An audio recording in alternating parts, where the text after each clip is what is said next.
All right, that's enough of that startup stuff, everybody. It's time to stream, time to play some games. I'm too excited to go and play some 76, get my lead fired up. We're going to do a mega lead super looting run. I'm going to be getting tons of stuff rocking and rolling tonight. Now, again, not going to do any kind of team stuff, more of getting ready for all the team stuff that's coming up later in the week, which, of course, is going to be Steel Rain. I'm going to be playing during the day, doing kind of quests and seeing what Steel Rain's all about. And then, of course, playing with the team all week long, starting Thursday. But I did see that there is going to be a maintenance on Wednesday, about 10 a.m. Eastern Standard Time. So that's when they're going to drop that update. And then you guys will be off and playing way before me. But no worries, that's okay. I like to let it, like, you know, put the patch in, figure out what's wrong with the patch, come with a hot fix, and so on and so forth, as most games do. You know what I mean.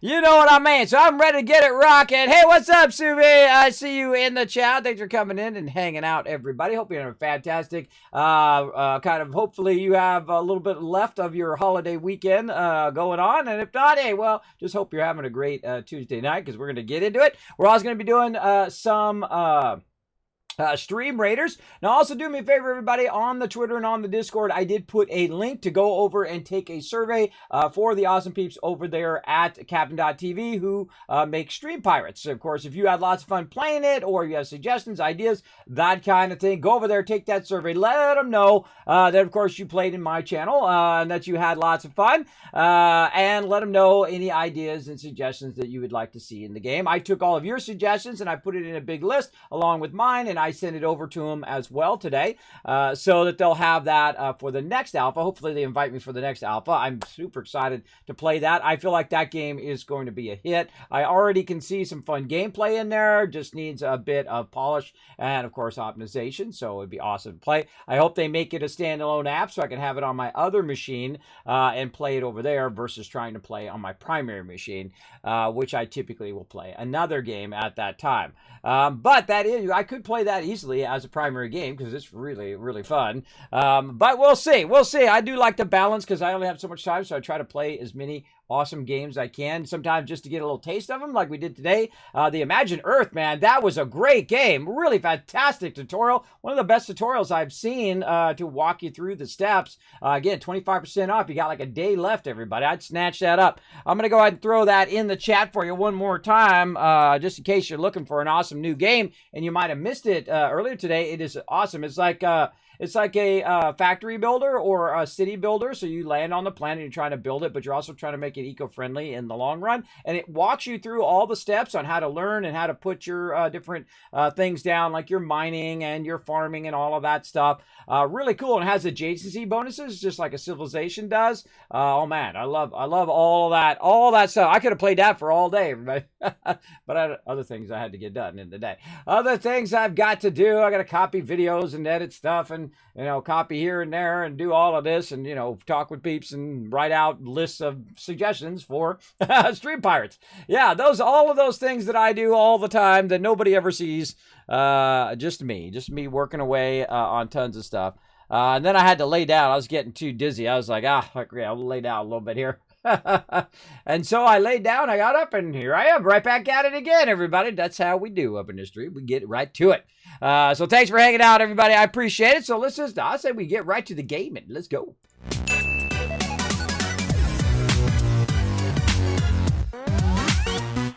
Now, as you can see, I've got 76 up right here. I'm giving you 1,000 Kids Cats for being here right at the top of the stream. I'm going to give that on Subi's behalf for being right there. He was actually here 15 minutes before. I see you in the chat, Subi. I see you in the chat. I love that. I love to see people just like, come on, kids, let's get it on, man. Let's get it going. That's what I like to see. Very enthusiastic peeps. So as you can see here, Cold Steel is running out. If you have not got it done like me, I have not finished one of those. I've not even gotten close. I probably haven't even got halfway on any of them if I can remember, because I just too busy, too busy doing other stuff. But those stuff hopefully is going to be winding down soon. I'm going to try to get a whole bunch of that stuff pushed out. It's a lot of work for me, so I can only do so much.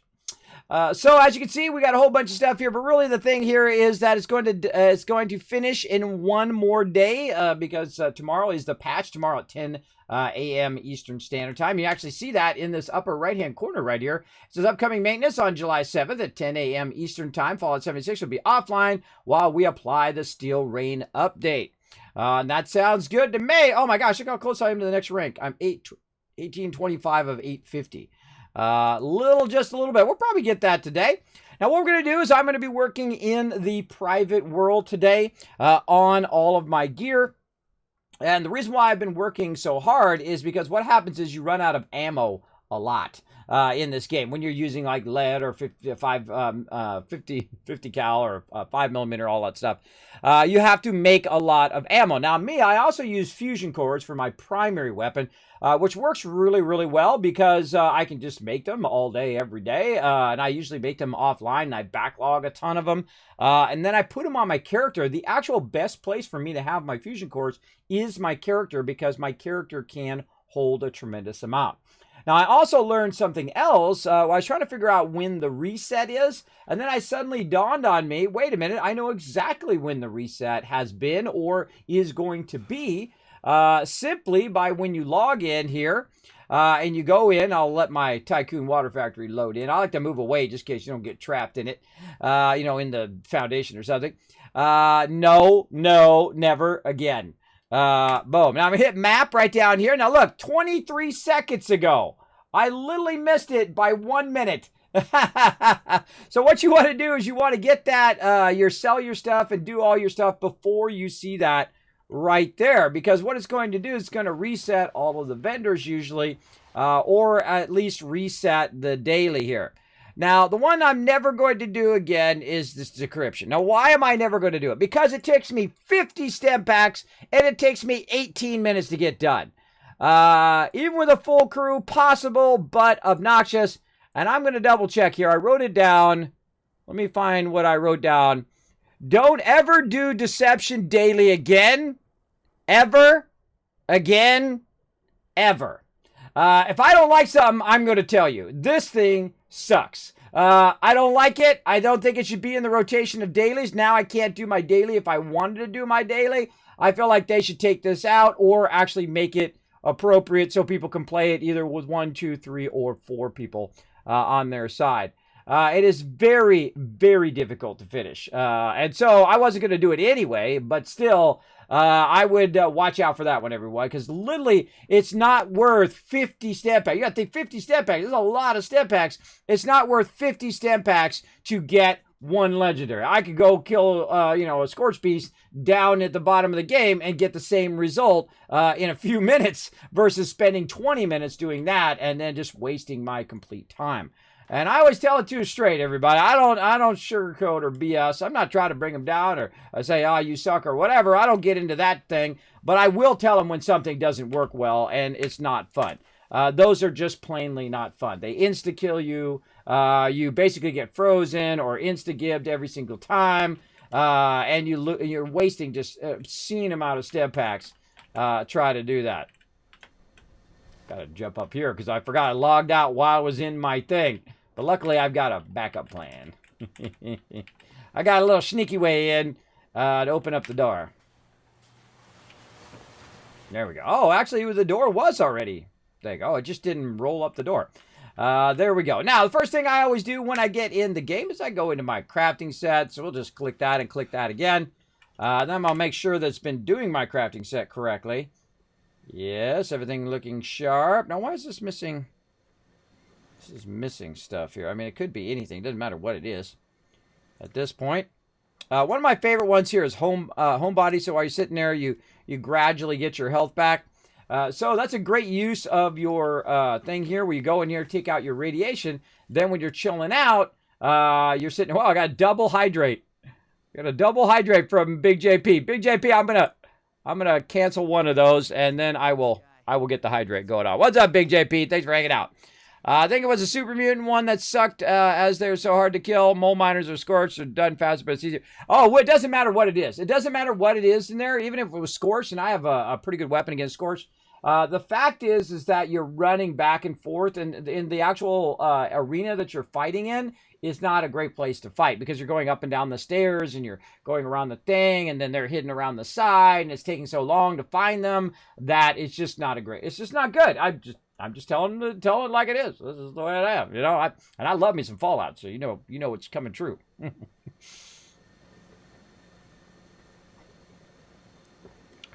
Big hydration. Yeah, let's do it. Got another one right here. I like to keep my water handy, everybody. I go through lots of water, trying to keep my health up. Water's super good for you. Super good for you. So thank you, Big JP, for reminding me to hydrate. Sometimes I forget. All right, so we got all of that going. Now, again, we're just going to go in and we are going to work on our basics. So we go in, we check out the gun. The gun's looking sharp. All right, nice. Then we're going to go to the chemistry station. We're going to see if we can scrap anything in here, which means smelting in their case. And you can see I've got a bunch of crystal. I always forget they added the thing, and I appreciate them doing it. So, boom, look at that. Gold scraps. You can see I've been busy. I've been busy offline doing a bunch of stuff there. Look at all that lead. Yes, we're going to do that some more today. I'm going to show you my lead super run I've been working on. I've been having lots of fun working on it, too. I've been trying out different things and trying out different ideas to get that going. Oh, look, and we doubled up. We doubled up on that as well. Now, over here, let's check out some food. Let's see if I've got any of that. I'm going to hit Q to reduce it down to just the stuff I can craft. And I'm going to try to remember to use this slider.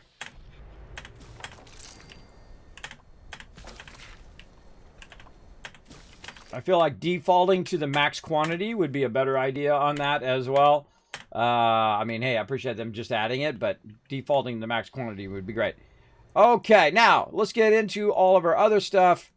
Now again, I don't eat this stuff on purpose. I just like randomly will eat it just to get my food all the way up like that. But just spreading it out like that does help you a lot as well, because you are going to have different buffs. Like when you go into your character, you basically can go in and look at all these different buffs I've got going right now, right? So I've got restoring HP, melee damage, max AP, and all of that stuff. This one I like right here, max AP, which is roasted Mirelurk meat. And I'm also fully fed, so I'm getting a larger resistance and fully hydrated again with the AP regen and a max HP. Getting lots of love there. Now, of course, one of the first things that I do is work on my cash. Now, I had about 14,000 caps on me. You can see that now I have 134. And you're like, Kismet, what the heck did you buy for 10,000 caps? I actually bought the signs finally in this playthrough. I bought it in previous playthroughs. But I bought all the fluorescent signs and things. So I went in here and I got all of these things in here. And you can get all of these as well. And you can make different light boxes and things like that. I like to use up the caps. They don't do me no good for me to just go, look, I have 29,000. Though I saw a video, I just watched, and Devin was in there, by the way, who I've met at TwitchCon, by the way. The awesome Devin over there at Bethesda was in that video, and she was talking with some of the devs who are working on it. And they're talking about the fact that if you are an aristocrat, like usually I am, who has 29,000 caps on you, you get a plus 50% damage bonus in the game. They have all sorts of new bonuses coming. They got legendary armor coming and legendary crafting coming as well. We're going to be getting into all of that. I mean, deep into that. Coming this Thursday. We're going to be doing it all weekend long. So settle in. Morning streams, night streams, weekend streams. We're going to do it. We're going to do it, everybody. So settle in. But first, we got to work on all of our loot. So let's go do that first. Now, I've also been collecting a ton of food and water down here, a bunch of purified water, because that's how I make my money. That's why they call me the Wasteland Tycoon. There's 428 in there. Might want to go sell that, everybody. Now, also, my inventory is full. That's right, Kismet. I can fill an inventory like that. I'm telling you, I'm the overburdened master. Let's do it. Let's go over here and talk to this dude. Now, I do have all my perks on that go along with the vendor. Right over here, you can see I've got my hard bargain. I can also go in here and I do, if I find it just randomly, I will keep some grape mentats in here where I grab out the grape mentats and I go ahead and hit that. Now, you don't really need to do grape mentats. I find that you don't, because I usually have more than enough because the vendors are limited. You can only do so much with the vendors. They only have 1,400 caps, and then once you've done their caps, that's it for the day. So I'm going to go in and literally sell them a crazy ton of water right there, 524. I actually have more water in caps than he has caps total. Yeah, that's right. Now, you got to be careful. You don't want to do that too much because what will happen is it'll fill your entire inventory. Then you got no inventory, right? So what we need to do is we need to figure out, we have to go, hey, Siri, what's 1,400 divided by 5? Be sure to 1,400 divided by 5 is 280. So it's 280. Now, again, one of the things I'd like to see return to Fallout here, because this is basically Fallout 4 with friends. That's Fallout 76. Though it does have a lot of lore, it's a prequel to all the other Fallouts and so on. And so what I would like to do is when you set your quantity, it would tell you how many caps that you're going to get while you're setting it. I mean, it's a simple thing, but it is so incredibly helpful so you don't have to work out the math every single time. So there's 280, and boom, that's it. Walk away. I'm done. I just got 1,400 caps, just like that. That's Kismet for you. That's how I roll. I roll up, get the monies, and I put it in my pocket, and then I walk away. Now, also, there's going to be legendary modules, and what was the other thing called? I wrote it down from that video from Bethesda. It is called, what is it called over here? It was legendary modules and legendary something else. Where did I write that down? Cores, there we go. So legendary modules are from the Purveyor, and legendary cores are from public events. So I don't know which public events, all public events, I don't know, don't tell me, we'll find out. We'll find out when we go and play. Remember, no telling me nothing, no backseat gaming, don't tell me all that. So remember, tomorrow, 10 a.m. Eastern Standard Time, they're dropping a patch, and then probably about, 30 minutes, an hour, 2 hours, I don't know how long it's going to take. Boom, all the new stuff dropping for all of you guys. Now, I won't be playing it until Thursday because I'll be playing Satisfactory and Valheim, but on Thursday, we'll be playing it Thursday morning, Thursday night, Friday, and Saturday. We're playing all the rest of the week because we're going to do a stream takeover with some serious 76. All right, so let's get that in there. Now, I've got some food and drink on me here. I don't need to lug that around the wasteland. I'm just going to go ahead and put that away into there. I'm going to go ahead and way downsize my purified water there. I got some roasted ants in there. Most of the time, this stuff just goes bad. It just goes bad. I just put it away, get it out of my inventory. Now, I might see a whole bunch of stuff I have in here. Now, I could go and try to sell this stuff, but guess what, everybody? I don't got the space. I don't got it. Radexes Radaways, way too many of those. Let's put our diluteds away. And let's go ahead and check our... Oh, my goodness. Look at all those bobby pins. Why do I have so many bobby pins? I don't even need that many. I've got the ultimate perk, I think, where... now, I'm just going... Because I hate this section. Of all the sections to fix, this should have been the section they fixed. And what do they fix instead? They fix all the other sections. I was fine with those.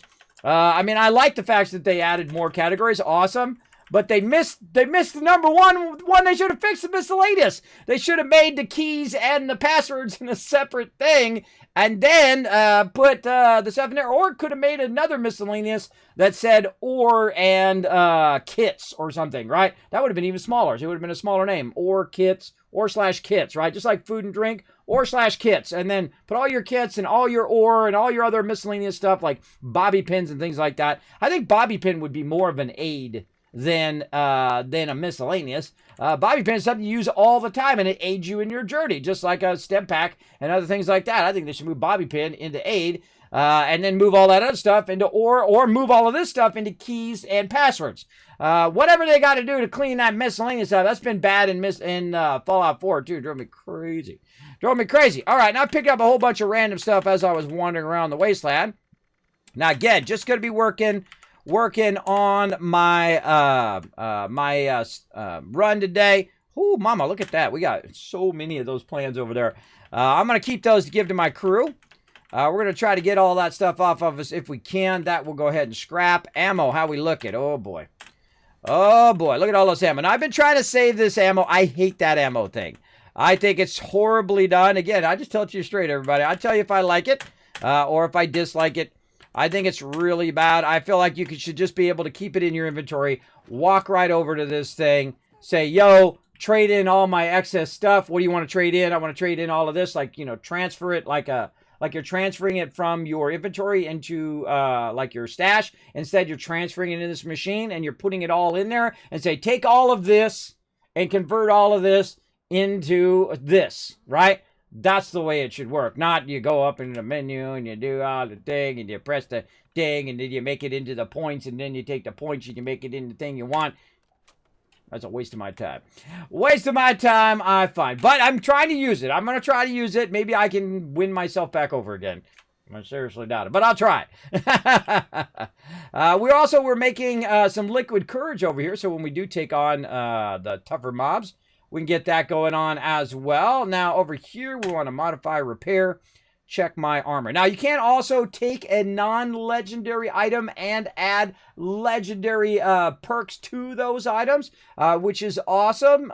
So we'll be able to actually customize all of our legendaries and whatnot. I'm hoping you could put it like as your vault suit. You could make that legendary. I wonder about your like glasses and hats and things like that. I don't know. I don't know. You could definitely do it for your power armor. I've seen them do that. So we're going to go ahead and check this over here, see if there's anything that needs to be repaired. Looks like everything's GG for right now. I've been using my excavator armor finally. I know some of you are like, what? He finally got his excavator armor. Yes, I'm level, I don't even know what level I am. What am I? 240. 241, and I just got my excavator armor. You're like, Kismet, why'd you take so long? Well, see, here's what happens, right? When you're playing through for your 5th time, like me, and I've deleted all my other previous characters, I have one character, and I started when Wastelanders start, which I consider to be the true beginning of Fallout 76. I feel like that's when it really got its stride. It started being a lot more fun. They added NPCs. You got into all of the storyline and all of that. And so I consider that to be the true thing. So then, you know, when you're playing, you've already played through a bunch of it already, and I was doing the quest lines and whatnot. And then it's like you're about level 40, and everyone's off doing other things. You're like, hey, let's go do Scorpius Queen. And then before you know it, you're like level 60, and then 80, and 100, and 150, because you're just out doing a whole bunch of high-end stuff, and before you know it, man, you're just way high level. And thus, why that happens. All right, what was I doing? I was going to go ahead and pull out the armor. That's what I was doing. What did I do? Oh, I'm in the armor. That's no wonder I can't find it. All right, let me get out of the armor. I feel I got to move this stuff out of the way here. I don't know why I have it away from the wall weirdly like that. Let's rotate it around. Get it up here amongst the wall. And this one, I just rotate it this way and just try to nestle it right in there. There we go. All right, get that out of the way so I can get over here and I can check on my power armor. Let's go. Let's see what we got. See, look, I know what it is, man. I get into a lot of fights and my power armor has like armor penetration. It like never destroys my power armor. I don't know what it is. I'm wearing a metal protecting sheath around my character, and it's not getting damaged, but I'm taking tons and tons of damage. I feel like it wasn't like that in Fallout 4. I feel like there's some sort of, you know, tomfoolery or hijinks going on with power armor. I don't know why power armor doesn't protect you more than it does. Though this power armor is especially good. The excavator armor is great for getting materials. So let's go ahead and get back at our power armor. And let's get the day started, because, and look at that weirdness. A little offset animation there. That definitely should be fixed by now. But ad Victorium, brothers! Right there! Come on, let's do this! Now, oh wait, oh my gosh, I almost forgot. Come on, and this is something I really need to do. Look at weirdly offset. This is something I really need to do, is I need to clear out my stash of just an obscene amount of weapons I have in here. Now, I just keep constantly collecting tons and tons of stuff in here, and so I have to clear this out every time I log in. And I'm trying to get to the point where I do it like twice in a day, because I don't play every single day, so I try to get it right when the reset is. So I do it once, and then the reset comes through, and then I do it a second time, so it takes care of 2 days at the same time.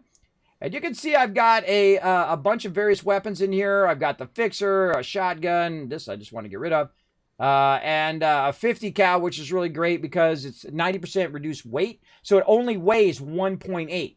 But it takes Ultrasight 50 ammo, so that's some high-end ammo right there. But it is deadly. A very deadly and awesomely fun weapon to shoot. Now, I need to go right over here to this thing right here, the Legendary Exchange. I'm going to go ahead and hit the sort value over here. Now, I get rid of stuff based on its weight. And because this game... Now, this game is all about your inventory space. Even if you're like me, you have Fallout First, but thank you, Bethesda, for sponsoring me for that. And you have the 1,200 room. You still don't have enough room because you are collecting a ton of different things. And sometimes you're saving stuff, and sometimes you're saving it to get rid of it. Sometimes you're just collecting materials and want to get it off your character so you can just keep going on your adventure instead of stopping every 5 minutes and trying to empty your thing. And I feel like that's its biggest hurdle. Even at 1,200, it's just not enough. It's not enough because you got to think that everybody's been playing the regular Fallout, right, all these years, especially Fallout 4, where you could have 25,000.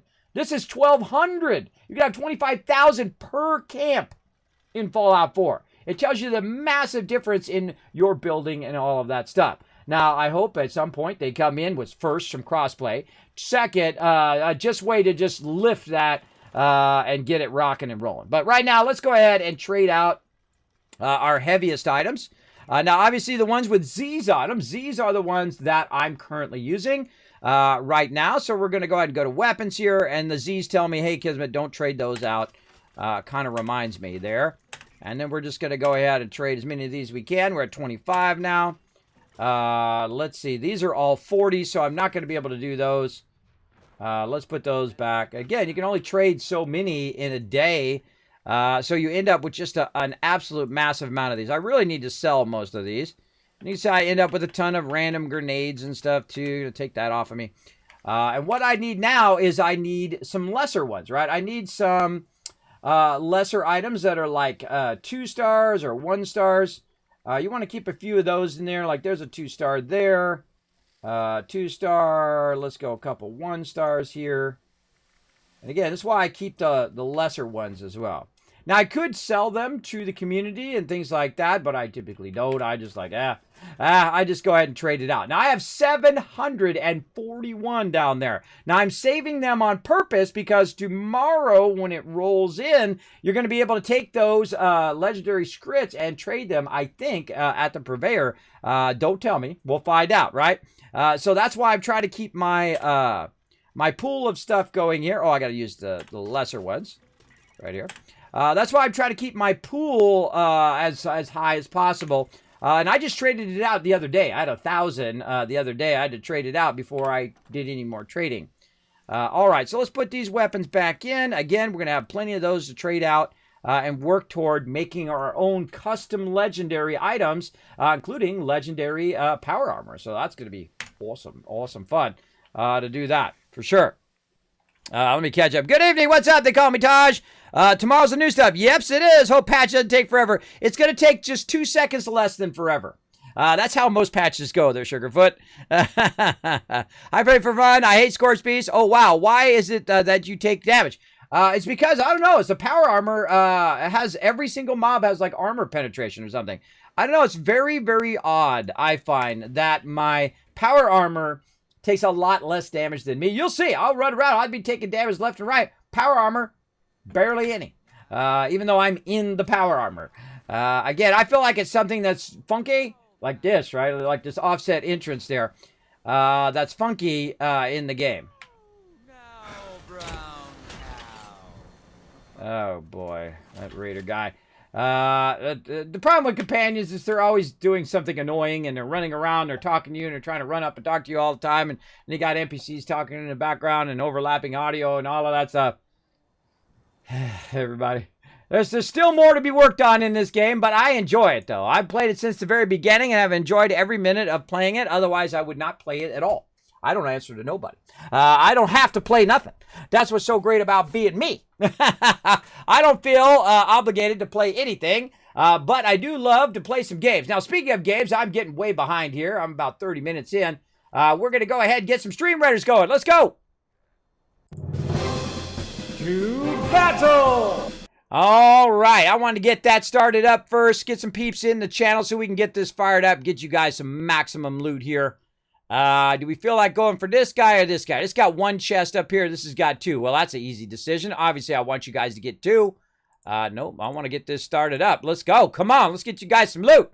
maximum loot. Now, I can't wait till they come out with that Pirates again, Stream Pirates. That's really fun. I enjoy Stream Raiders as well. So the cool thing is we can play both simultaneously because I have such an epic setup that I could be running both of them at the same time and switch between all the different things we have going, including Stream Avatars down there, a primary game, Stream Raiders, Stream Pirates. I mean, hey, they come out with something else, we'll be playing that too. I love these guys. They've been doing a fantastic job on doing this. All right, now I think I have some serious quests I need to get to. Oh, Takenator, I got that one done. All right, cool. Give me some healer scrolls I don't need. And let's see, we got to do this one right here because these legendary ones take a really long time. I should have done that at the end of my stream. I forgot. But that's okay. Let's go ahead and do that.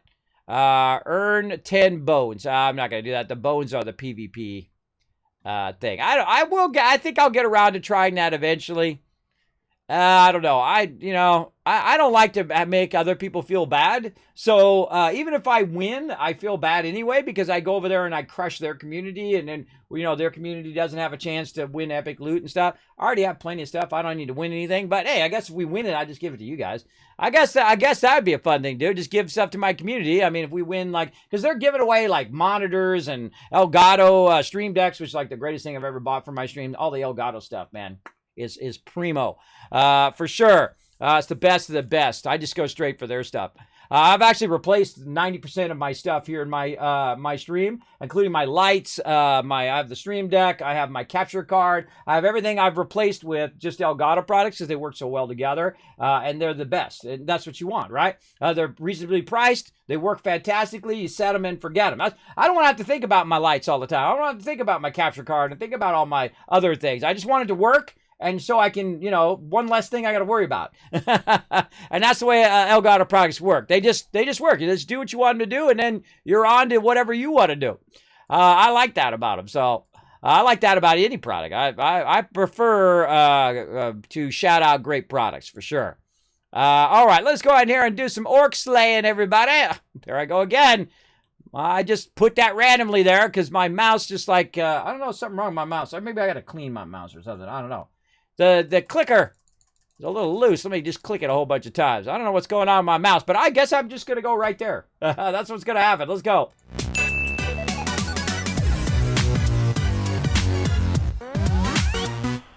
All right, my guy's getting out of bed. He got his kindred spirit. Now he's going to do some lifting. Could have been doing that while we're doing the battle. Now, what I do is I go through kind of a series of buffs that I have in my base. So I start with the first one there, which is your XP bonus. Now, if I have the Raider ally or some other allies in my camp, when I go into bed, instead of just getting the well-rested, I get Kindred Spirit, which adds an extra hour onto your bonus XP. So it's good to have those allies running around, even though they sometimes get very obnoxious. But my guy knows how to lift. Look, he's so hardcore, he doesn't even use a spotter. I would never lift without a spotter. Absolutely not. That's how you die, everybody. Or injure yourself, or both. So there you go. All right, there we go. Got the strength bonus going. And then we'll do a little bag work here. Oh, look out! We got Phantom Llama Gaming coming in, showing some love to the stream. Thank you very much for bringing your awesome community into mine. Welcome, everybody. My name's Kismet. I am a Twitch partner. Ba-bow! Right there. Actually, I think it says partner on the back of this one, does it? I don't remember. I think it does. Thank you so much for coming in and hanging out. Again, they call me the Wasteland Tycoon, everybody. We are in here working on some lead farming tonight. We're going to get that fired up and get into it. Thank you, Babu, for coming in with that raid. I love to see people come in with their favorite streamer and show some love in the stream. Appreciate it big time. Now I'm going to press a button over here. I hope it's going to work. Let's see. Let's see if it's going to work. I think it should. Oh, there we go. Let's do it. Let's go and press this button. I love the stream deck, everybody. See, I can just press a button and boom, he gives you a shout out. Right over there. Now, go show Phantom Llama some love over there, everybody. Click that link right there. Go over and hit that follow button. Check them out next time they go live. See, you're playing one of my favorite games of all time, which I have thousands of hours in. 7 Days to Die. I was watching Fubar play the other day. He's getting chased by just a ton of mobs. He was at 1 HP. He had killed all the mobs and was just about to get away, and then his bike got stuck, and then the mobs killed him. It's cool. One of those Twitch integrations where you guys can spawn mobs in in the game in 7 Days to Die while someone's playing. You can also give them boosts, or you can make them blind, or you can make them slow. All sorts of fun stuff. And then I've been playing 7 Days to Die for forever, for a very long time, for years and years and years. Love the game. We play a lot of it here in the stream. Waiting for number 20 to come out. I'm usually part of their streamer weekend. I actually got one of the very first 7 Days to Die shirts they sent out to all the streamers originally, before they let everybody else have it. So I feel like you guys should be just a little jelly, just a little jelly of my awesome 7 Days to Die shirt from the awesome peeps over at the Fun Pips. Now, definitely when 20 drops, we're going to be playing that. Right now, we're working on 76. Now, you're like, kids, what's this 76 all about? Well, if you're like me, I like to win economically, right? You ever play any Civilization? I have. I'm the OG, the original gamer. That's right. Gaming began when I was born, back in the day. I'm the starter of all things gaming, way back in the day.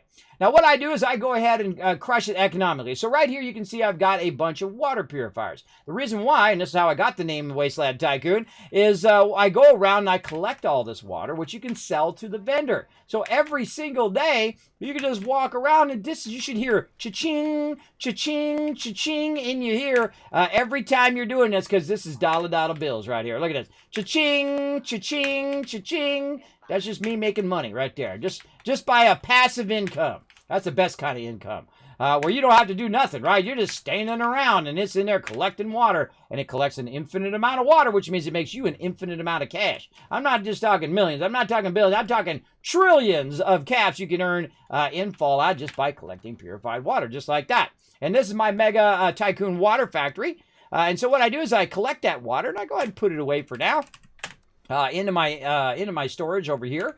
And then I will sell it to the vendor, just like I did today. I just emptied that whole entire vendor of caps about a few minutes right over there. So I just kind of collect that throughout the day. So that's the first thing I do, right? So I get in here, I get all my character ready to rock, and he's looking sharp today. Look at him, he's rocking his yellow fedora today. So he comes in, he gets himself already set. We repair everything, we get everything off the character, we get him ready to rock. Then we go ahead and do all of our crafting, we do all of our turn-ins, all that stuff. Then I go onto my crew set, where it's going to change all my perks. Now, if you've never seen this in Fallout 76, this is the greatest part of the game. Right here. If you've ever played a Fallout and you're like, 1 minute you wanted to be more tanky, and then the next minute you wanted to be stealthy, and then the next minute you want to do this, that, or maybe you want to go into a crafting set, and then you want to go into a tank set or a stealthy set or whatever you want to do, right? Or maybe a high DPS set, like the bloodied set. These cards allow you to do that. I can take perks on and off and change the whole makeup of my character just simply by switching these cards in and out. It is the true genius. Inspired by the first game that actually streamed here on Twitch, Fallout Shelter, by the way. Incredibly, incredibly amazing. This is the 10 out of 10 of this game. It really makes it really, really fun. And now they've added the legendary perks, as well as right here, they've added the punch card machine, which automatically switches all my cards for me. So you can see when I roll over it, all my cards are going to change. See how they change into different sets, depending on what I'm doing. So I was just doing crafting, so it had all my particular cards that I need for crafting in there. And now I'm about to go out and shoot some stuff and get a ton of lead. I'm going to show you my secret lead run. Let's do it. Let's do it right now. Phantom Llama Gaming was totally fangirling you before he rated you. Hey, I appreciate the fan love up in here at Phantom Llama Gaming. Thank you so much. That is a true statement. Hey, I fanboy on Peeps myself all the time. The person who really inspired me a lot to become a streamer is Swifty. And of course, Co-Carnage, who I've met multiple times. Never have met Swifty, by the way. I've been a sub of his for 80 plus months. In fact, it's longer than that because I had an original account that was on Justin TV that I apparently took too long and they couldn't move it over to Twitch. So I've been subscribed to him since Justin TV, everybody, a really long time ago. A long, long time ago. But have never met him once at TwitchCon. And I'm always looking for him, too. I was looking for him while I'm wandering around doing my stuff, because I'm running around, doing events and streaming live from the show and doing all of that. But I've never met him once. I was invited to go to his gaming house. And, of course, that was the year that I got sick, which sucks. I got a really bad cold that year and couldn't go. So, what a bummer, man. That would have been super fun. Hang out with Swifty and all the other awesome peeps over there. Even my buddies, Bearded Guys Gaming, have actually had dinner with Swifty, hung out with him, which I missed out on, which is a bummer. They didn't call me up, man. They say, Kismet, are you jelly? And I'm like, full on jelly, bro. So I fanboy myself. It's okay. You know, you got to be, hopefully I inspire you to go do what you love to do and go out there and have a good time. You know, streaming or being the best at what you do. I've been a graphic designer for 30 years. I've been working for some of the top companies in the world. Been very, very lucky in my career. And so about 6 years ago, actually last week on my birthday, June 23rd, or a couple weeks ago now, on my birthday, where's this guy? Oh, he's gone. Okay. Hold on. I got to focus on what I'm doing here. Let's turn this quest off because I'm not doing that one. Let's go ahead and claim the workshop. So what I'm doing is I'm running over here to the Poseidon Energy plant. I'm claiming the workshop. I'm going to show you how I get an endless source of fusion cores. You see I've got 44 on me right now. I actually am going to have a tremendous amount more because we're going to double up. Now, I also have a bunch in my stash right now. And I also have a perk that makes this awesome. It's called Batteries Included. It reduces it by 90%. So I can literally carry like 70 of these around. And they'll, instead of being worth 1, they're worth 0.09 or whatever it is, that lower amount. And there we go. Quest complete. Now, what I do right away is because you're going to have to defend these areas. Now, I'm on my private server. So if anybody comes in here and tries to screw around, I will boot them off my friends list because we don't do any PvP. I feel like the PvP was the big mistake of Fallout 76. But worthy try, though. They did try to go in and see how it went, see if people liked it, and the Fallout community did not like it. Also, you know, it had a lot of issues when it first launched as well, so that didn't help. But most people who play Fallout have been playing a solo Fallout, and it just really gives you like a great hope for humanity because people really do want to help each other, really do want to win the hearts and minds of the Wasteland and rebuild the Wasteland. That's what they should have focused on, the teamwork aspect of it, of everybody working together to rebuild. You can tear down a city and rebuild the city and build up defenses where, you know, you got super mutants and everything coming in at you at the same time, and you got to hold them off and all of that kind of cool stuff. That's what they should have worked on. But hey, you know, that's the way it goes. Now, as you can see up here, I have what's one of my signature things called the Kismet Kill Box. That's right. We go ahead and put these right up here. And as mobs run up here, they're going to get annihilated. Now, also, you can see I've got a fusion generator. Now, sometimes I build it more fancy. I just build it plain now because rarely does that thing ever get destroyed. Now, I run it down here. And so I don't have to power up the power plant. I just use the fusion cell. And it's going to go ahead and make me some fusion cores while I'm busy doing other things. Now, also over here, I'm going to go ahead and sneak some turrets up here, hopefully before these guys see me. Let's go ahead and use some heavy turrets.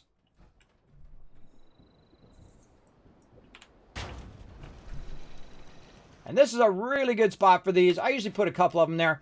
The reason why I put them there is at some point they're going to notice I'm here. And then I'm going to make them come this way and get annihilated.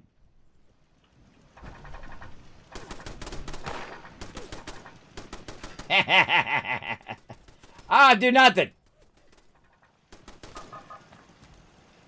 Now you did.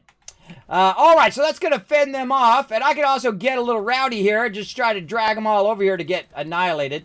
Now, one of the things that happens in this game that does not happen in Fallout 4 and other things like that is the fact that the turrets will shoot way further and also activate on mods a lot more. I find that the mobs do not get shot upon unless they're after me. If they're after the turrets, they can shoot the turrets from really far away and nothing happens. But if they do get on me and they get a little too close, they get wiped out. Watch this guy.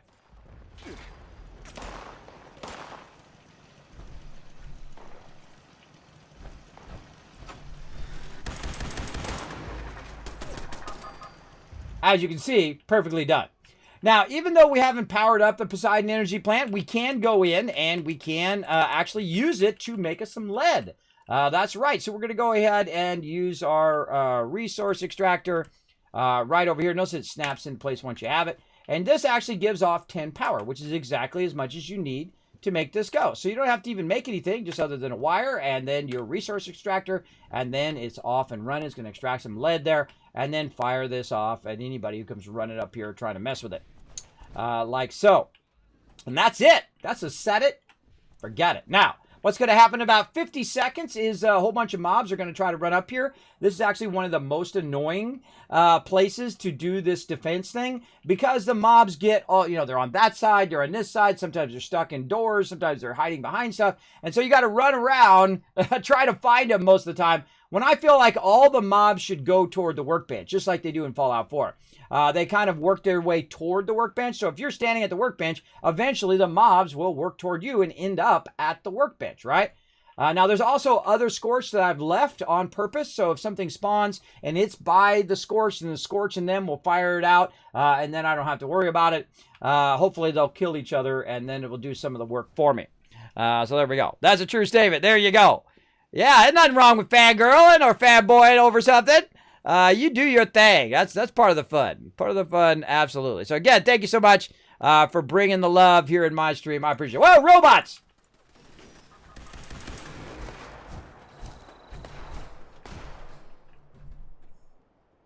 Robots. Where they come from? I wasn't watching. Over there. They're attacking that person over there. Leave that lady alone! Try not to shoot her by mistake.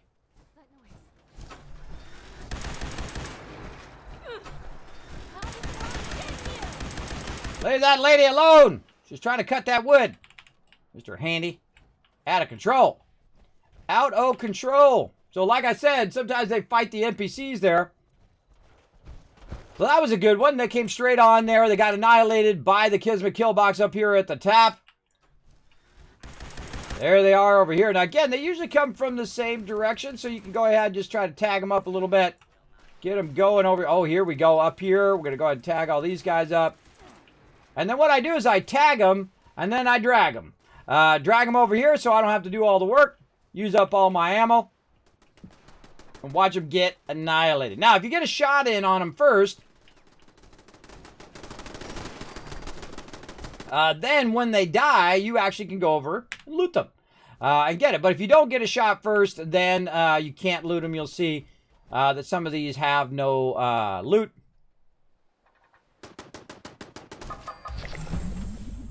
And that was it. That's right. See, the Kismet kill box does a lot of the work for me, so I don't have to. And now, watch this. I'm going to get a bunch of loot just by literally standing here for a few minutes. And now it's going to give me some stamp packs and rataways. I got some kitchen chair recipe there and some various other stuff as well. So that's stop number 1, everybody. So it's doing lead and fusion cores. Now, these are 100% fusion cores, by the way. So when I go to transfer them, you'll see that they are a full fusion core. And with my current gun, they're going to give me 1,000 shots. That's right, 999 shots from one fusion core. So I'm going to go ahead and grab that out of there. Now, these only go up to 3, so you want to make sure that you go in and you clear those out every so often. Usually in about every 30 minutes or so. You want to kind of sweep back around there. So there is stop number 1. Now, stop number 2 in our journey is going to be the other power plant, which is on the other side of the wasteland. Much harder. Definitely want to make sure you've got some power to make that happen. So we're going to go ahead and travel over to this side. Look, I found a friend. I found a friend there wearing a fedora, wearing hats, wearing the glasses just like me. There we go. Now, if you do enjoy the stream, if you're having lots of fun, if you want to help support the stream, just hit that follow button. I appreciate it. It does help out the stream tremendously. Feel free to hang out anytime you want. I don't call out lurkers. Appreciate you lurking in my channel. And chilling out. And again, we're playing a bunch of stuff. Now, we do play a lot of various different games here on the stream. You can see them all right here. Check out my schedule. I got one of the coolest schedules around because I'm a graphic designer. So, of course, I got to make it look cool. And you can see how we were playing Astroneer earlier today, along with some Imagine Earth, a very fun game that came out a couple months ago. Really fun kind of city builder. You go to a planet, you try to build out your city and whatnot and do international or interspace trading and all sorts of fun stuff. You can build multiple cities and all of that. You see, we're going to be doing a bunch of Steel Rain later this week because there's a new update coming out for Fallout 76. And what we're doing now, today, is we're basically doing a bit of grinding. A grinding where we go and we get a ton of resources so we can annihilate the baddies, like shoot them in the face or in the chest like that, and then grab their loot. All right, we're going to try to claim the workshop here. Now, these guys are pretty easy because I just happen to have a Scorch-based weapon. That's right. So my weapon is actually doing 30% more damage to Scorch. And so I'll see. Oh, look at that. He jumped off of there. And he died. Ha ha, sucker. What you guys doing in that tent? I don't want to know. Taking a nap, maybe. Oh. La-da-da. What's up, guys? Here, take a shot to the face. You want some face shots, too? Here you go. Free of charge. Not gonna make it, bro. Just saying, not gonna make it. Okay, so the first thing you got to do whenever you're trying to claim one of these is, I'm on a private server soon, so no one's going to bother me. I'm not going to do PvP with other people. Again, people come onto my server and do PvP, I remove them from my friends list, even if they're doing it as a joke, because I'm saying don't do that. Now, one of the things you want to do while you're running around, maybe grab some more resources and whatnot while you're at it. And we're going to go ahead and try not to shoot the fusion core generator over there. We're going to wait till he moves a quest from there.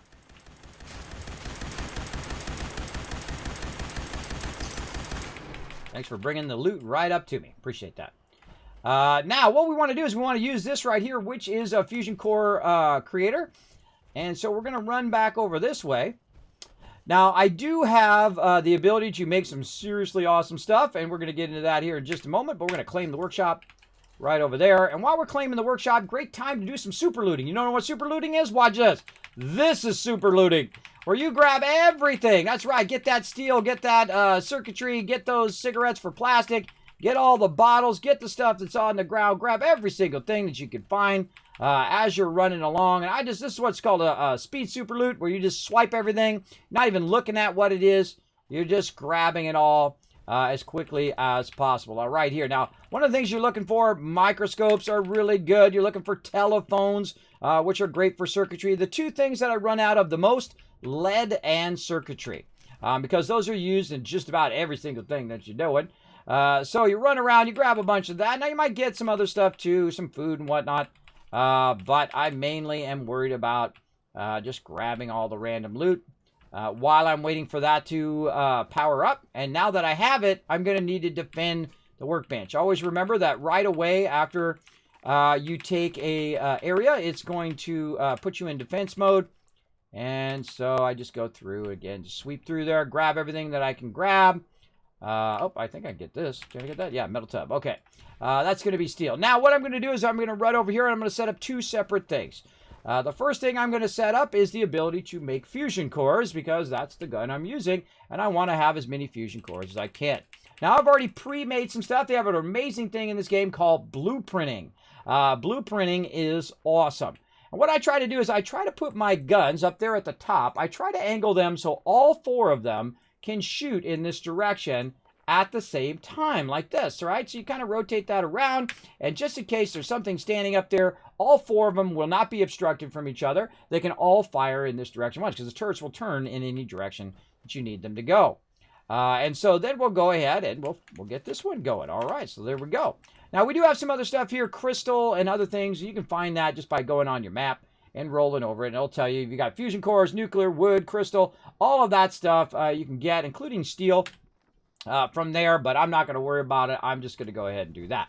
Now, sometimes, just for funsies, I go over here and I add some serious firepower. Now, you got to have a lot of circuitry for this, but we're going to add some serious firepower right up here. We're going to turn this way. This way I can run up in there if I need to, and I'm going to have this up as far as I possibly can, and I'm probably going to go ahead and just move this in such a way that makes it easy for me to go, and I'm holding it upwards, and then I go ahead and put that down. Now, what did that do, everybody? Now, what it did is there's a fusion reactor there, and that's powering my turrets up here. And those turrets are rocket turrets. So if anybody comes in and wants to get all rowdy, they're going to get some little bit of fun right here. Let's do it. Now, what happens is now my turrets should be firing. And they don't always fire. But if I drag them just a little bit closer, which is one of my favorite things to do, let's see what happens. You little scorchies.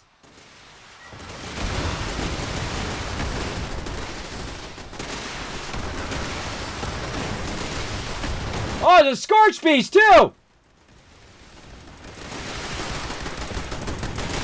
What a time for a score speech to show up. Okay, that doesn't usually happen. But hey, you want to give me free loot, bro? I'm all about it.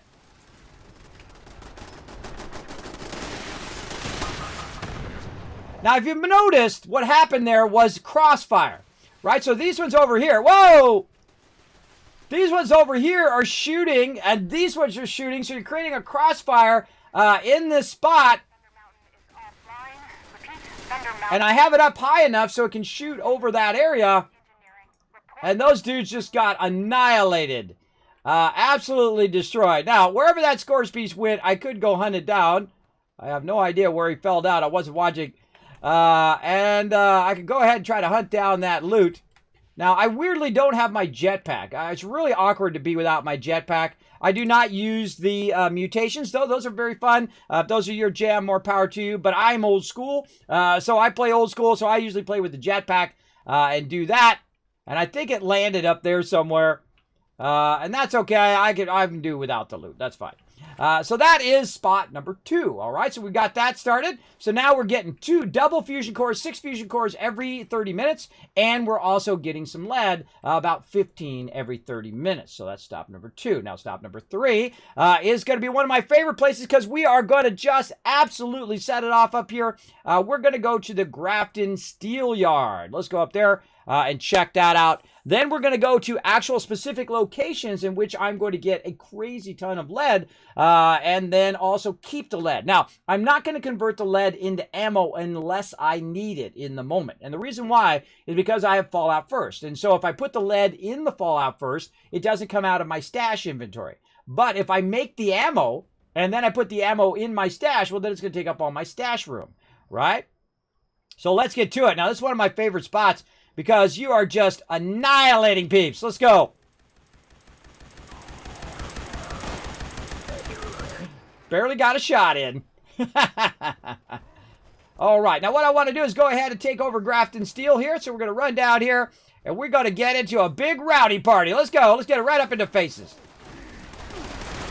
We'll have to fix that later.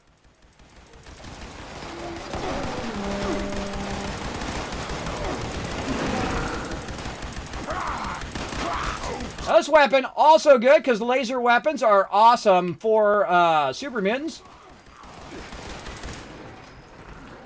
Really helps when it's loaded, though.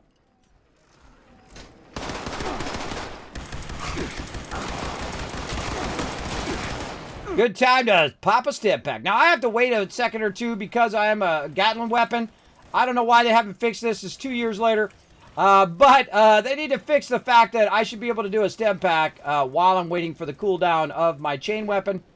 But as you can see, I'm just backpedaling a bit to get those mobs that are right next to me off of me. And we're clearing out a bunch of super mutants here from Grafton Steel. Boom, get shot right in the back, bro. Look at that, I'm using, watch this. Go ahead, shoot me over here. All right.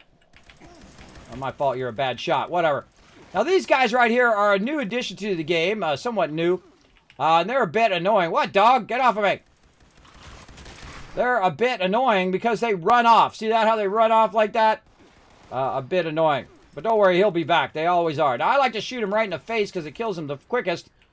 Just like that. Now, there we go. So we clear them out, and now we're ready to fire up the claiming of the thing. Now, I feel like what they should have done, instead of making this PvP, is they should have just made it where it's a workshop, where you go and you go to the settlements, you take out all the PvP crap, and then you go in and you can take over the settlement, and it's your settlement until you log out. Then when you log out, then someone else can get the settlement, and that's fine, because you can always jump between servers as well. They've already added the ability to go, oh, well, I don't like this server, well, I'm going to jump to another server, and it will give you another server, which is great. All right, there we go. So we've claimed Grafton Steel. Now, the first thing we want to do, of course, is also do some more setting up of our stuff here.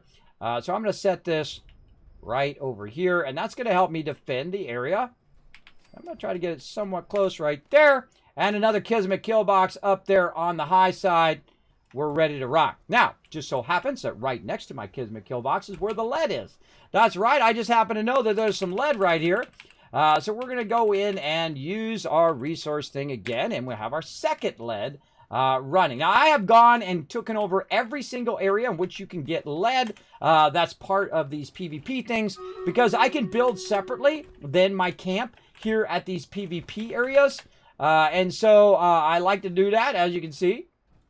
But I can also run around and repair everything. And watch here on this. Watch what appears right over here when I go to repair it all. That's right. I have my very own vertibird is going to help me out, as well as my turrets are going to help me out as well. Hey, don't stand by my thing, bro. I don't want to blow that up again. Whoa, there we go. Now, I could create rocket turrets and all that stuff, but remember, that does take a bunch of circuitry, so you want to watch out for that for sure. Now, this guy's getting shot at over here, so I'm just going to swing over here and give him a little bit of love. Oh, well, he already got some turret love, some Kismet kill box love right there. Now, sometimes, by the way, the other vertibirds will fly by, and my vertibird will fight those vertibirds and all of that. He'll also fly around and start taking on all of the super mutants and trying to aggravate them. And so he'll aggravate all the super mutants, and when that thing blows up, guess who they're going to come looking for? This guy, right? So they're going to come out here, they're going to start shooting at me like this, and then what I'm going to do is I'm going to shoot back at them a little bit, and then guess what's going to happen? Hey, turrets, do your thing, brah. Do your thing, unless they're broken. Whoa, there he goes. Now he's dead. Now, what should happen is my turrets should fire. I don't know, they seem damaged, so if they are damaged, I can run back over here, go like this again, repair all the stuff. Now my turrets are back up and running, and time to get annihilated. And again, so the super mutants will just keep coming and keep coming and keep coming. Now, while they're walking their way over here, I'm going to go ahead and actually get some steel as well. So I'm going to go ahead and use my power connectors, and this works both in Fallout 76 and in Fallout 4. And that's where you put your power connector down first, like this, and then you go ahead and connect it across to your power connector. So you connect it where it's close by, like this, and then you just start walking with it to get your maximum distance, your maximum wire distance. Watch out for obstructions as well. So let's say right there is probably good. And then I'll make another one. And then I'll go ahead and chain that over to there. All right. Now, I could power up the power plant and use the power plant, but it takes so long to power it up that I don't feel it's really worth my time. But that's just me. You can do whatever you want to do. Boom. There we go. Now, that's going to produce steel, which allows me to build a bunch of stuff.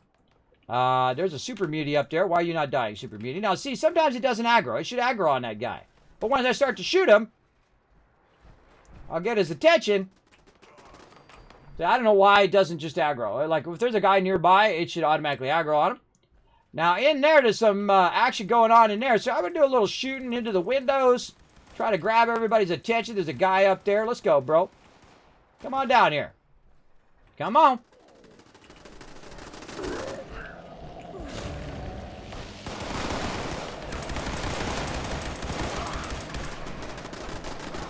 There's a lot of action going on over here. A lot of peeps coming in. Now remember, if you get a shot on them, then you get the loot. So you want to hit them a few times. And your turret's going to help you just go all in battle. Let's do it. Come on.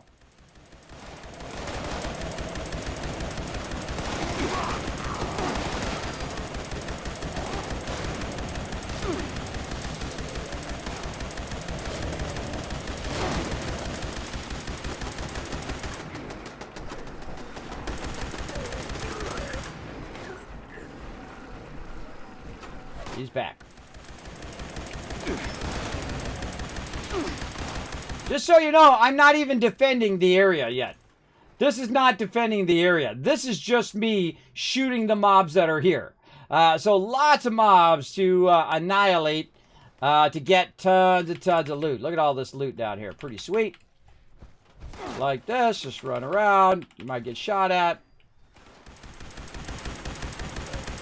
Come on out of there, you slacker.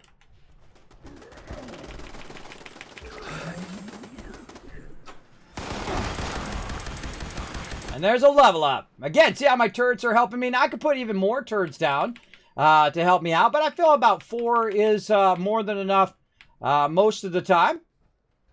Now, again, I don't know if it gave me my defense quest yet, but you can see I just walk around. GG, tons of free loot, right? It's pretty sweet. Grab that loot. We'll get that one fired up here in a second. I'm overburdened with loot, as I am every minute of every day of every game I've ever played. What's up? Thanks for coming in, Philip. Good to see ya. Let's see, Red Raven coming in with a lurker love. Hello, how's it going? Hey, Gear, what's up? Everybody say hello to Gear in the chat. Yeah, Paul showed the Kismet kill box in the chat. You know it. We're going to have to get some battle action going on here in Stream Raiders here in just a second. Let me go ahead and get me some loot first before I forgot. Got to get all this sweet, sweet loot. Oh, right there. Thank you very much for all that loot.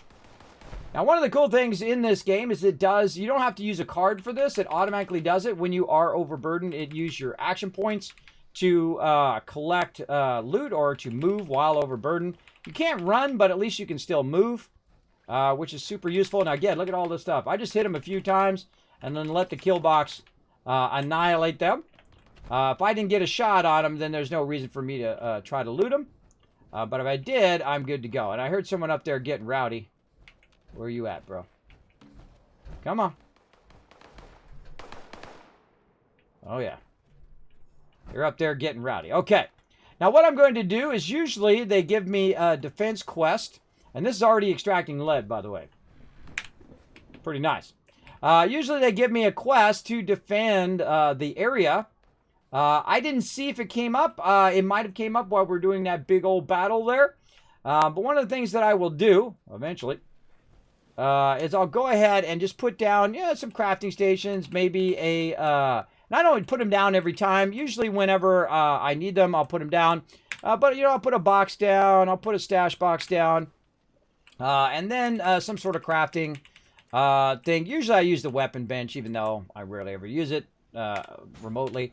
But this way you can go ahead and scrap everything that you have on you, including all of these weapons here that are weighing you down. And then also when you're scrapping these, by the way, you can get some modifications. Let's see if we get any. I've done so many that I doubt I have even a few left. But there we go. So we get rid of extra armor. So got some T55 there, some trapper armor. Get rid of that. Any apparel. Now I do need to sort this properly so I can see which ones are mine. Notice I put Z's on all my equipment so I know which one's mine and which one's just straight up junk. Oh, look out, cool. Twitch coming in. Twitch bot. Give me 100 biddies. Well, thank you very much. Appreciate those 100 biddies. Appreciate you coming in, showing some love, making my dragon dance over there. Little Norbert doing his thing. Now, here's what I'm going to do. Go to the soapbox here. I'm going to go ahead, or my scrap box, soapbox. And I'm going to go ahead and put this all the way into the soapbox. And look how much I went. From 500, 600 weight, all the way down to 99. If I'm about 100, then I'm doing right. It means I've cleared all of my stuff. I'm always watching at what my equilibrium weight is. I literally am only 100 weight, and I have 45 fusion cores on me. That's using your proper amount of perks right there, everybody. Right in there. Now, again, weapons. Take that assault rifle, get rid of that. Now we're looking good. So this is number 2. Now, what I need to do, though, is I need to get this power from over here over to that steel one so I can let that steel go as well. And we're just going to rinse and repeat basically what we did, and then we'll do this battle. Hold on. Let's get it going first. Just got to take a moment. Let's just do this. Let's get this over here. And again, notice I connect them first. Then I pick this up, and again, this works also in Fallout 4. This is where I originally discovered it, where I could just move it to its maximum distance, which means you're using less resources making these things. Now, I could also run a wire along the wall, and I've done it 100 different ways. I'm sure you guys have too. But I find this is the easiest way. I don't like putting stuff at ground level because that's how it gets destroyed most of the time. But I think we could just barely try to reach it. Oh, just quite not enough. That's always the way it goes. But no worries. These are cheap. They only cost a little bit of copper, rubber, whatnot. I've got plenty. And then we'll move this in a way that it's not going to be in the way, right? You want to move it so it's not blocking the stairs or your workbench. And then now we're making double steel. So instead of just one steel, we're doing 2 steels. Now, there is other resources here at Grafton Steel, which is pretty sweet. They also have some copper and oil if you need that, as well as you can extract some water and food. But I only do the lead and occasionally the steel. I only do the steel when I feel like my steel is getting low because I'm making a ton of ammo or I'm making a ton of stuff. But I can see how much I have right here in my box, and we can scroll down, and, I'm getting low. I only have 3,000. You can see that I'm a bit of a collector. I have 7,492. I have a slight hoarding problem, 6,000 glass shards. Just ever so slightly, everybody. Ever so slightly a hoarder. Right there. So that also is an infinite amount because I do have Fallout First. So if you're a big crafter like me, Fallout First is your jam, bro. It is your jam. So there we go. So we've done our 3 things that we're going to get started. But is there another one? Yes, there is. We're going to come back to it here in just a moment. First, we're going to go back to the Tycoon Water Factory so I can chill out for a moment while we are doing a battle. And while we're traveling, let's do it. To battle! It's time to battle up. I love how you guys, even when I screw up, you guys still gather around me. I appreciate that. That's funny. I'm going to fast run us out of there. That was my bad, everybody. I totally misclicked on that one. That was my bad. There we go. Zoom, zoom. Let's do it. That's funny. I put me out in the middle of nowhere. I didn't mean to.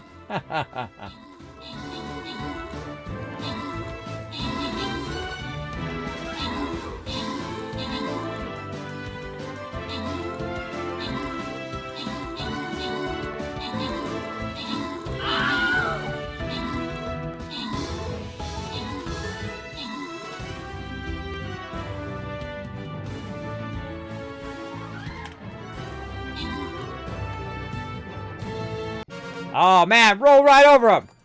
Boom. There we go. Gear Red Raven. Walk away with some extra loot. Wreck coming in. 13 kills. MVP. Way to blow it up. All right. Come on. We're going to go for this gold. Let's go. Let's go. Come on. Let's get it fired up. Let's do that. We're working on the Barbarian. All right here. Yeah, Barbarian. Let's get him going. He's almost level 32. Boom. We just need 300 gold. What do we got? 211 gold. We get 300 gold. We can get our warrior up to level 30. And this guy's almost level 30 as well. So we really need like 600 gold. We got to get to it. Let's do some battles.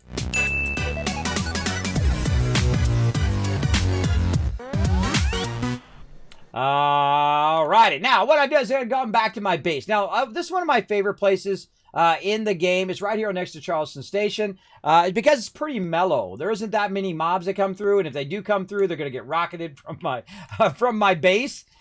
Which you can see I've got some rockets out on the side here, so if they get rowdy, bam, it's going to blast them with some rockets in their face. Now, I can go collect more purified water, but I let it run for a while before I collect that. But we'll say it's been about 30 minutes, right? So it's been about, just for the sake of argument, we'll say it's been about 30 minutes. Let's go ahead and jump back to the Poseidon, which we got first, right? We got Poseidon. Then we went and got the other power plant, which I forget the name of right off the top of my head. And then we went and we got Grafton Steel. Let me go look at the name of that one. I always forget the name of that one. I rarely ever go over here unless I'm doing fusion cores. Thunder Mountain. That's right. Thunder Mountain Power. So I'm going to go ahead and run back over here. And again, remember that these max out. They're not like Fallout 4 where they'll just keep collecting hundreds and hundreds of them. They will max out at a certain amount, and the fusion cores max out at 3. So if you're not grabbing them when they're 3, then basically it's not doing anything. It's wasting its time. So there we go. So we got those 3. We grab those, and we let that continue to run, and then it will do 3 more. And then over here, we check this. It's about 15. 15 is its max, and we'll pull that out so then it will have room to collect more, right? Killbox doing his job, shooting whatever was trying to get me there. I could hear it firing. And then we're done, right? So then we can go ahead and we can jump back over here to this side. And over here to Thunder Mountain. Look at my crew. I really got to make like a collage of all of the different shots of my crew and all the different peeps that have come in and out over the years of Fallout 76. One of those things I want to work on, but I got 1,000 other projects I got to get done. All right, so we got that done. Now, again, remember, there's a bunch of stuff here. We could get this going. Now, one of the things that is really annoying is the same quests will come up and tell you again and again and again. If I have already come over here once today, it should not do this again. It should only do it once. But every single time I come in and out of the power plants, it will continue to ask me to power it up. I don't power it up because it takes too long. It takes like 30 minutes, and I could be doing something else other than that in that 30 minutes. There's 3 more right there. So we just got 6 of them within 30 minutes, and all we had to do was just capture that stuff. So that's good. And I'm going to go ahead and click right here, and I'm going to toggle that off because I don't want to do that quest. Now, we got that done. We got Grafton up here. I didn't see one to defend Grafton, but that doesn't mean it didn't ask me. Now, we have one more camp to get that I usually get. There's a lot more that we could get, but we're going to go over here to Hemlock Holes here. And this is going to be something different. But this is also a really fun one over here. A lot of these sometimes get screwed up where mobs go the wrong direction, and then you try to go get the mob, but then you go out of the zone, so you're not going to get credit for killing the mob, and so on. But this is definitely one of those you want to hit up and hit up big time. This is acid over here. And it has 3 nodes of acid so that you can build up a bunch of acid and lead, and that equals ammo. And that's what we want to work on. But first, we got to clear all the baddies.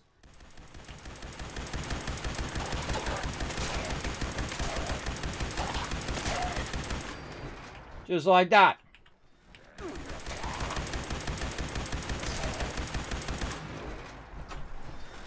Now, I might be a little OP for this, and I am, but that's fun. Now, we're going to go ahead and claim this workshop right over here. So now we're going to have 4 of them going at the same time. Now, one of the things that happens, by the way, it's going to happen to you quite often while you're doing this stuff, is that one of them is going to be under attack, and you're at the other one, and you're trying to defend that one, and the other one's attack. Don't worry about it. You can always go back and retake them. In fact, you don't even have to retake them. As long as they don't destroy your stuff that's there at that particular base, it'll continue to make fusion cores as long as you're logged in. Now, I suggest that if you are going to do what I'm doing right now, that you have a good amount of time before you start playing. Because this takes a lot of circuitry, it takes a lot of your resources, and thus, if you don't get enough value out of your resources that you're spending collecting all of this stuff, then I feel like it's not worth it, right? Because you just burned a lot of circuitry, you burned a lot of steel and whatnot to get that going on. Oh, I left the work area, so it stopped claiming it. So that's what you want to do. You want to go ahead and gather as much resources as you can while you're in, and thus you want to keep going in that circuit every 30 minutes or so. And there we go. Now I own that. Now, what's going to happen again in a few minutes here? I'm going to get attacked, but don't worry because you know I'm going to get it set up here. We're going to use our blueprints of my various different configurations of Kismet kill boxes. You can see I've got some basics and whatnot, but I've also got ones that I just use for power, right? So if I want a single power, I'll use the one that gives me 10 power, which is great for extracting, or I'll just use the fusion generator. And I like to put it up right against the side of this so I can literally climb up on this thing if I want to, and then I'll get my resources going over here. Now, obviously, I have a ton of resources that help me do all of this stuff. That I collect because I'm a super looter. I collect a massive amount of loot, every type of loot you can collect. Look at that, it's so easy right there, right? Get them both in one shot if you line it up properly, and then you can probably guess what we're going to do. We're going to go up here, we're going to put a power connector right up there. We're going to connect this. Now, I'm a builder, everybody. That's what I do. I love building. It's really, really fun. Now, remember when you're building stuff that you're not obstructing, the ability for your turrets to fire from up here down on this. One of the things that happens right here is the fact that it will actually block your ability for your turrets to shoot at it. So you got to kind of watch this one here in the back. But there we go. Up and running. Just that easy. Now, you don't necessarily have to use a fusion generator. I just do it because it's easier and I have tons of resources. But this will start to extract acid. Three around in that acid, and then when you do go to fight, you can stand up here and pew pew all the mobs out there, like this guy way out here. Look at this. Just going to make him really angry.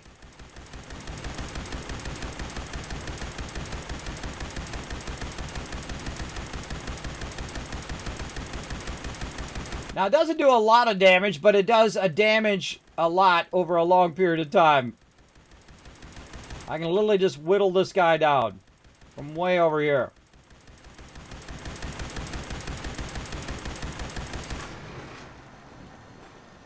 Full on ragdoll there. All right, now he's dead. Okay, now I also need to, just dawned on me, I wonder if I turn my settings off. Hold on, let's go see. I don't ever use aim assist. Miscellaneous active quests when start. No. No. So I got side quests on, event quests, and daily quests. So if it does come up and say, hey, Kismet, you got to defend such and such place, it'll come up and warn me to defend those places. But this will go ahead and run. Let's see if we've gotten any... and what I'm trying to do is always trying to optimize where my stuff is to do a minimum amount. So it's using the minimum amount of resources when we're grabbing it. Now, how do we know it's working? Well, over there in that upper right-hand corner, if it wasn't working, if it didn't have enough power, oh, there we go, defend hemlock holes. It would say, hey, this is red. You are screwed. You don't have enough power. But I have more than enough because this is 100 power, and this is only using 30. Now, I could use rockets and all that other stuff as well. But that, again, takes more resources. It means I have to go and replenish those resources after each one of those. So I just use the heavy turrets. I never use the smaller turrets. Those ones break too easy. The heavy turrets do a lot of damage, as well as they can take a lot of damage. And so on. Now, here's something you can do while you're waiting for the 46 seconds for this to queue up, is I'm going to go into the build mode here. I'm going to hit R to remove. And so I'm going to go around and remove some stuff that could possibly make it where mobs can hide behind that stuff, right? Like vehicles and stuff like that. So I'm hitting R to remove. And it's just going to remove all this stuff out of the way. And this is why I don't blow this stuff up anymore. This way I can just go around very easily, remove all of these things that could cause obstructions between my turrets and that. So like right here, I can go ahead and remove that so that it's not in the way of the turrets. And so you can actually remove stuff from your camp, including this big old tractor right there. It's in your way. Now, some stuff you can't remove, like I can't remove all this other stuff here and whatnot. So we'll go with that. We'll get up here. And we got to defend Grafton Steel. Whoa, look out! Anglers!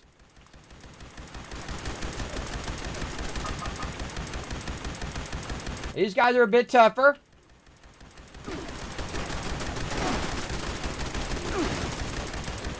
I usually focus on one of them, because these guys take a long time to kill.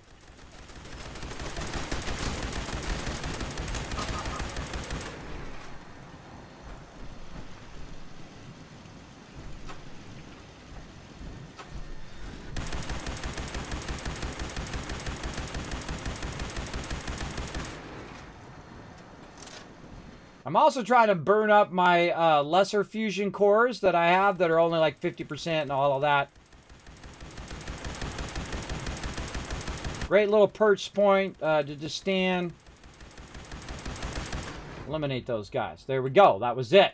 Now, we got to go ahead and defend Grafton Steel Yard. I'm not going to go anywhere. I'm going to go ahead and let that quest fail. And the reason why I'm going to let it fail, that one I didn't get a shot in on. That's why I didn't get any of the loot there. Let's go check down here. These guys have a bunch of adhesive and stuff. They got some sweet loot, so let's grab what we can. Where'd this guy go? Where'd he go? I don't know. Now, if I miss out on some loot, I'm not too worried about it. I've got crazy tons. But you definitely want to loot them quickly, because sometimes they do just vanish. Sometimes also, when I kill them, they vaporize like this. And a little harder to find. So I try not to vaporize them. I try to kind of shoot them a little bit and then let my turrets wipe them out. This way you don't have to go find them. Now, let's grab some of this acid before we go. Up in here. And we're not going to get credit for Grafton Steel because we weren't there in the beginning. So I can let it fail, or I can go over there and just have some fun. Trying to defend it. Let's do it. We're going to go join the event. Do it good. Do it good. Again, thanks everybody for hanging out. As you can see, we are gearing up for Steel Rain, which is coming up tomorrow at 10 a.m. Eastern Standard Time. They're going to patch it in. So we're going to go in and we're going to go ahead and defend Skrill Ride. There we go. See, if we join the thing, it will actually let us be part of the thing here. Now we're going to go over here. We're going to see, where's our workbench? Over here. Repair all structures just for funsies. And then we're going to go over here and watch the mole rats get annihilated. And I want them to spawn right over here so they get shot by my turrets. Now, I feel like these mole rats would have probably got killed for sure. They totally would have got killed for sure without me needing to be here at all.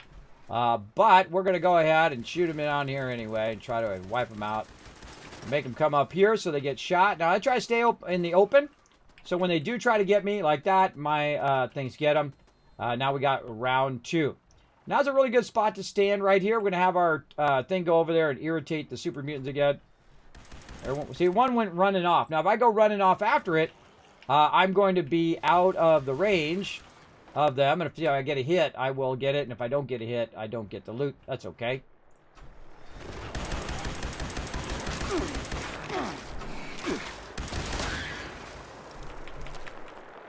Vaporize that dude.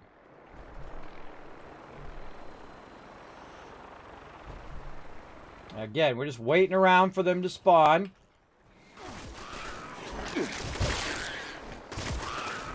Kismet kill box is the best, bro.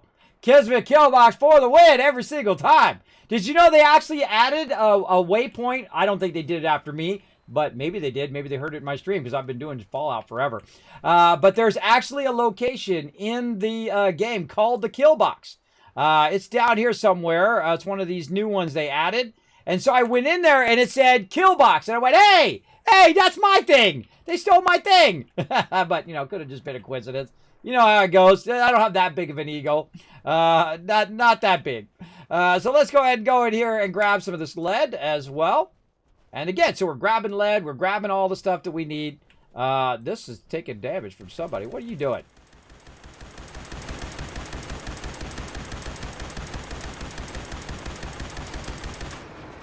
Over here breaking my stuff. Give me that scrap. Now, they get sneaky sometimes. They sneak over here. Now, you can put some more turrets over here, defend it, maybe up there or on this corner. But I don't. If it breaks, I just repair it, and then I get the stuff out of it. And again, sometimes it costs you more to have the settlement than it does to actually get the stuff from the settlement, right? Now, if I get disconnected right now or something like that, I get booted from the server, all of these resources I just used is wasted. It's gone.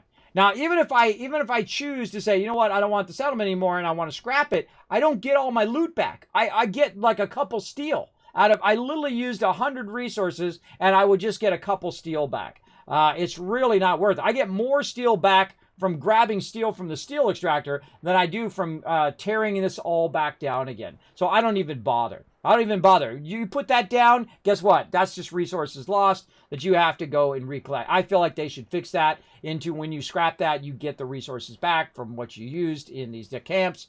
But that's just me and my crazy ideas. So there you go. All right, so we got that done. We've already done all 4 of ours now. They are all up and running. And now we're ready to do our lead run. Now, before we do that, let's go ahead and put away as much of this as we can. We'll look at our weight down here. We're at 112. And we're ready to go to location number 1. Now, one of my favorite locations in the game to get a crazy ton of loot is up here at the firehouse. Now, I have the worst time remembering where stuff is. Even though I've been to it 1,000 times, my brain just does not want to help me. There we go, right there. Actually, that was a little bit better than normal. I'm going to go right here to the fire department. We're going to get it going. Hey, is this game worth it in 2021? Tried this game a year ago too. Wasn't anything like Fallout 4, which was a masterpiece. I agree, Mr. Young. Fallout 4 is my favorite Fallout of all time, and I've played every single one. In fact, I knew about Fallout before anybody because I've been a graphic designer. I used to work on the box art for a little-known company at the time, Interplay, the makers of the original Fallout, the one that started the entire series. So I've played that game tens of thousands of hours. I've played the entire Fallout series. I absolutely love it. And I love Fallout 4 just this much, just barely, as the minimum amount more than Fallout New Vegas, and that's because it has building. And I love to build. If you're more into storyline, you're more into RPG, and you haven't done so, I definitely suggest Fallout New Vegas. Incredibly fantastic, with multiple storylines and multiple factions and all of that. Just really phenomenal. But if you prefer the more arcadey style of Fallout 4, and then, of course, the settlements, which I do, then that probably would be your jam. Now, this is like Fallout 4 with friends, right? So if you like Fallout 4, it does have a lot of limitations versus Fallout 4, especially the storage. Like when you go into Fallout 4 and you are going in the firehouse, by the way, when you go into Fallout 4 and you're collecting a ton of loot, right? You're putting 25,000 worth of loot into one settlement. Where here you have 1,200 in your stash, so it ain't that much. So you have to micromanage your loot a lot. Now, that's a problem for someone like me because I'm a super looter. Now, super looters, they sweep into an area. Look at that circuitry right there. Look at that. We sweep into an area and we take everything. Down to the smallest cigarette butt, the cap laying on the ground. We take it all. Because later on, we know that we're going to need those resources, right? Duct tape. We got other stuff in there. We're going to sweep them file cabinets. We're going to get, oh, there's some more circuitry right there. So remember to snatch up all of that stuff when you're here in the firehouse. Now, you want to be on the first level, everybody, and I go ahead and check these desks here too. Okay, a little bit right there. And then through this door right here, through the knowledge exam. Now, we're not here for the knowledge exam, but again, look at that. More circuitry there, a bunch of steel and whatnot that we can grab. I grab every clipboard, every book, everything that I can find. Sometimes I grab multiple notes again. I don't mean to. I usually try to skip those. But I'm just sweeping across here. Now, here's one of the greatest things, and this is why I restarted my character. I've played through 5 times since it launched. I played on Xbox, PS4, and I'm currently playing on PC. That's how hardcore of a Fallout fan this guy is. And that's why they call me the Wasteland Tycoon, because I don't just make millions. I don't just make billions. I'm talking trillions to infinite caps that I'm making right now here in the game, and you can too. You could be a Wasteland Tycoon like me. So what I do is I go ahead and sweep into here and grab this. But as you saw, there was someone walking around in here. And I go in here and grab a bunch of this loot back here. And there she is right there. Actually, one of my favorite NPCs, Tiffany, walking around. And we can interact with Tiffany. Happy to help in any way I can. So we can interact with her. We have different dialogue trees, and including different attribute checks, like you have high charisma or intelligence, stuff like that. You can convince them to do stuff or tell you stuff based on your charisma. So it is incredibly great. It has risen from, I'd say, a 6 out of 10 to an 8 out of 10. I don't give it a 10 out of 10 because it hasn't reached that status yet, and I'm always very honest. Even though Bethesda Gear, full disclosure, is my one of my sponsors, it is getting there, though. It's very much good. Now, my favorite series in the game is the Brotherhood series. The Steel Dawn, incredibly fantastic storyline. Love where it's going. And of course, we're getting Steel Rain coming in tomorrow, 10 a.m. Eastern Standard Time. They're bringing it down for maintenance, so it'll be an hour or 2 or whatever, and then it'll be up. And then, of course, on Thursdays, when we usually play 76, that's when we'll be playing all weekend long. So I highly recommend it. If you love Fallout, I would give it a try. Now, it's going to be much more fun if you are playing with other people. So remember, get out there and find your fellow Vault Dwellers and hook up with them and just run around. And before you know it, you'll be max level. You'll be getting tons of loot. You'll be having a way better time than if you're soloing it. Now, right now, I'm soloing it. There's nobody on my world. The reason why is I have Fallout first, and I'm in a private world. So if you want to just play by yourself, you say, Kismet, I'm more of a solo player. I don't want to, get into all of that, whatnot. I just want to go run around like I do in Fallout 4 or in New Vegas. I just want to run and do it myself without any other people. And so you can get Fallout first, run around. You can play it as a solo game, which is basically what I'm doing right now. Now, this room is one of the greatest rooms in the game. The reason why is, look at this axe and thing. The reason why is it's got tons of lead, and that's why we're here. We're here for all of these barbells, and they are very quickly going to overburden you. Look at that, 161 right there. Now, some of these are worth 5, some of these are worth 2, 3, whatever it is. They're all worth different amounts of lead, but you definitely want to pick all of that up and then sweep, everybody. Sweep, sweep, sweep. Get that loot. Get that loot as you're walking around, right? Out the door. Where are we going? This way. Let's go look down here. What we got? We're looking for the fire engines. We found the fire engines. Go around behind the fire engine. Over here. Oh, what do we got? More loot. That's right. Pistols, guns. Get it all. Remember, especially early game, you want to grab everything you can get and throw it into a box over here. And then you're going to have all that different stuff you need later on. Lead and all of that. Look at this. More drawers. Sweep it. Sweep it. Sweep it. Hit that E button as you're sweeping it. Nice. Now, over here, same thing. Nuka-Cola bottle. Doesn't matter what it is. I don't care. I'm going to use it at some point. I know I'm going to use it, or I may never use it. Hey, you know how it goes. Then we're going to go ahead and sweep in here. What do we got? We got some more lead there. What do we got over here? Nothing there. We got a bunch of stuff here. We got a dead scorch with some stuff on them. Thank you very much. Walk over here. We got a workbench. We'll come back to that in a second. We got some loot in here. Now, I have a perk that allows me to instantly open that up. They're legendary perks. I'll show that to you. Now, if you want to know what the coolest thing in the game... Oh, someone is going to get banned. Hold on. Hold on a second, chat. All right. Hold on. You want to get banned? All right, bye. You want to get banned? Then you're gone. Just like that. And then you give... I wonder why people waste their time. That's just one more person to ban. Spam in my chat.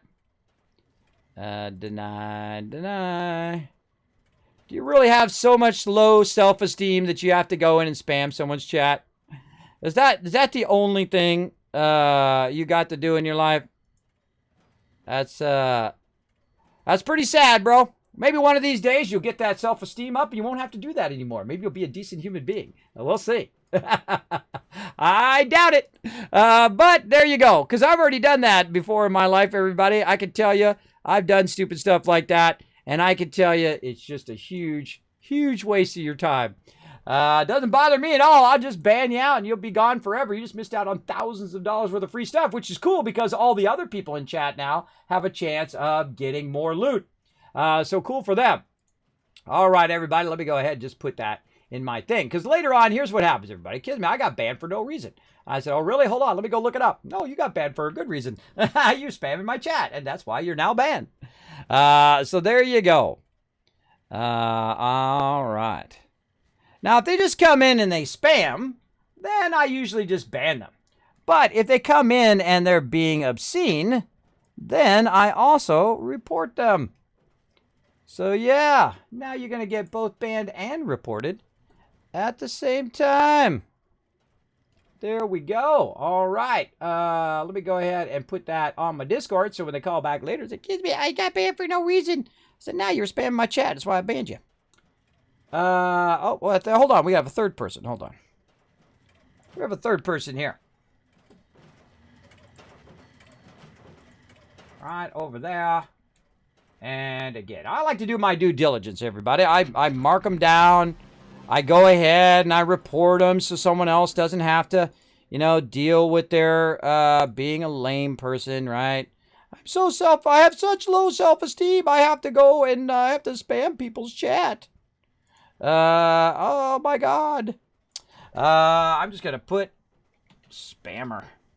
In fact, I'm just going to copy that for the other two people. There we go. Now, it's most likely the same person, I find. I find it's usually the same person that is doing that, and they're using a bot or whatever. Let's go ahead. Report these people. Again, this is what makes Twitch better. If you just take a moment. Now, of course, they'll just go create another account, but, you know, I try to do my due diligence. And just try to get rid of them there. And block them. Now, normally my mods do this, but my mods are AFK at the moment, so I don't mind doing it myself. I don't mind taking a minute. All right. One day, I hope you feel better about yourself, and you stop doing dumb stuff like that. What a waste of time. What a waste of time. There we go. All right. Block them out. There we go. Let's see. What a noob. I know, right? Still trying to level up in real life. Those are what I call zero-level people, everybody. People who need to go in and, like, spam chat, or they need to bring other people down to make themselves feel better about themselves. I was like that when I was young. I didn't care about anybody else, and we would call it burning in those days, where you say, oh, my gosh, what's going on? Flood coming in, bro? What's going on with them pants, right? And of course, in those days, you weren't so mean and cruel as you are today. I mean, people are really, they don't understand the subtlety. Thank you, Wolfric and Mr. Young, for coming in and with the follow as well. They don't understand the subtlety of what is funny, and you know, when you have a rapport with somebody, and you can, you know, do a little gamer smack talk with them, say, oh, what a noob, oh man, you suck, blah, blah, blah, blah. And they don't understand there's a subtext there that you're friends. And so you understand that you're friends with each other, and you can kid each other, rib each other a little bit when you make a mistake, and you can laugh at your own mistakes. And then they take it to the extreme where they start being really mean and rude, and they don't realize it, or maybe they do, I don't know. But I always find that funny. So coming to, can you build more than one settlement in this game? You can. Can you explain how settlements work in the game? Absolutely. Absolutely. A fantastic question. You know what? I'm going to give you 1,000 kiss caps. Everybody in the chat on your behalf for asking a fantastic question. Now, this is the greatest thing in the game, everybody. You can set different sets. Say you're crafting. Say you're doing a whole bunch of different stuff. You can go ahead and get that going on. Now, I'll go ahead and tell you a bit about the stuff here. First, I'm going to grab a bunch of gears and whatnot. I'm going to go ahead and scrap a bunch of loot right here, a bunch of weapons I just picked up. So I'm at 800 weight down there. And the reason why I'm so overweight in the game is because I carry all this lead, right? Now, this is worth 10 lead, that one right there. That's 2 of them. That's 20 lead right there. That's 4 times 5. That's 20 right there, etc., etc. A bunch of lead allows you to build bullets, right? So that's why we need lots of lead. So I'm just going to go ahead and say scrap all the junk, and then boom, I just went from 800 down to 134, just like that. Now, let's go ahead and check out our settlements over here. Now, there is 2 different, or really 3 distinctive different types of settlements, or different types of settlement-like items. There's first your main camp, right? Your main camp that you can use. Now, if you're slightly in aggro, it'll take a little bit for it to travel. Your main camp, which you can build, right? And now they've added it where you can have multiple camps. So you can build one and then go build another one and switch between those 2 camps. Now, I've not built my second camp. I plan on doing that probably on Thursday, or maybe I'll do it on Wednesday off stream. But I'm going to build another camp somewhere and surprise you guys when we do some multiplayer later on. Now, this is my main camp here. It's called the Tycoon Mega Water Factory. There it is. And so I built this from scratch, right? And what I did is I collected the materials and I went in and I've, of course, collected some of the high-end materials so we can make a removal there, radiation removal. And you can see I've built it out, just like you do in Fallout 4, right? So you built out all the basic structure and whatnot. Now, here in Fallout 76, though, it is not like Fallout 4, where you can just put a wall down and GG, you're good. You have to put down your foundations and then connect stuff to the foundations, and then you can work your way up. If you don't have the foundations, it will not let you build any higher than that. It will not let you put just walls down wherever you want. Now, the exception is that they do have interior spaces for building now, and they're called vaults, where you can build your interior vaults and decorate it however you want with no restrictions on all what you're doing. So that's a lot of fun. But here out in the world, you do need to build a certain way. Now, if I was in the adventure mode, other people who are playing the game could run along, we'll do that battle here in a second, could run along and utilize all the stuff in my base. And you'll see me do that when I'm doing multiplayer with my team. Tonight, we're just collecting a bunch of lead and resources. But I also have a bunch of stuff because I like to help other vault dwellers like me. So I'll have some razor grain, which you can see on the side here. I've got a bit of carrots there.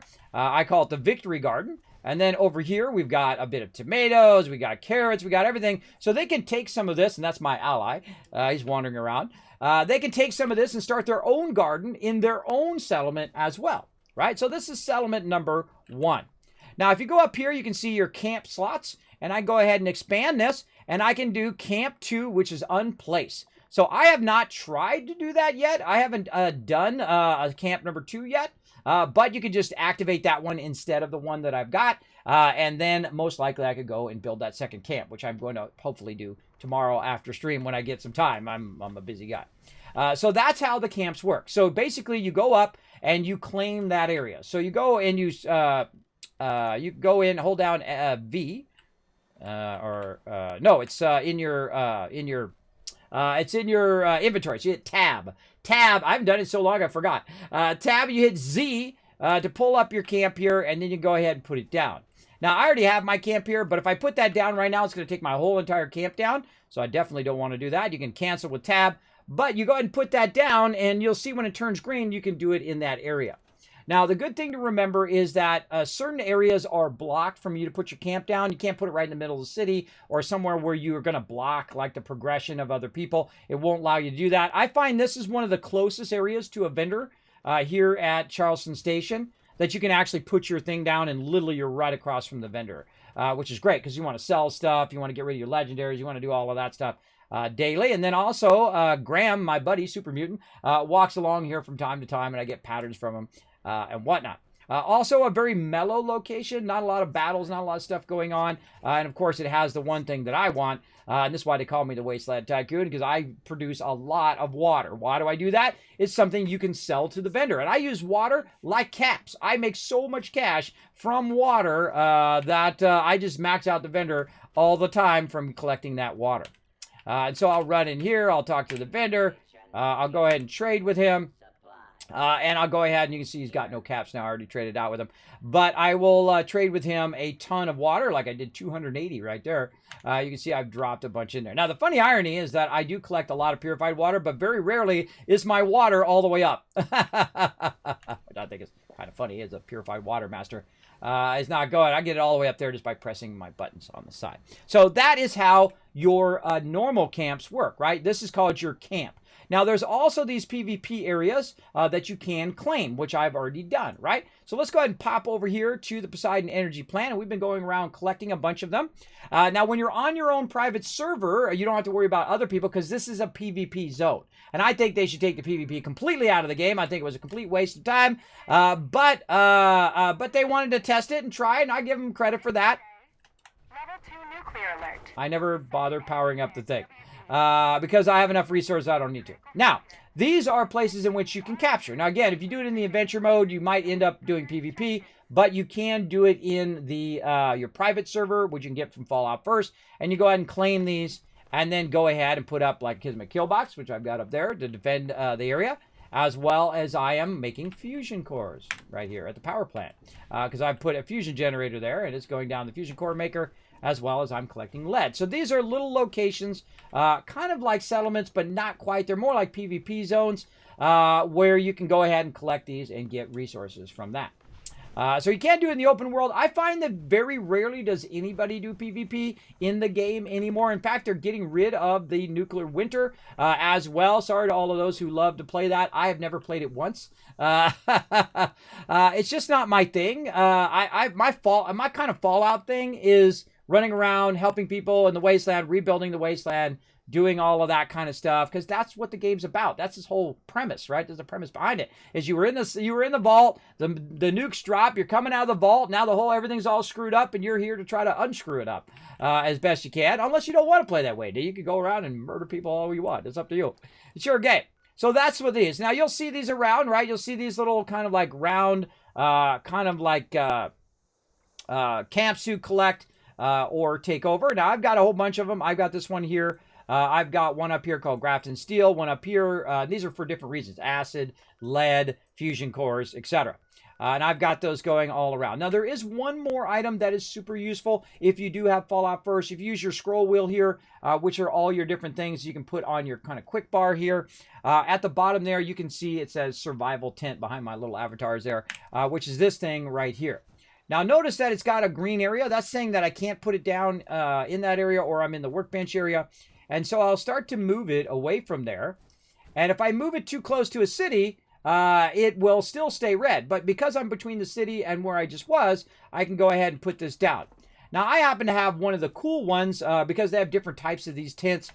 This one's really nice because it actually has a workbench in it. That's right, it has a workbench in it where I can go in and I can scrap all of the excess items in the game. So that's basically how it works. Very much like Fallout 4. It has some improvements from Fallout 4 and then also some downsides to it as well, especially your inventory. Your inventory is going to probably be your most frustrating thing, but it is still incredibly fun, especially when you're playing with friends. Now, what I'm doing tonight is I'm getting ready to play with my crew. Now, what I don't spend a lot of time, and I'm trying to spend more time getting it going.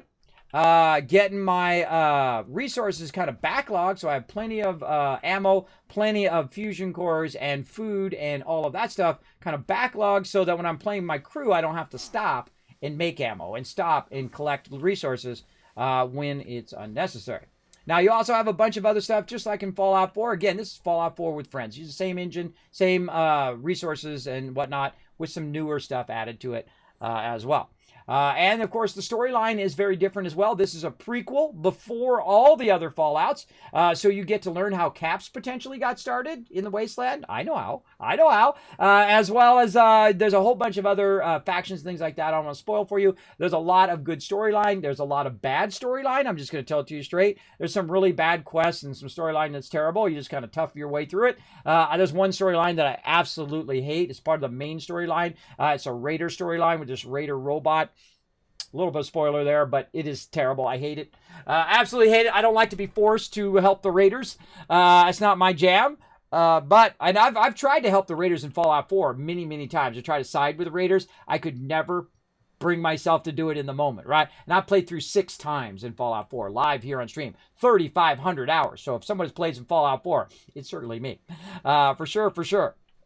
So there we go. And of course, you can also change your different sets. Right now I'm on a crew set, but I can go into crafting set. I can change all my perks and whatnot. And again, that's pretty much about building. So there you go. Is this PC? Yes, it is. Oh, did I not put it in my title? Normally I have it in my title that I'm playing on PC. But I play on all 3 platforms. Yes, it's not on my title today. What the heck? What the heck? I try to let people know what platform I'm on. I'm usually on PC. I have a custom-made PC for that. So again, let me thanks for that reminder. And in fact, there's 1,000 kiss caps for catching that. That somehow did not go onto my title. I have a thing that automates all of that, by the way, that puts all that stuff in a sequence, and I can put it in my title. So I can use it later also for YouTube, because I put every single stream up there. Every single one. 6 hours, 8 hours, 20-hour streams, whatever it is, I put it up there on YouTube. Believe me, that takes a long time to process. I usually started processing on Friday, and it does like 5 videos by Monday. Takes a lot of work. A lot of time and effort. So there you go. So yes, playing on PC. Thanks for asking. Appreciate you asking. Hey, Wolfric. Hey, Kismet, long time. Yeah, it has been a while, hasn't it?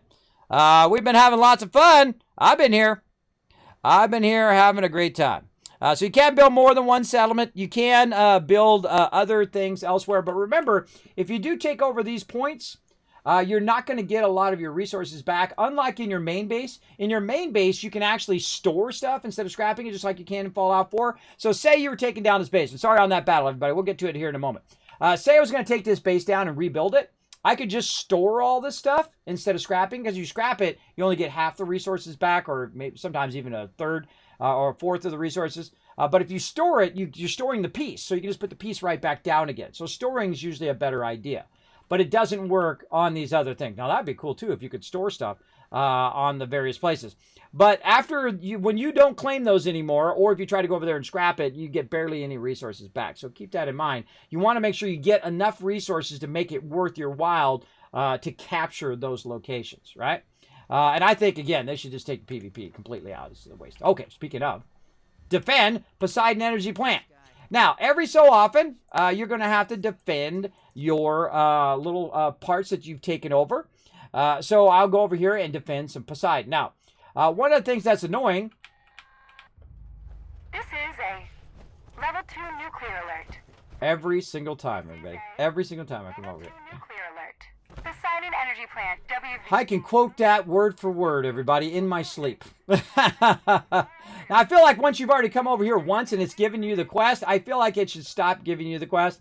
Now, also what happens if you have too many quests on, here's a huge tip for Fallout 76, by the way. If you have too many quests on at the same time, they can aim you in the wrong direction. One of the problems with this game is the breadcrumbing, where it's trying to teach you, okay, you got to go here, then here, then here. Sometimes you get very lost as to what you're doing and where you're going. Fallout 4 was way better, 1,000 times better. In fact, it actually knew where you've already been and gives you quests elsewhere where you haven't been already. That's how awesome Fallout 4 is. Still to this day, amazing game. And I do get every now and again the itch to go back and play, but I got lots of other games to play. I haven't even finished those yet. I haven't finished one game, only one game in I don't know how many years now, 3-4 years. I finished one game, Subnautica Below Zero. We finished it the other day. All right, here comes Scorch, my favorite. Get over here. Let me introduce you to the Kismet kill box. Now, I've got some signature things here in my stream. Mega building, super looting, as well as the Kismet kill box. And watch it do its thing over here. I'm going to drag them over here and say, hello, little Scorches. Hello, little Scorches. Come on over here. I want to introduce you. Let me let you meet the kill box. Let's go. Come on. Come on over here. Now, it should already be shooting. Look at that. It should already be shooting by now. See, in Fallout 4, one of the things that you can do is put your turrets up there, and then you can literally just walk away. You don't need to put people on guard duty. You don't need to build fences or nothing like that. You build a Kismet kill box right there, and you build a bunch of water extractors, and you rule Fallout 4. You'll be a wasteland tycoon like me. Now, in fact, I play Fallout 4 within, I don't know, 20, 30 levels. I can build up my settlements to such a point, because I go around and I collect the loot. I don't use mods. I don't cheat. I don't shortcut. You do it vanilla. You can do it on console. You can do it on, got annihilated. See, I'm introducing him to the kill box. Bye-bye, bro. Don't do it. Don't do it. Didn't even have to shoot. I love it when that happens. Look at him just doing the work for me. Now all I gotta do is just stand here. If I stand here and they're coming toward me, then the kill box will do all the work. Of course, I don't get the loot if I don't shoot them, but that's okay. Now again, oh look, someone else who wants to die. Come here. Come on, let's dance. Dee dee dee dee dee dee dee dee dee dee dee dee dee dee. Let's do a little kill box dance. All right, anybody else? Want to get rowdy? Now sometimes they don't know where I'm at, so I just do this. Maybe blow up some stuff. If you like explosions, you're in the right stream. And so on. There they are. Hey, what's up back there? Come on over here. Let me introduce you to the kill box. Come on. Come on, little buddy. Now I can just go over there and kill him because my actual weapon is aimed towards Scorch. But I like him to come over here and just... Look at that guy appearing out of nowhere. Stealthy ninja.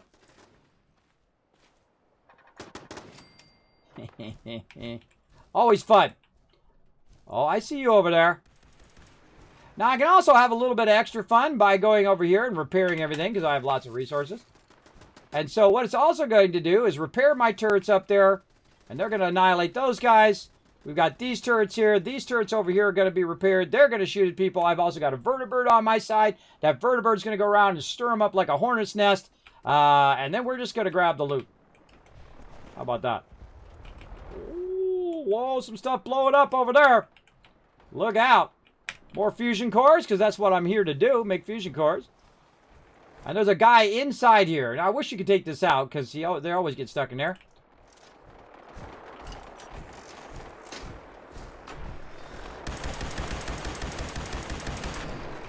And there we go. Round 2 of 3.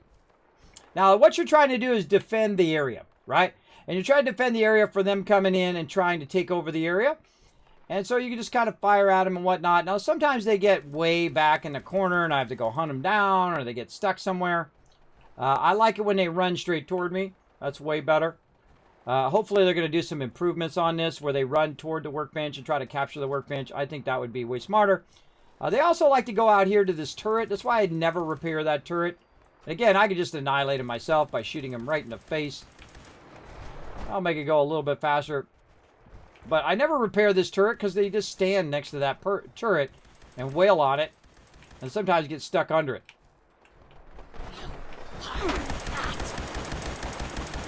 Let's go, guys. Let's dance.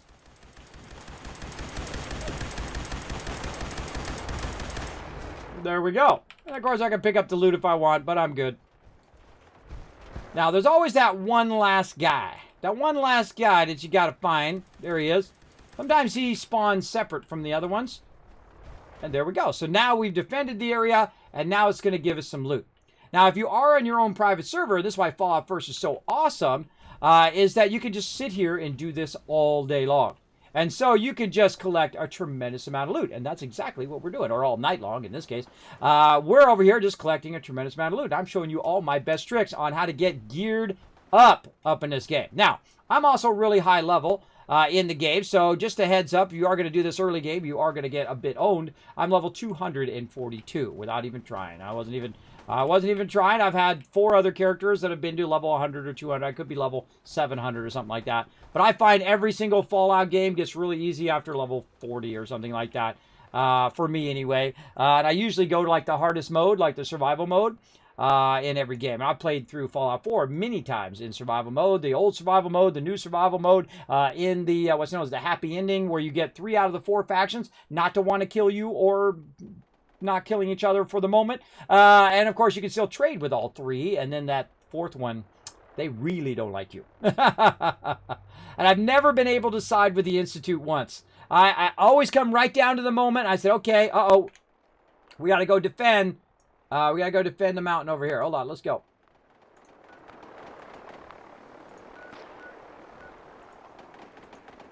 Get over there. All right, so now we're gonna go ahead and jump over to this other one that I need to defend, and this one's gonna be really fun. Let's go ahead and try to get my battle going first. To battle! Now, we don't call this the Mega Stream for nothing, because we're doing a bunch of things all at the same time. We're gonna go ahead and do this battle here.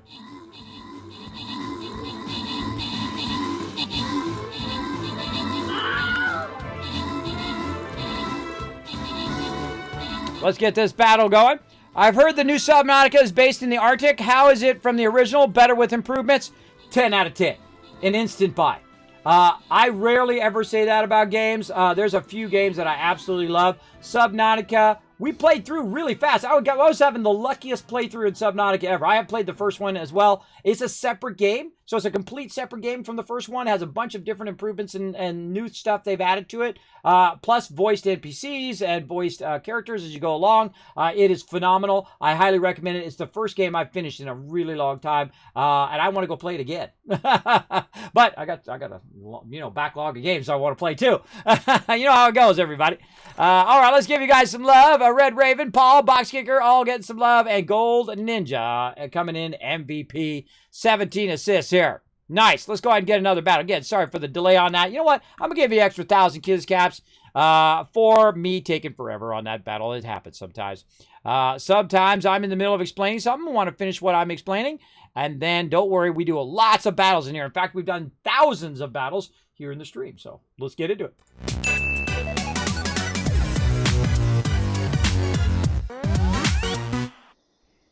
Oh, well, there you go, Wolfric. There you go. I'm glad you took some time away. I'm glad you're feeling better, bro. Well, I appreciate you coming back, showing the support in the stream. Now, watch this, everybody. We're going to have some fun. Watch this as the Kismet kill box gets it going. Now, this is an epic kill box with rockets and all of that. Let's get these guys rowdy. Now, notice how it's not firing right now? I feel like that's a hack. But when I get nice and close and they try to aggro on me, watch this. Oh, looking good. Oh, wait, we got to repair it. I see it's damaged. Hold on. Let's go over here and have it. Let's do some fun. Now, sometimes I don't shoot them just on purpose so I can let the thing get them. All right, there we go. We got it all repaired. I could see that my rockets were not firing. There they go. Get smoked, bro. Now, look, I didn't do nothing. All I did was set up my turrets and my stuff here. Oh, God, there it goes with that again. But you can see I get the item rewards, right? So you can just do this over and over and over and get crazy tons of loot and get yourself geared up nicely. Now, me, I just am here for the fusion cores. So I just grab the fusion cores, out we go. Now, I find Thunder Mountain here is the higher end of the two power plants. And so you're going to get a ton of mobs that are typically harder than the other mobs, like the gulpers and things like that. So watch out for that. Now, again, I wish this would just do this once per time. We come in here. I don't keep talking on and off every time. So we've already done the two power plants. Let's go ahead and check in on our acid up here. Now, I do this very passively, as you can see. I kind of jump back and forth and do stuff, and then I'll go and I'll get some lead from a certain area. And then I'll jump back and get some more and get some more. Now, you can just forego coming over here and just let them get taken over, and you come back and take them back over again. It doesn't have to interrupt what you're doing. But again, we'll swing by. We'll get some acid here. There's 10 there. Now, sometimes we step in the acid. We take a little damage like that. It happens. We grab some, and now we good. So now we got acid from there. And again, there's more resources there. I could get other stuff, crystal and gold and all of that. But I got plenty of that, so I'm good. I hear the guy. He's around here somewhere. You want to get owned, do you? All right, take this. Now watch. If I shoot him a little bit, then the kill box kicks in. But I have to finish him off. Now, one of the most annoying about these guys is they just constantly say the same arrest warrant thing over and over again. Because I am nearby the prison, so I try to avoid hitting that. And because we're a bit up from the prison, which is actually over here, right down here. And so they come up this way, as well as over by Grafton Steel and the Grafton Dam. There is a quest down here for a whole bunch of prison stuff and people breaking out of prison, all sorts of fun quests and whatnot. You have all these things that you could do on the side here, your daily world activities. You have a whole bunch of events that are going on right now that I can do. I feel like they should not put the camps with the events. I feel like they put the events in and thought it'd be fine, but they also got the camps mixed in there. So when you're in the adventure mode and you're trying to find an event, you can't sort it where it's just showing you all the events at the top. right? And then all the camps down below. Or it would have been better to just say events over here, because there's never that many events. It's like featured. So you usually have like 2 or maybe up to 4. If you shot off a bunch of nukes, it might be a bunch of featured ones, right? But it should have all of them in there. This one should say events, and this one should say camps. That's a much better, I don't know who did that, but they did a bad job. Sorry, I just, again, tell you like it is. I'm not trying to bring people down. I'm just trying to tell you, hey, it'd be much better if it was that way, because I'm old school, bro. There's no more old school than me. I've played hundreds of thousands of hours of games. I mean, a lot over my years. Now, I also was outside leveling up in real life, everybody. Been graphic designer, been married 28 years, 3 beautiful daughters as well. So I have been out there crushing it in real life as well, not just play games, but hey, games is my thing. I'd rather do that than watch TV or, do other things like that where you're just mindlessly going the whole entire time, right? I like to interact with it, play with other peeps. We're playing together, having lots of fun and enjoying our time.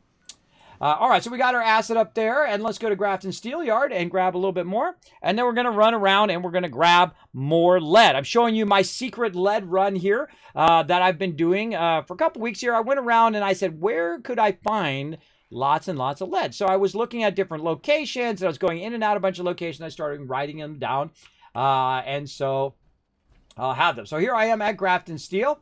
I still got my vertibird. See, very rarely do you keep your vertibird for very long. Normally it gets blown up very quickly. It's like, made out of paper or something. I don't know. You think a vertibird be pretty strong. All right, there's some more lead there. And over here, get some steel. Ooh, 40 steel in there. Now, 40 steel seems like a lot, but it's not. I feel like these super mutants should go away once you looted them. Would be nice. For some reason, they linger for a while.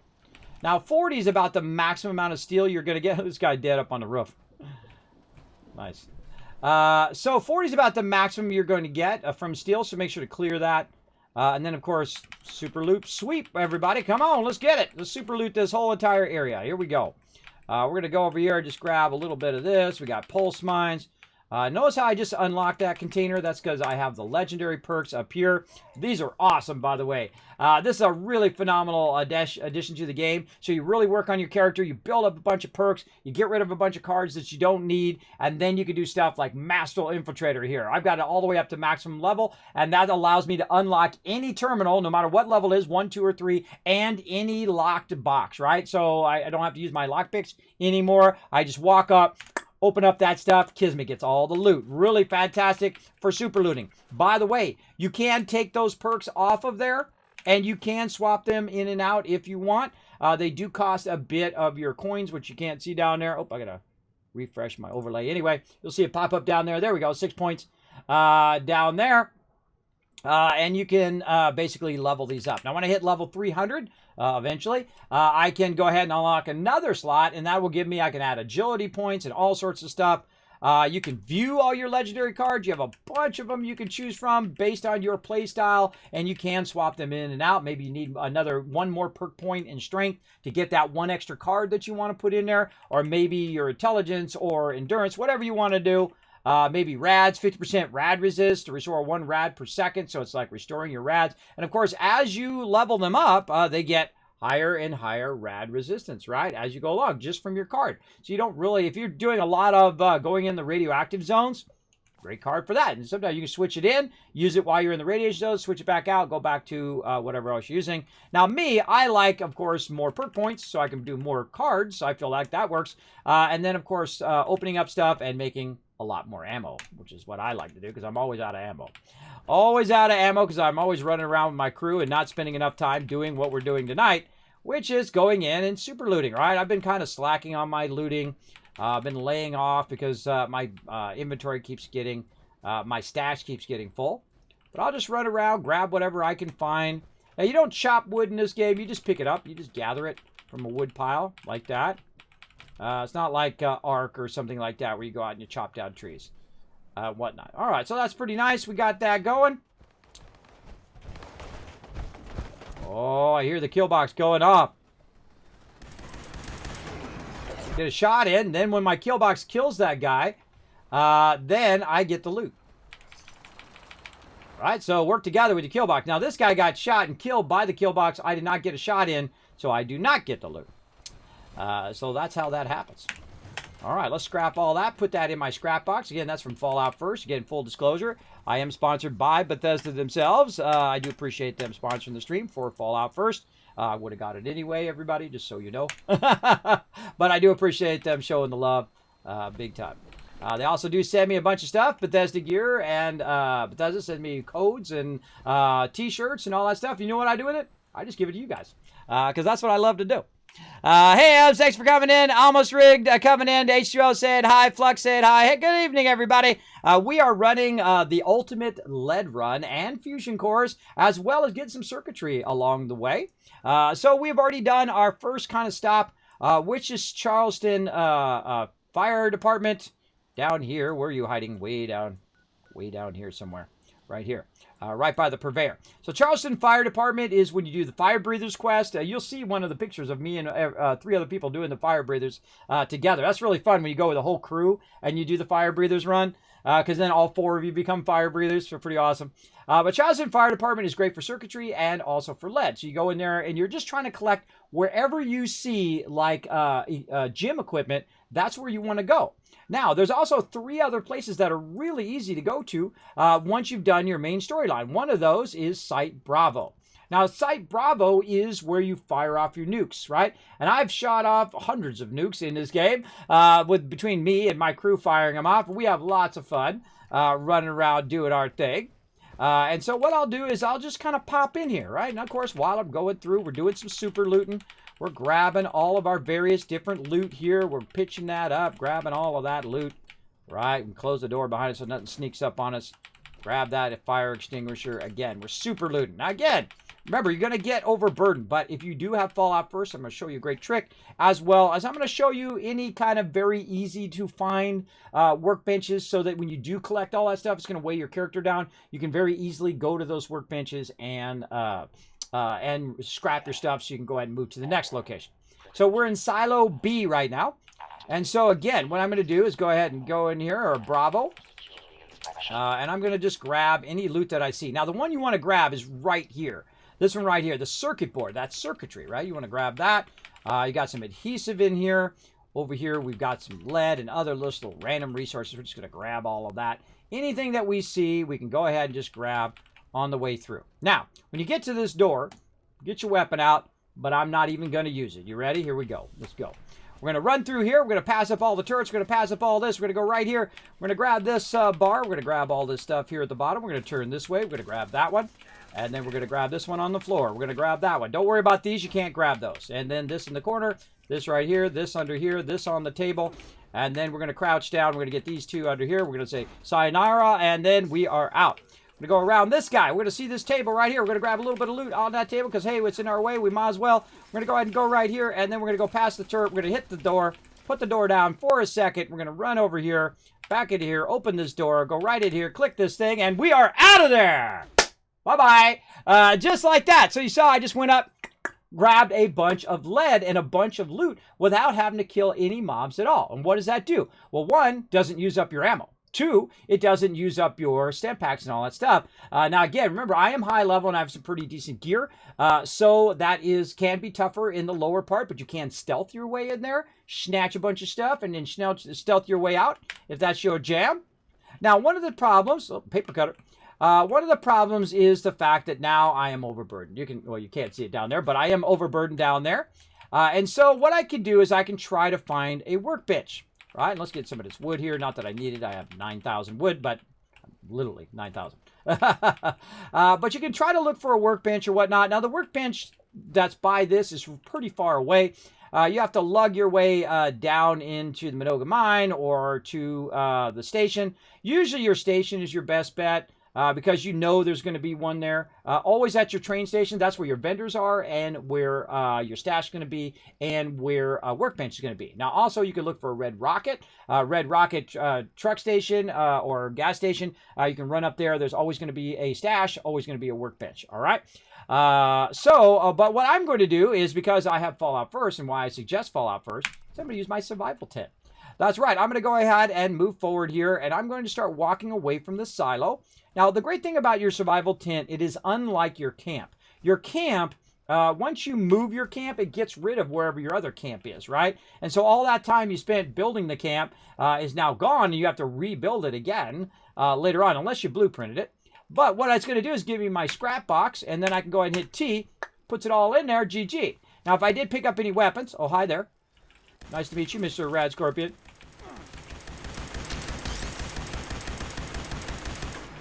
Trying to get in my thing. Why can't I get in the thing? There we go.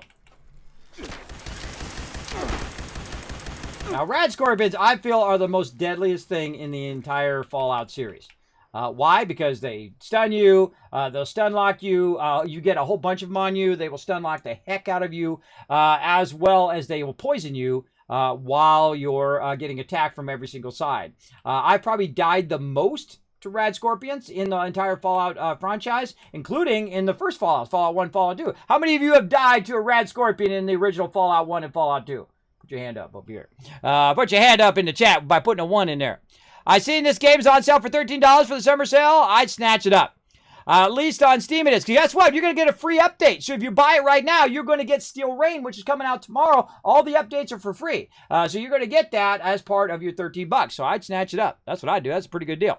So many deaths, right? Oh, yeah. Lots of ones in the chat. So many Rad Scorpion deaths. I feel like those are, other than Assaultrons, in the new survival mode in Fallout 4, which one-shot you, by the way. They absolutely one-shot you from really far away. So you don't even know they're there. You're running along. Assaultron pops up. Boom! You're dead. I've been done. And I've had high-level gear. The best gear in the game. The best power armor. Best everything in the game. And been one-shotted by Assaultrons. But then again, I love playing the harder mode. So I don't like doing permadeath. That's not my thing. But if that's your jam, more power to you. But I don't like doing permadeath. That's not fun for me. Because I don't like my companions to die. I don't care if I die. Oh well. But if my companions die, I'm not down for that. I don't like my companions to die. All right, so we went to silo number 1. Now, you can probably guess what I'm going to do, right? I'm going to go to all 3 silos because we have 3 different silos. Now, the different silos, as you go along, will have different stuff around the silo, so it'll make it tougher to scrap all your stuff. How are we doing? Retweets. 8 retweets right now. Whoa, 1,000 kids caps for you guys crushing it. 13 more minutes on our battle. Now, do me a huge favor, everybody. If you've been in the stream forever or you just came in for the very first time, click that second link right there in the chat. It's going to take you to my Twitter. Go up there, hit that retweet button, hit that like button while you're there. Hit that follow button. It does help out the stream tremendously.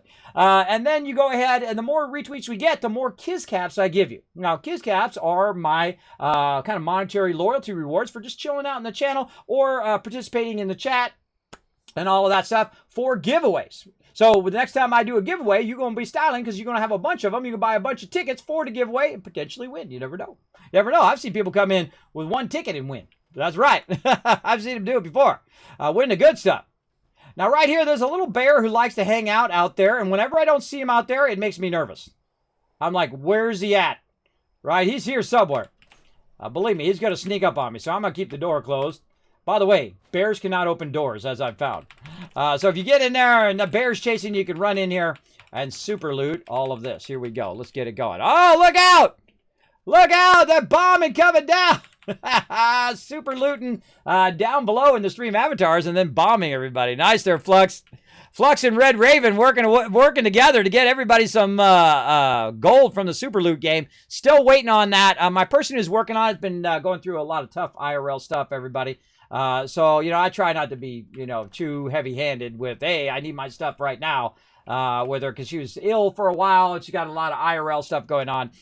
So I'm just giving her some space. I know how it is as an artist when you're really trying to get stuff done and you're struggling and whatnot. So I just give her some time and she's just finishing up kind of the last section of it. So hopefully we'll get that soon. We'll get some new avatars for you guys as well. Okay, now. This silo is an exact replica of the other silos. So you can just come in here and do the same exact thing. Do not forget this right here. Boom, circuitry. Adhesive. Over here, lead and wood and all this other stuff. You can schnagola. Right there. And again, open up the door. Run on through. Oh, right here too, look. Ooh, free stuff. I didn't even think about that one. And again, same stuff. Same pattern. Be in the same places. Again, I happen to have some pretty good stuff. Now, normally you'd use... Hey, the guy's in my way. Normally you'd use that key card, but I'm not going to use it because I'm not going to stay. I'm going to grab that, and I'm going to be peace out later, everybody. Got to go. And just because I'm going by here, I usually sweep that as well. I get it? Sometimes I hit that door on the way through, and I lock it down. That just gets less people shooting at me while I'm going for the door. And I'm out. He got one last shot in before I was out of there. Now, again, the hardest thing is that when you're picking up all this lead, is it's really, really heavy. And so you've got to have some way to scrap it or get rid of it. Break it down into its base component because it's a lot lighter when it's in those base components. So again, we'll go out here. We'll see if Mr. Bear's out here. Now, I usually find that the bear doesn't show up until I pop out of here while I'm overburdened. I don't know why that is. What was that? It was trying to show me something there. And I don't know why it always turns my light off all the time. Here, there, see? Did I call that or what? All right, Mr. S.p.e.c.i.a.l, come here. Denied. Whoa, look at him running at 1,000 times speed.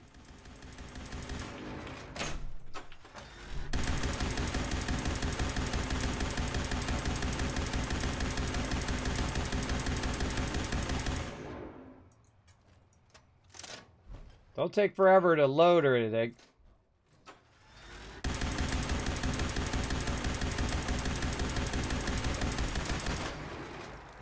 Vaporized.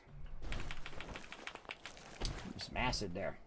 Now everything in the wasteland is resources. That's how I look at everything, everybody. I like, oh, that's lead, and that's iron, and that's whatever. And the scary thing, sometimes I do it in real life.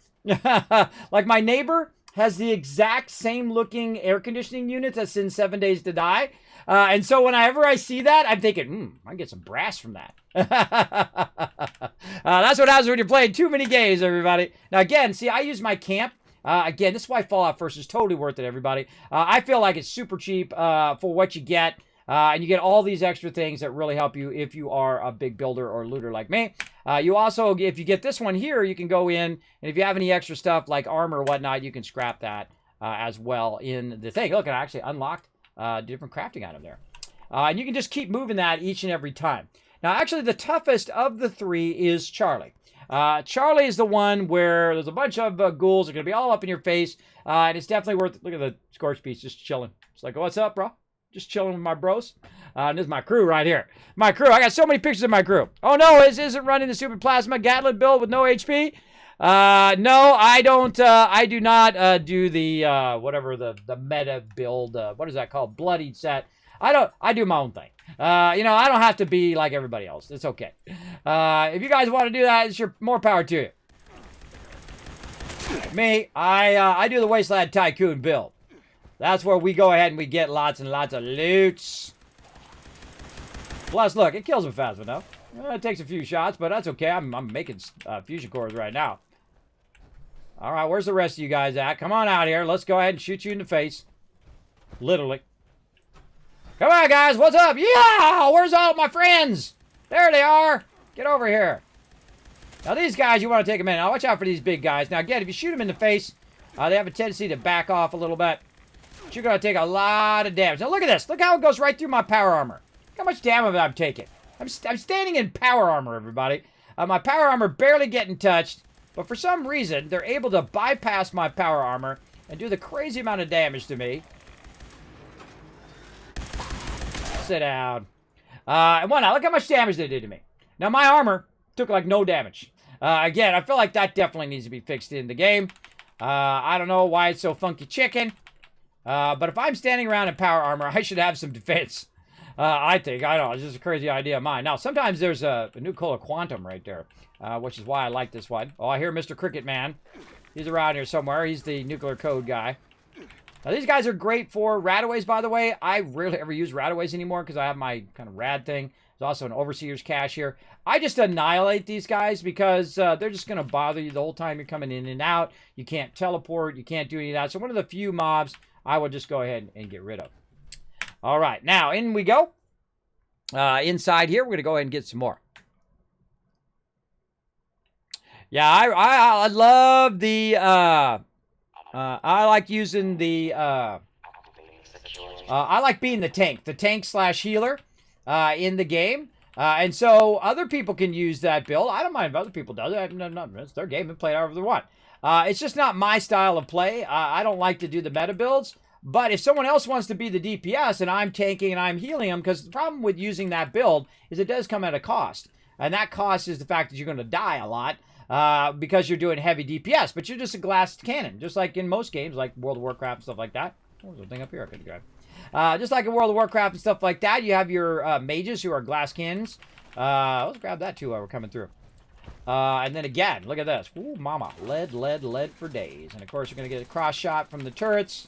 From various different mobs shooting at us. But again, you can avoid most of the mobs here while you're doing this. Do a cracking out. I'd usually jump over that because that mob's blocking me. And we'll grab this and then we're out. It's a bit repetitive, but still fun. Now let's see if I can get it on the way through. Oh. I don't know why that one doesn't always work. I just do that just to slow them down so they have to open up the door and whatnot while I run over here. They're not shooting me the whole time. And then I'm out. Just like that.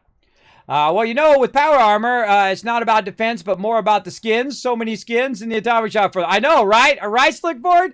I don't know what it is about, because in Fallout 4, man, like, you give your companion... Put a 1 in the chat if you've ever done this. If you've ever given your companion a power armor in Fallout 4, and you go into the very first battle you go into, and their power armor is wrecked. You see them just walking around with a frame in the very first battle. I'm telling you, it's very different than here in 76. In 76, it's like you don't even have any power armor on. This is like they're shooting you the whole time with power armor on. That's not how it's supposed to work. It's supposed to work where, ooh, military grade tape there. Very nice. It's supposed to work where they're hitting your armor, not you. But again, that's me. I don't know. My crazy ideas. Now, I just happen to know that you can go on this side right here, everybody. You can use your tent over here. So come out the back door, put it right here. And I'm going to go ahead and try to finagle it in such a way where it's not up so high. We'll say like that. And then there we go. So again, I'm overburdened because I got so much lead. But look at that. Boom. All the lead in there. GG. Now we good. Now, we've gone around and we've collected a few areas of lead. We went to all the silos. We went to the fire department. And now we're ready to go ahead and check in. Because remember, we set it and forget it, right? We set stuff up. We let it run while we're off doing other things. So now we're doing 5 things at the same time. We're collecting fusion cores, right? And we're collecting stuff from Poseidon Energy Plant. We're doing, actually more than 5. We're doing collecting fusion cores. We're collecting lead from Poseidon. We're collecting steel from steel grafting. In fact, 2 steels, right? Plus lead from over there. Plus, we're also collecting fusion cores from the other location. And we're collecting 1, 2, 3 more acids. So we're really doing 9 things plus a 10th thing, which is us running around and collecting a bunch of lead. So we're doing 10 things at the same time. And that is super efficient, big time. Now, of course, I could take over more lead locations. And those are really fun as well. I've actually collected them all at the same time before. But the problem is what happens is a lot of them need to be defended at the same time. And thus, you do a lot of running around trying to do that. And a lot of times, I'll just not defend them at all. I'll just let them go and be taken back over because nothing will happen. If there's no people on here, they won't come and grab it from you. And if they were, I would boot them from my server a second after that.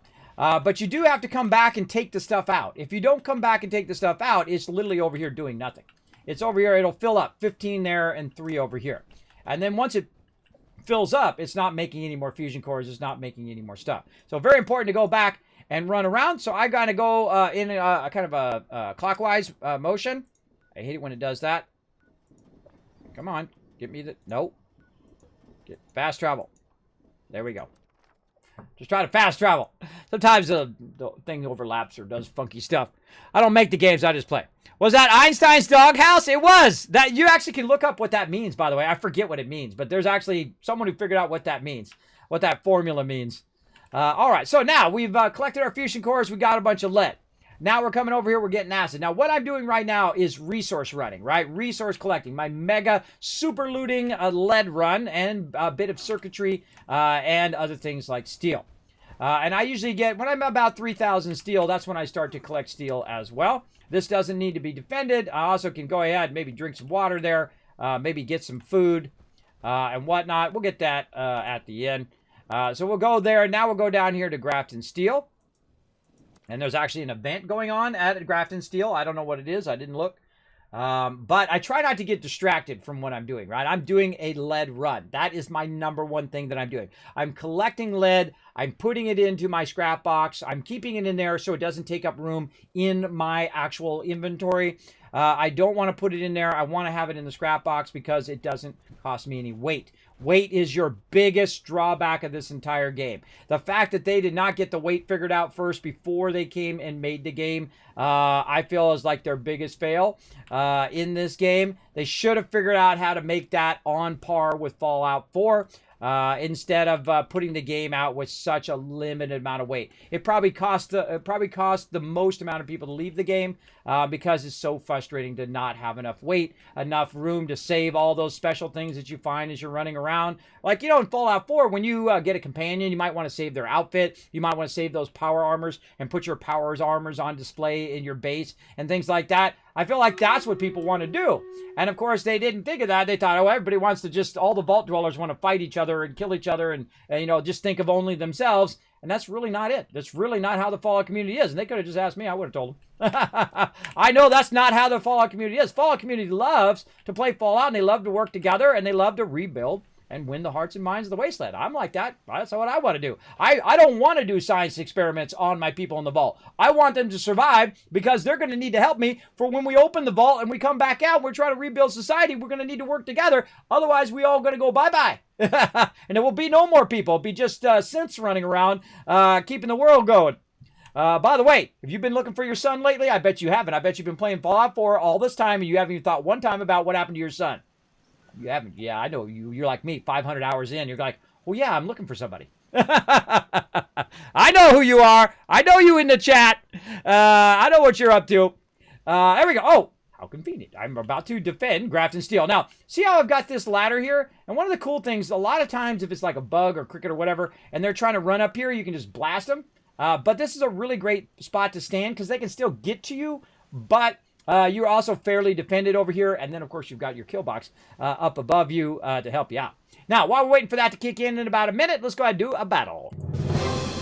To battle! Now, hopefully, thank you guys for defending our thing over here. We're going to try to run in here as quick as possible and do the world's fastest battle. Let's go. Watch this as I fast run everybody right over to here. Let's go, let's go. Quick, quick, quick. Oh, no. Come on! No, don't go up there! Go for the tower! Oh no, they're after our tower! What are you guys doing? I don't think we've ever lost that once. That's the first time we've ever lost that. Okay, that's it. That's it. We got to rise up. We did not have enough units. Let's do it, everybody. Come on. We got to rise up in the chat. We could have won that in 10 seconds. We could have won that in 10 seconds. I don't know what was up with that. Let's try that again. Again, we're going in heavy take, high side right here. We're going to try to push into this and wipe this out. Every time we've ever done that, we just run and destroy those right away, but those other units drug us up like this. So while we were doing this, the people who were defending did a great job, but they got to our thing. So make sure to put down some tanks over there to defend against them getting that, and then come up here with your DPS, and we're going to run over there and try to wipe that out. Again, put down as many units as you can. We just did not have enough units. We'll come back to that and give it another try.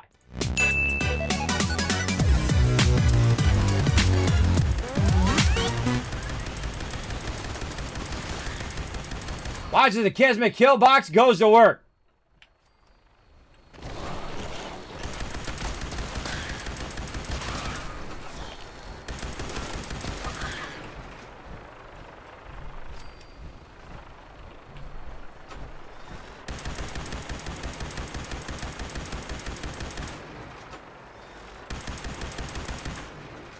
Now what I do when I'm doing that is just trying to attract the attention of the mob. It says it's over here somewhere. Now, one of the most annoying mobs in the game are the mole rats because they go and they wander off. So he's in here somewhere. I don't know where he's at. Now, if I go too far, it'll make it where I don't get credit. Well, hi there. Shooting super mutants in the face is highly effective. Now, by the way, there's a ton of loot in here, too. You could go in here and just loot this out. I rarely do. If I come in here for a reason, like I'm looking for the mole rat or whatever, then I might do it. But other than that, pretty much not. But you can sweep all this loot while you're waiting to find this mole rat. Now, if I would take too long, by the way, it'll give it to them, which I consider hacks. It'll give them the win. Ooh, first aid. It'll give them the win, which I feel like I should get the win if they take forever. That's just me. Now, again, I'm going over here, and this mob has just wandered off and says it's way over here. Oh, my gosh. Shot me right. How did you know I was even standing? It's like you were waiting for me to come in the door. Jeez, bro. Now, sometimes this is not right, this location. But again, it's telling me to defend, graft, and steal. So we'll get up here. We'll walk across the top here. Oh, there we go. There we go. See, look. Now it's saying I'm leaving graft and steal. So I don't want to do that. So I just kind of hosed, right? You're just kind of bummer, man.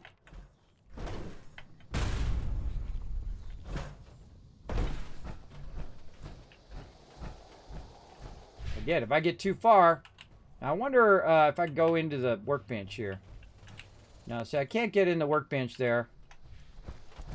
Again, it says it's way over here somewhere. Oh, see, look. I don't get credit. So I'll run back. Now, what it does sometimes is it checks to see if it's screwed up. And so what you do is you just kind of run back over here and hope that one of those super mutants will kill it over there. But I feel like this is the biggest failure of this particular thing, is the fact that it doesn't recognize that the mob is far away from where I am actually fighting. So while we're waiting, I guess we'll have some food. And see, whenever I'm doing something else, it actually attracts mobs to come and kill me. At least I think it does. So I'm going to go ahead and pretend like I'm doing something else, which I actually am doing something else. Let's see. Mutant Hound Chops. Let's get those up and running. All right. Come on, dude.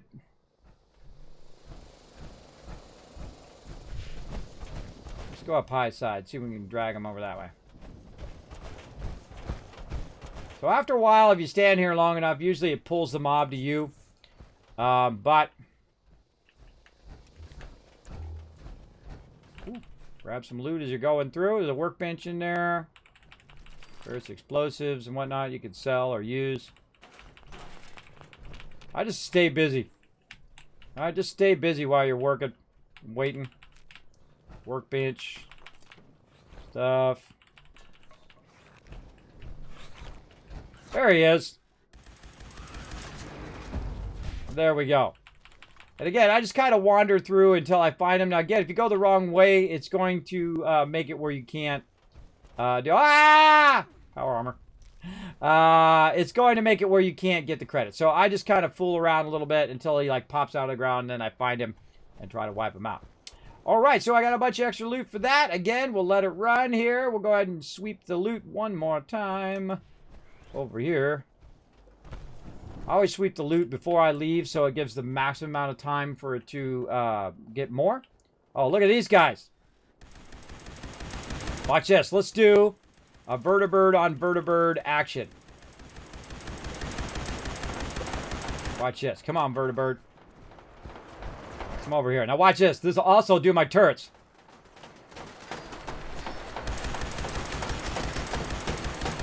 Now another thing I can do is I can get these grenades over here. Then I can go ahead and get the grenades queued up as a weapon. I can throw a grenade down like that, and then this is going to take off and help me out. Now these are Strategic Air Command Vertibots. Oops, I think I just shot my own Vertibot there. Oh, that's my Vertibot.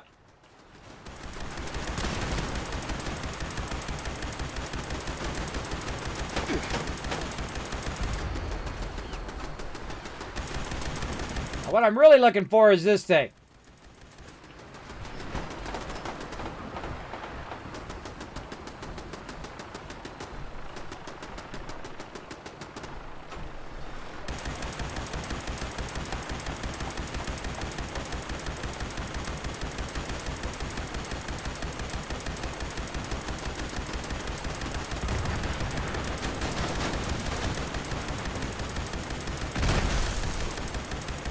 Vertibirds falling out of the sky.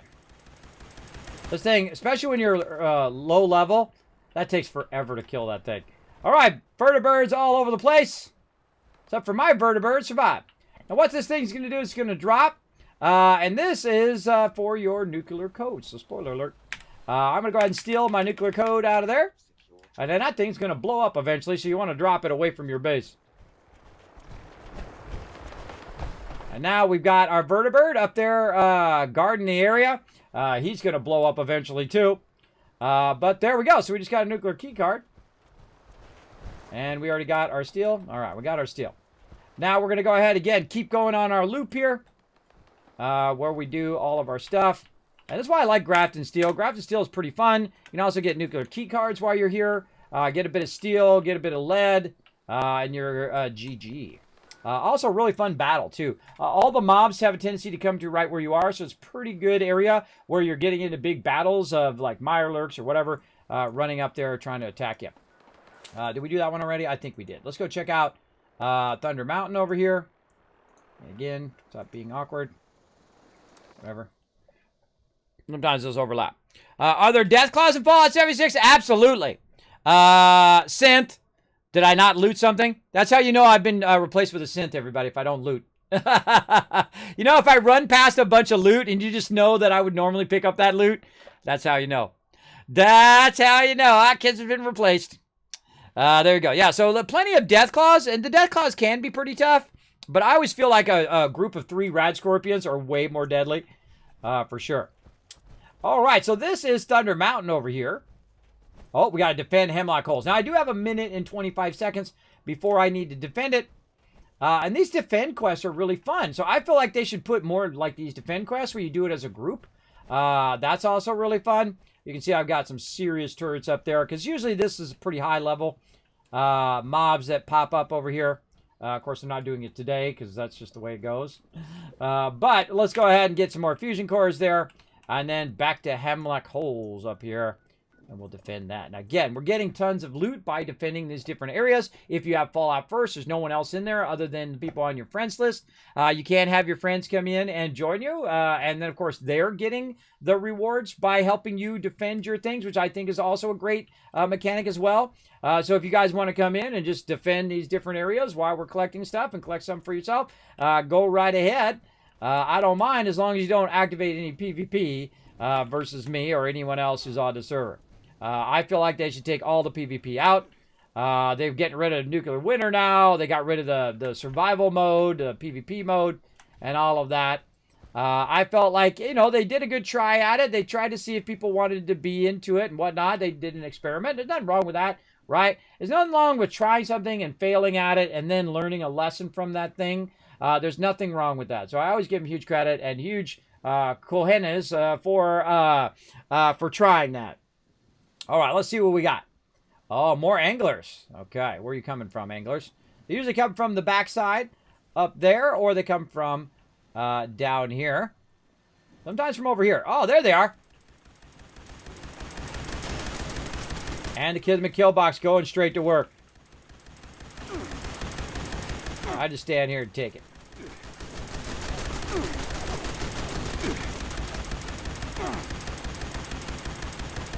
Now, sometimes they stand really far away and then they don't get shot, which is really annoying. I want them to stand out in the open as much as possible. This guy hiding behind there. Come around here. There we go.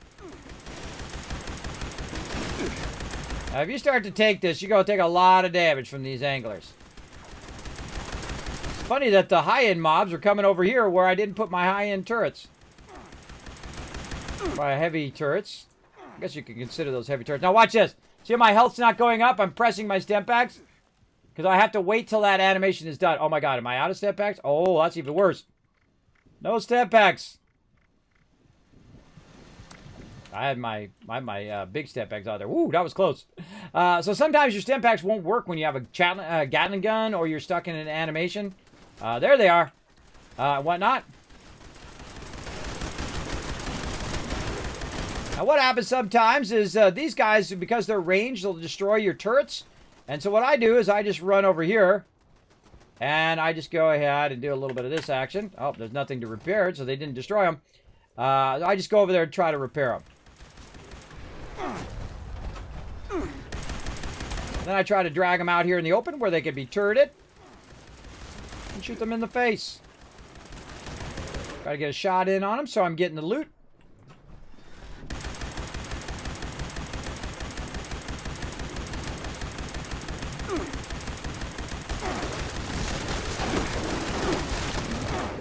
Why my turrets are there, everybody. Now watch this. Woo-hoo-hoo! Oh, bro, I love it when the big mobs come in. Right, when the higher end mobs come in, because look at this. Tons of asbestos, adhesive. Adhesive is one of those things in Fallout 4 that you typically run out of.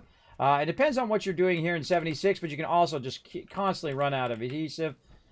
So I love collecting adhesive just because it used to be such a struggle in Fallout 4 in the day, at least early game. Later on, you'll be getting crazy tons of it, especially a super looter like me. You'll be getting tons of it. Now, while we're here, let's also get our acid and whatnot. Let's go and run around, make sure there's no other mobs that we might have missed. Your acid there. We got this guy. Anybody else that we might have missed? Yeah, I kind of feel like we got all these. Oh, not. Oh, nah. I gotta listen to that stupid thing again. There we go. Bloody, bloody, bloody, blah. Authorizing prison marshals to seek out escaped prisoners. Due to overcrowding and the logistics of carrying... I should have picked that up. That drives me crazy hearing the same dialogue over and over and over. Okay, so that's defended. Looks good. So we got all of those running. Now, where are we going next?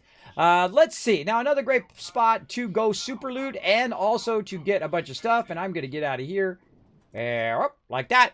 We're going and we're collecting tons of lead. So we're doing a lead super loot, right? A super loot run. So we're collecting lead. We're doing fusion cores. We're doing steel. We're doing all of those in our various camps that we have taken over. And we're defending those camps with some turrets. Now, remember, I'm using lots of circuitry, so I'm burning a lot of resources to get a bunch of resources, and it needs to be worthwhile. So if you're going to start doing what I'm doing right now, you want to do what I'm doing and go for 2, 3, 4 hours to get the use of that loot. Now, we're going over here to Camden Park. Now, one of my favorite new NPCs here at Camden Park is right here. Fuzzy Brenda. You again makes me purr with joy. Fuzzy Brenda, you the crazy. You crazy Fuzzy Brenda. Now I'm going to go in here and I'm going to grab these charms. Now, if you didn't know, those are actually tin cans. If you go in and look at those tin cans here in your junk, right here, those are actually lead in there. So you're getting steel and lead from that. Always could use more steel and more lead because you use a lot of it for your ammo. So I'll run around, grab this, and then I'll start wiping these guys out by shooting them in the face. See you over there. I think I don't see you. There's going to be a bunch of guys to shoot right here. They're going to sometimes be a little sneaky, hiding in there, wiping them out. But again, this is why I have a scorch-based weapon. If you want to see what weapon I'm using right now, I'll go ahead and show you that. Right over here, I call it the GAT V2.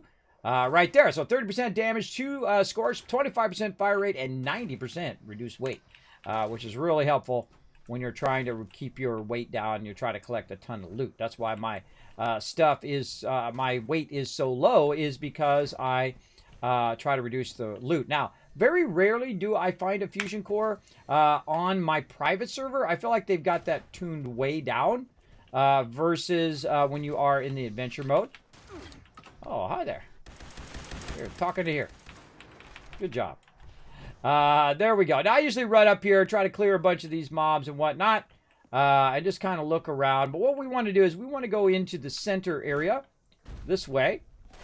And you're going to get, like, pot shots at you the whole time you're doing this, because who knows where these guys are. They could be above you, behind you, wherever. They'll usually try to work their way up to kind of melee range, and I just kind of ignore them until they get close to me, and then I blast them in the face. So we go up there, we grab a little bit of loot there, and then we're going to go into here, which is kind of like a little camp area. Watch out for the trap here. See, look, where did I say? Bye-bye. Now you did.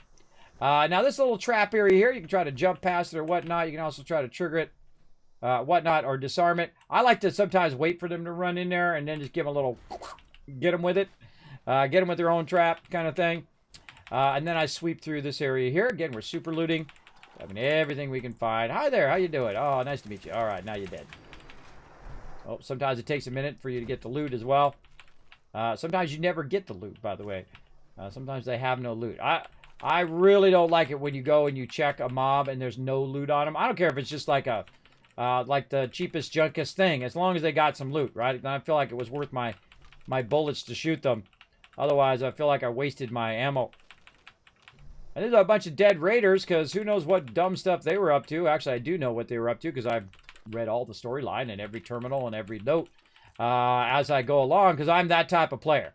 I've read it all out to the stream before.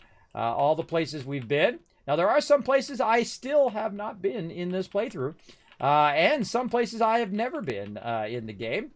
Because I don't rush the game. Like some people, they feel like it's, you got to rush through the game. You got to do everything you got to do in the first 5 minutes. You got to run through. You got to do all of that. You got to do the thing and then tell everybody, look, I'm done with the game. Why is there no content? Right? I feel like those are the people who are always complaining that there's nothing to do. Are the people who rush through the game as quick as possible. They go look up all the stuff online and they don't even take the journey. They just try to rush through it just so they can say they've finished. And then what? Then what do? You stand around and do nothing. That's what you do because you got no content. So I like to leave some stuff for me to do. Now, by the way, power armor stations are also places in which you can scrap extra stuff, including weapons that you might pick up. So if you get overburdened, you want to actually use these for scrapping. And sometimes you only find power armor stations, and they work fantastic for... There we go. Keeping my perk on, that helps me with that. It's one of my favorite perks, by the way, right over here, Pharma. Allows you to find tons of stem packs and other stuff in medical areas. There we go. We're going to go ahead and grab all this. Now, again, I'm just not even looking at the loot. I'm just grabbing it from this as I'm going along. Great place to sweep through. Get a bunch of random super loot as you go. And then scrap it on that power armor bench. Like so. Again, meanwhile, while we're doing this, it's collecting a bunch of other loot elsewhere. While we're running through and grabbing this. Now, this is not necessarily all lead here. This is a bunch of different resources. But you're here. You're here to get the lead. You already got a bunch of stuff, right? You might as well snag all this other stuff while you're chilling in this area. And there's a lot of good stuff in here. There's some lead here. There's some other steel and whatnot. Now, we got to watch out over here. Don't forget to get the wood while you're at it. Thanks so much for the follows. Thanks for coming in. What is nuclear winter? Oh, fantastic question. Let's go ahead and disarm that. There we go. Nuclear winter is like the battlegrounds of Fallout, right? So you're out there playing battlegrounds and it's getting smaller and smaller and smaller and you're getting closer and closer and you're shooting each other and getting tons of rewards from that. And that's fun. I mean, if that's your jam. I have played lots of battlegrounds and Apex Legends and all of that. Those are fun, but the problem with those is... one, I don't have enough time to play those to get good at them, and I used to be old school, man, like Quake and Duke Nukem and, of course, Unreal Tournament back in the day. I played a lot of that. I love PvP. Very, very fun, but they're very repetitive. So, like, Quake is like you run out, you get your power-ups, you shoot them, you kill them, or they kill you. If they kill you, you start over again, you go, you run your power-ups, you shoot them, or they shoot you. It's like instant death every single time. And I feel like... a lot of times now, if you play like, because also there's a bunch of cheaters, but also if you play something like Battlegrounds, you get insta-killed. So it's not like really a battle. It's like someone sneaks up on you and they shoot you. And so that is not really all that fun, I find. Now, as you can see, I'm going to run in here while I'm at it. I'm going to grab, look at this loot just laying around in here, sitting here at the desk. Got a little bobblehead there. So much loot in here. Take an extra second. Now, again, I'm at Camden Park. And so we're just grabbing random loot. Yeah, this is why they call me the super looter. I loot everything at all. Now, you might miss something here and there, and I don't really fret over it if I miss something and whatnot. There's also a really funny quest right here. I actually have a screenshot of me doing this quest. I'm in like an apron, and I'm running around taking care of Camden Park here. Now, what I'll do is I'll go around now, grab some loot. And there's a little bit of loot around, right? You got trays and just tons of glass. I find glass is like the #1 thing that you have a lot of. You'll literally have thousands and thousands of glass. I have like 7,000 glass from all these bottles and whatnot. Now, that's plastic right there. So you can grab that plastic. More stuff here, food and random stuff that I'm probably just going to end up selling or throwing away. And again, sweeping all of this stuff here. Now, as I'm going along here, I'll just grab all the bowls. You cannot grab the plates like that. And I'm just kind of working my way kind of toward the back way over here, where I can go ahead and grab some stuff from in here. There's going to be a mob in here somewhere. Oh, did they already spawn? Maybe they already spawned. And whatnot. So I'll grab all the loot from over here. Now, what I'm really doing is I'm kind of working this way, around the other side of the attraction. Now, this right here is just a kind of a ride, so we could go in there and get a little bit of loot, but I just ignore it. You have different NPCs you can talk to. There's a good amount of loot over there. Here's a fun one right here. You can just zap all these guys. Blow up stuff. Absolutely annihilate all these dudes. Now, the only thing worth getting over here is this right here. That's it. And, of course, the loot on the mobs. You might get a fusion core over here, which, because I'm on my private server, I very rarely find them. I always go, man, that's like a miracle when I find stuff.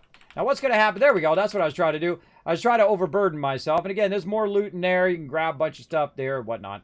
Basketballs, whole bunch of loot in the back here. Now, one of the things that I'm usually looking for is actually not ammo. I'm grabbing a bunch of ammo here, but I'm usually looking for stem packs and things like that. Because those I can use in the higher end content as I go around. Now watch this move. Where's that? Right there.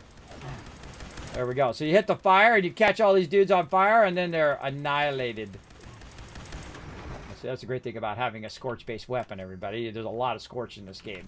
And that's why I love this one, because it uses fusion cores, regular fusion cores, but does 30% more damage to scorch.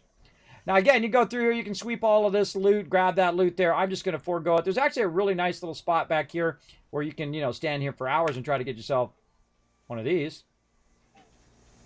Not going to get it. But in here, you've got a bunch of these little Mr. Fuzzies, and this is like the gift shop. So you come in here and you can grab a bunch of just random loot. Clocks are good. Grab that. And over here on this side is a really great thing, and that is a whole bunch of blocks. Blocks are plastic. If you're going to make shotgun shells, this is where you want to go. Because you want to get a bunch of plastic, because you're going to burn up plastic like crazy when you're making ammo. So make sure to pick that up. Now, again, we're going to grab some various loot as we go along if I see some. But I'm really going toward the back side of the coaster, and because I'm going to show you. Now, I could just pull up my survival tent, but I'm going to forego that and show you why I'm going back here in the corner. I hate flying mobs. They're the worst. Oh, this is where those rad scorpions are going to be. I'm not rad scorpions, but little guys. These guys, the rad roaches.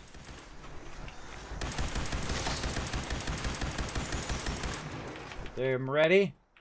Wipe them out. Now you got some food as well. Go in here. There's not much in here, in these right here, but, I always look around. I think there's mentats. Yeah, grape mentats. I use those. Those are good. Grape mentats are fun because they, let me go in here and show you. Right here. Because it gives you +5 charisma and it's better bartering. So if you run through here, you can get some bunch of free grape mentats and thus make your bartering better. But what I'm really going over here for is this. Now, let me go back in this one. I don't think I ever go in this one. I don't think there's anything in this one. Yeah, I don't think I go in this one because there's nothing in it. That's why. And I was correct. What I'm really going back here for is you get a bunch of toilet paper out here. And I'm going back here because here's a workbench. So if you don't have the survival tent, you can just kind of get used to where your workbenches are. I'm going to scrap all junk by hitting T. I'm going to go to weapons here. I'm going to scrap all those. Now, if I'm in my crafting set with Scrapper, I'm going to get additional loot from that. But I don't like to stop every 5 minutes. I wish they had... Oh, we got to defend Poseidon Energy Pant. I wish they had made it where you could do your sets in here and not have to go to some terminal or go to some stand thing to change my perks every time. That's how I thought they were going to do it. That would have been the way better way of putting it right down there. And then you just click on the different sets and it would just change your perks for you no matter where you are. So if you're about to go into a battle, change those perks. Now you go into the battle. Oh, I'm going to do some crafting. Click that thing and do a thing. But they made like a whole stand for it and you have to go to your base and all of that. Again, I just tell it to you straight, everybody. Sometimes they don't make it. They don't make it that great, but it's better. It's better than nothing. I got to give it that. It's better than nothing. So there you go. Claim everything on your scoreboard. That's exactly it. Yeah, so Nuclear Winter was kind of like Fallout meets Battlegrounds.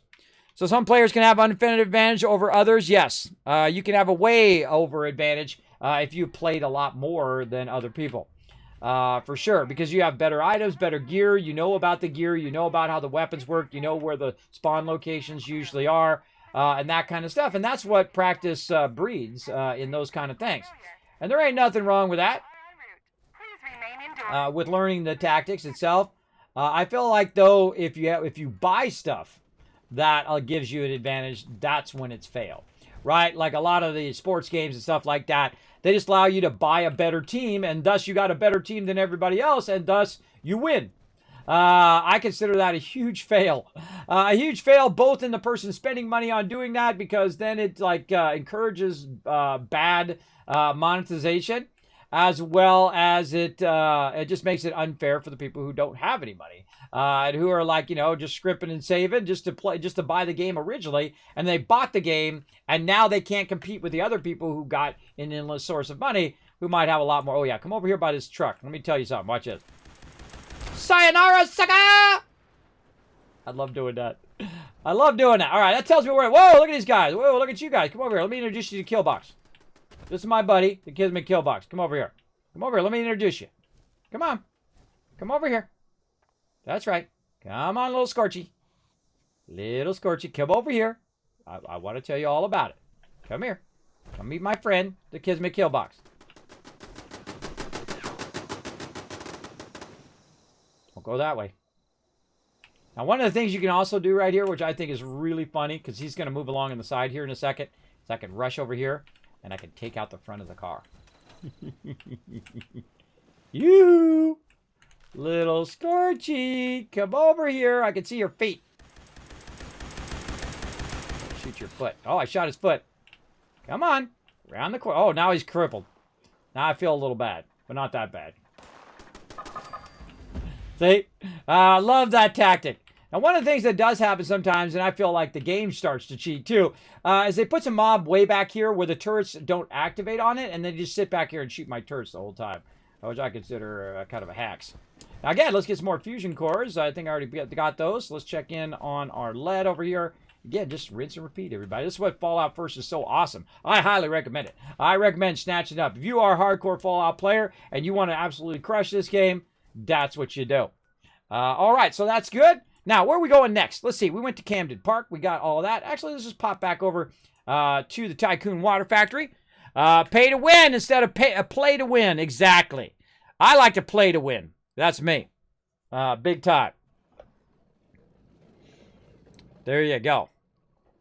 Yeah, I feel like, and people fall for that, and they're gonna keep doing it as long as people continue to fall for that. That kind of, hey, I've got lots of money, so I'm going to give myself an advantage over everybody else. Just stop spending money. Stop spending money on that. I understand if it's a mobile game, right? You're playing a mobile game. It's just a solo game. You're just playing by yourself. Then I understand it. You only got so much time in the day, whatnot.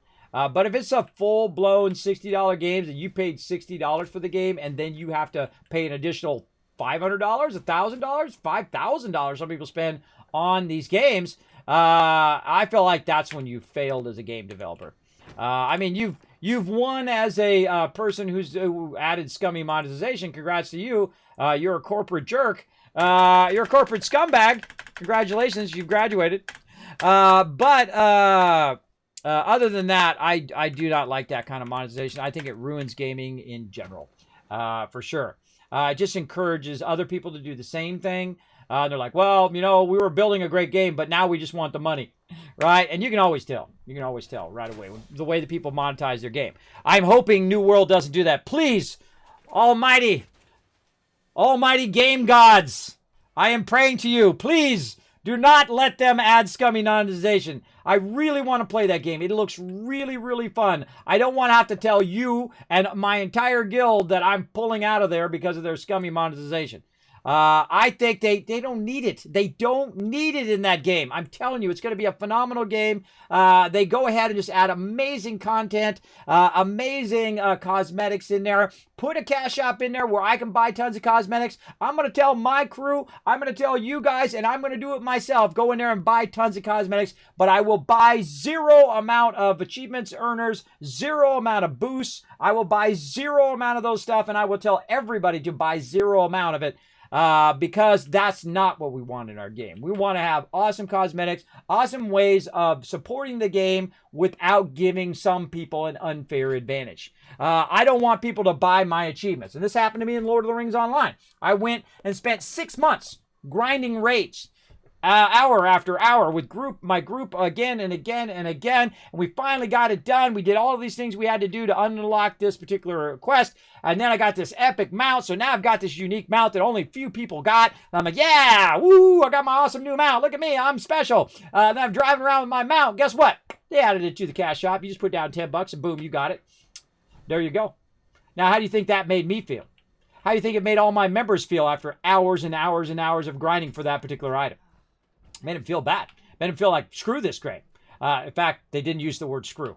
They used a much stronger word and a whole bunch of stronger words against the company that did that back in the day.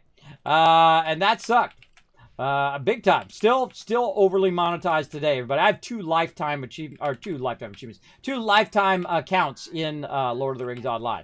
I just pop in there. I paid the guild hall, which I'm out of money now. I can't, I've been paying it for the last 8 years, by the way, on the money that I made when I played 6 years ago. That's how much cash I had on my character. And so I've been paying for it all this time, but ran out of cash now. So that guild hall might go bye-bye. We'll see. We'll see. There's still a few of my members who do play Lord of the Rings Online. I enjoyed the game. The game, very fun. Everything about the game. I liked the Mines of Moria, one of the greatest expansions of all time. By the way, I'm collecting a bunch of purified water. I'm putting it away so I can make some dollar bills later on. Let's go ahead and put all this away, too. I don't need to carry all this food around. It's weighing me down. I always carry quantums around with me, but I have a tendency to not ever remember that I have them on me and rarely ever use them. I just put everything away into my stash because now you got a pretty big stash. But look at that, $11.94, everybody. I'm always riding the maximum of whatever it is. Now I'm also going to go ahead and just take a moment. I'm going to go ahead and go into crafting sets. So as you can see, you can have multiple sets. And I get out my power armor. And we're going to go ahead and do a bit of crafting. So when you go to scrap stuff here, if you are in the scrapping mode here, we got scrapper on. Obtain more components when you scrap weapons and armor. So that's the one you really want to have on when you go over here to scrap different weapons here, because it will give you a bit more. I don't always do it because it's kind of annoying not to turn it on and off. Thanks so much for the follow. But if I'm at my base, then I'll go ahead and do it. Just so, because it's easier to do that. There we go. Okay, we scrap that. Now, we also want to go in and space modify repair. Now, what we're doing tonight, everybody, is we're just getting ready for the Steel Rain, which is coming up on Wednesday. It's going to be, they're going to bring the servers down at about 10 a.m. Eastern Standard Time. And then, of course, an hour, 2 hours, 3 hours later, then they'll have Steel Rain. Now, during the day when I'm playing the game, I will be doing questing and doing stuff like that. But at nighttime, that's when we'll be doing, of course, our group events, seeing if there's any new group events, running around and trying to get everybody some legendary cores and modules and all of that stuff. And trying to level everybody up on the new event. Because you have literally one more. Uh-oh, we got to defend. Ooh, I love defending Thunder Mountain. That's a real fun one. Let's get back in here. I'm going to do the battle too while I'm traveling. Let me get in here. I got to remember to get my set changed to the crew set. And then let me go ahead and travel over here before it doesn't let me travel there. There we go. Then we'll do this battle. To battle! All right, let's try this again, everybody. Come on, we got this. We got this. I'm going to fast run us right in there. This is going to be the fastest battle ever. Come on. Go for it! Boom! There we go, everybody. The fastest battle of all time. Come on, let's see some GGs in the chat for that one. Those are among my favorite ones because I can fast run everybody right in there. We got the loot. M's getting some love. Box Kicker and Bass Worshiper MVP with 4 kills right there. Let's get another battle going on. I love doing that. That's so fun. All right, let's go ahead and let's get the barbarian in on this one. Let's say over here. Get that going on. All right, let's get back.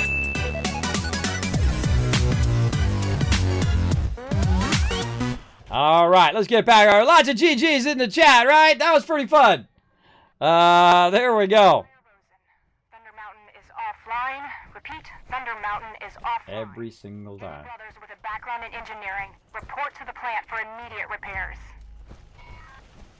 Prepare my defenses. They are prepared. Watch this.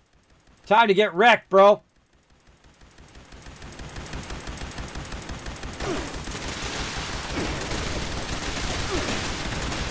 Kismet Killbox doing its job.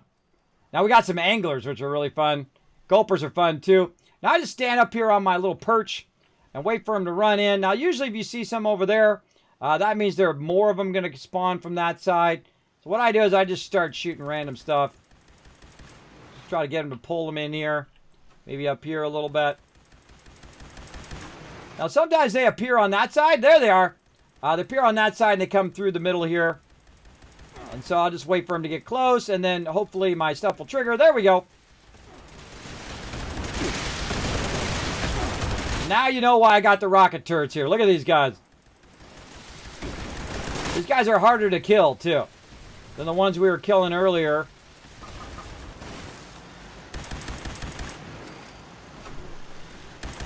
Let them just walk through there.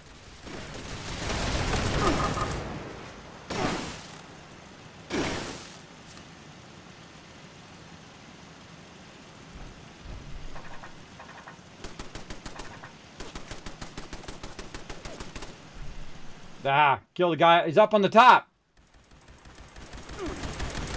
How'd you get up there, bro?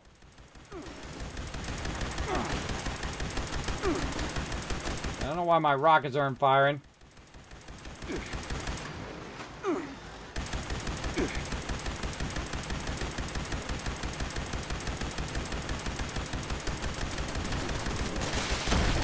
There they go.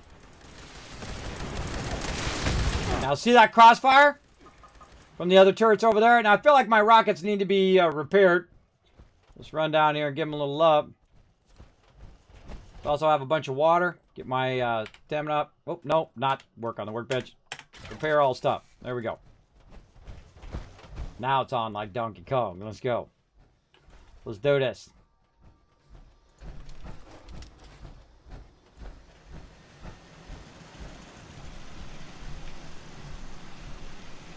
Sometimes they appear up on the edge there too. Again, I feel like they should go toward the workbench. Sometimes they go over on that side and I have to kind of shoot my way over there. Try to grab their attention. Oh, there's one. Where is it? Underneath me. That was tricky.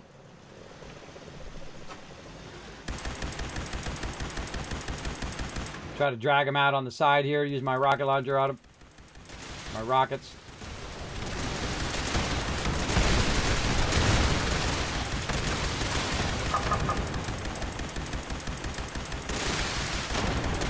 Now, because they're ranged mobs, they will do a lot of damage to your rockets and stuff.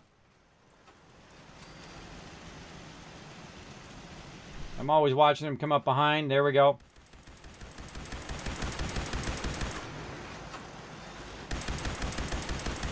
In the car. Whatever.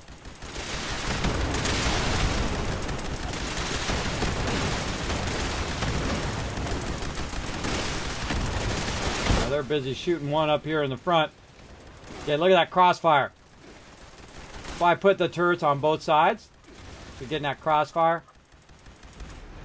Like I said, these are a bit tougher. See how much longer it took me to kill those versus the ones that were at the hemlock holes? They are very tough. Okay, get this stupid one off. There we go. Now it's just all about go getting the loot. Give me all that loot, bro. Give me all this sweet, sweet loot. Oh, really? Feel like they're still battling it out over there. Sometimes, by the way, they spawn legendaries over here. And so you get some legendary loot sometimes. So yeah, look at this loot. Look at this loot. Give him to Papa.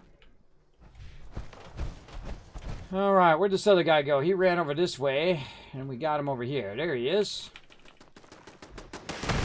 Whoa, whoa, whoa.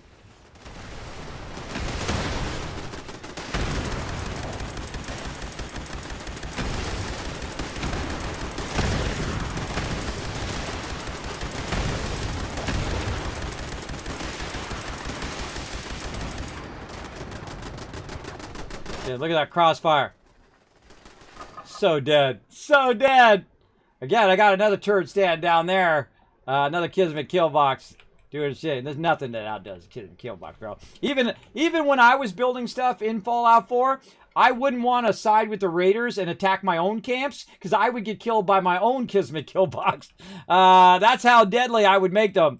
Incredibly deadly. Now, again, I put the rockets here because the rockets are super useful against the tougher mobs, sometimes like gulpers and the anglers here, as you see. You definitely want to kind of step it up here. But if you don't have enough circuitry and stuff, or you don't want to use your circuitry, some heavy turrets should be enough.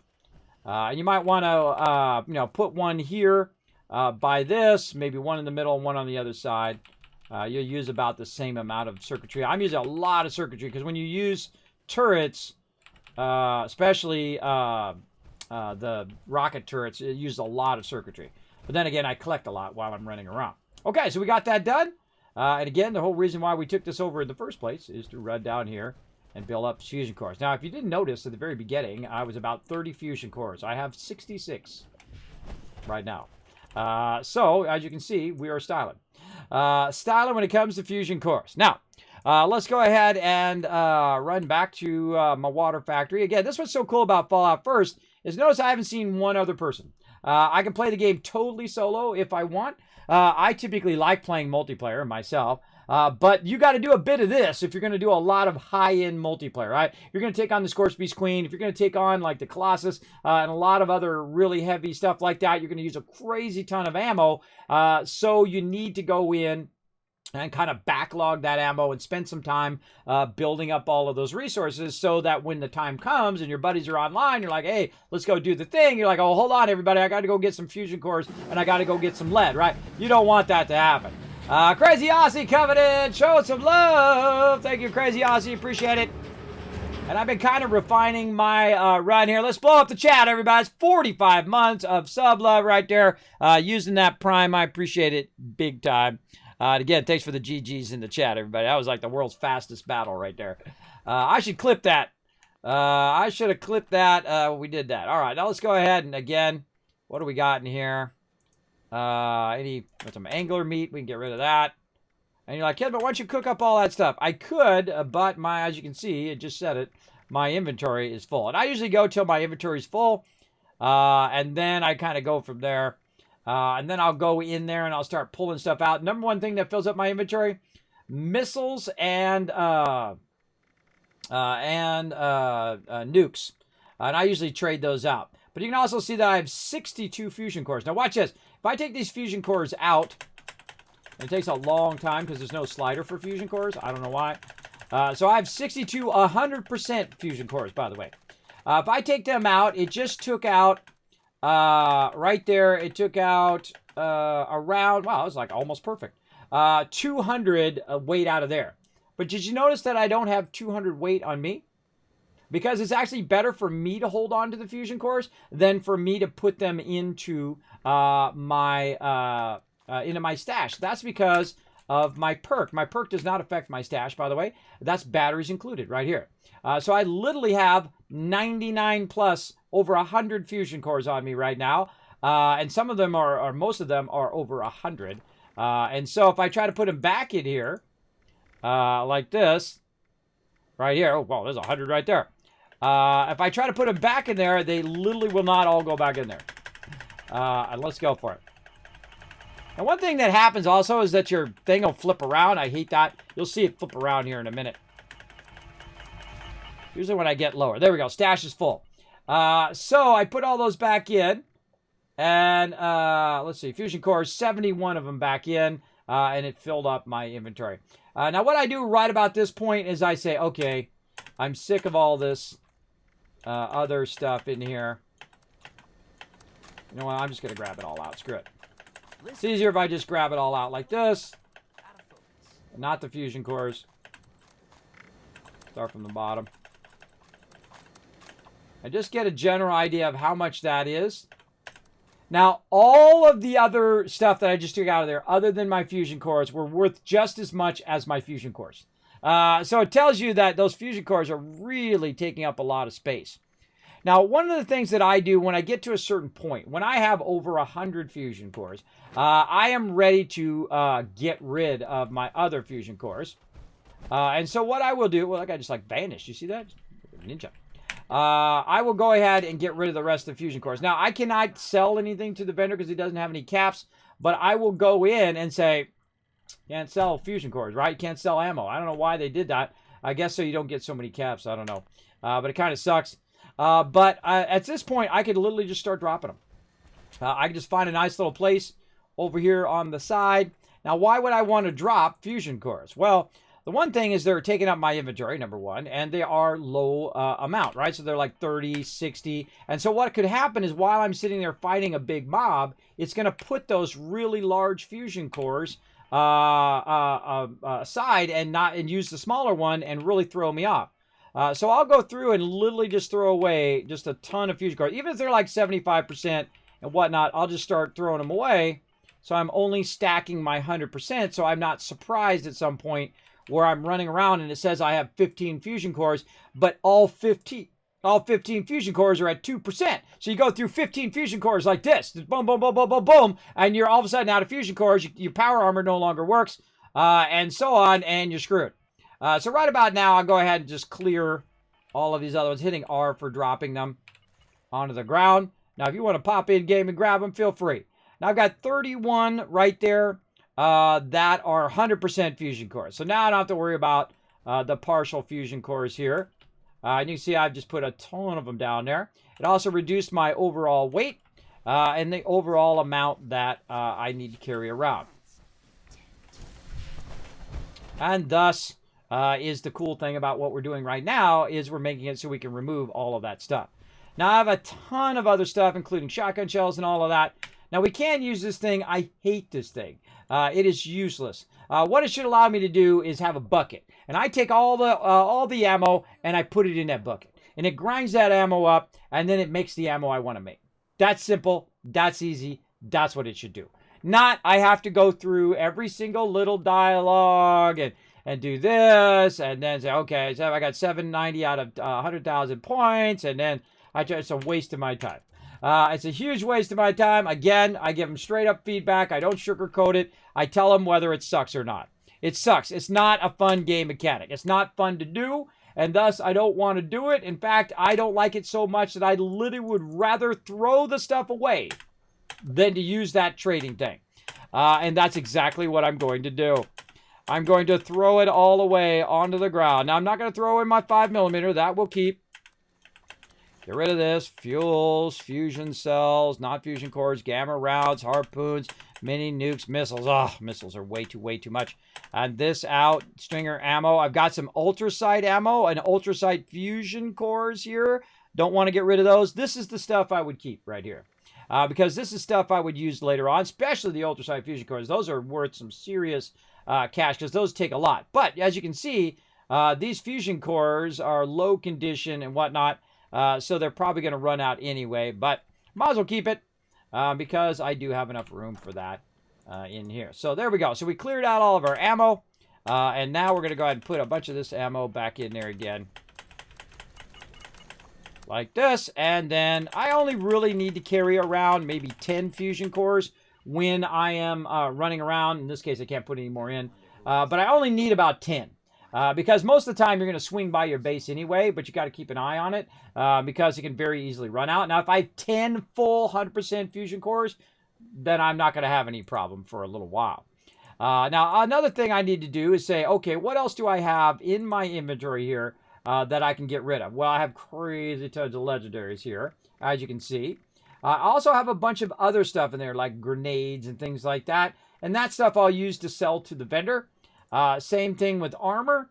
I typically don't keep armor. Armor is something that I would just sell to the vendor because armor, when you're trying to trade it in, is really awkward. But I will keep stuff like this that are prototype helmets and unique things. Now, if I was playing Fallout 4, I would keep all the armor. I would keep all the armor, all the weapons, every different set, every different power armor, every different thing, and I would go and I would put it in my base. And I would have all the power armors, and I would have all of the different outfits and the different levels of armor, right? Because you have your light armor, your medium, and then your heavy armor, typically in Fallout 4. And so I would have all of those. And again, you build kind of an adventures museum. As you go through and you're playing through the game, you're having all these adventures. And as you do those adventures, you're putting them up like trophies, saying, look, I've been here, and I got this pistol from this guy, and I did this, and I got the cannon, what is that gun called that shoots the cannonballs? Cannonballer or something like that. I forget what the name of it is. But you put that up on the stand, right? And that's one of the favorite parts of Fallout 4. And I feel like they really underestimated it here in this game, how much people want to do that same thing in Fallout 76, yet you don't have enough room. You just don't. And so you have to constantly be getting rid of stuff like I'm doing right now. Like another thing we can do, again, get out of my power armor. Right here. And how much longer we got on this battle? 13 minutes. All right. So we'll go another 13 minutes here. But we'll go over here. We'll go back. Make sure we're in the crafting set. Because whenever you craft anything, I don't care what you're crafting, make sure you got super duper on over there. Because it's potential of doubling whatever you're crafting. So we're going to go in here. We're going to say all food. We're going to go ahead and craft up all this food. Now, again, I wish they had made this where it just goes to maximum instead of me having to scroll. Because, you know, you got... That's annoying. But it's better than have to press it over and over again. Or maybe it's not. Maybe I'll just press it. It goes faster. Is it faster to do the scrolling or not? I don't know. It depends, I guess, on how many you're doing. Like here, you got one. It's just faster to just spam the spacebar. But it used to be where you didn't have the scrolling thing, and you would have to literally do it 100 times. Just keep pressing the button over and over. Spacebar, spacebar, spacebar, spacebar. At least I give them credit for fixing that, at least. Now, I have a bunch of food on me. Am I going to eat all this food? Absolutely not. There's no way. I'm just going to go ahead and eat a bunch of it up because I've got a bunch of it. I don't know. Why not? Boom, boom. A little bit of water there, too. I rarely keep food on my thing here because, you know, because it goes bad. It just goes bad way too fast. And they even reduced the amount of how fast it goes bad. And plus you have a perk that you can put over here, good with salt. It still goes bad. It still goes bad way too fast. I'm feeling like, you know, you play for like 3 days and then your stuff goes bad. In real life, your food does not go bad and usually in about an hour. Depends on the type of food, I guess. But, I mean, pizza is usually good till the next day, I think. So, I don't know. I feel like the food still goes bad too quickly. But... see, like in Fallout 4, you can just put the food away in your thing, and then when you need the food, you pull it out, or you can make the food, and you can keep all the components of the food because they don't decay, and then you can make whatever you want. Ammo doesn't weigh any weight as well. A lot of those things make the game more fun that they didn't do in this game. You also be able to sell your ammo. You feel like it's worth collecting ammo. And here, it's not worth collecting ammo because you literally just saw me just throw away thousands of ammo there because it's just a waste of my time to try to trade it out. Because that thing is not good. I feel like you should just be able to put all your ammo in there. It just grinds it down, and then you make whatever ammo you want. That's the way it should work. That'd be a lot more fun and a lot more enjoyable mechanic of the game. But that's just me and my crazy ideas. Okay, where we're going next? Let's see. Let's get our power armor back out. Or actually, let's go back to our crew set. Let's go ahead and, again, try to finish up our run here. Now, I have a whole lot more places that I'm going to go. And so I'm going to speed up a little bit. Hope you don't mind. And I'm not even going to bother defending any of my locations. And so we're going to speed up because we have exactly 10 minutes. So how many can I do in 10 minutes? Let's go. Now, the next place I'm going to go, Green Country Lodge, right over here.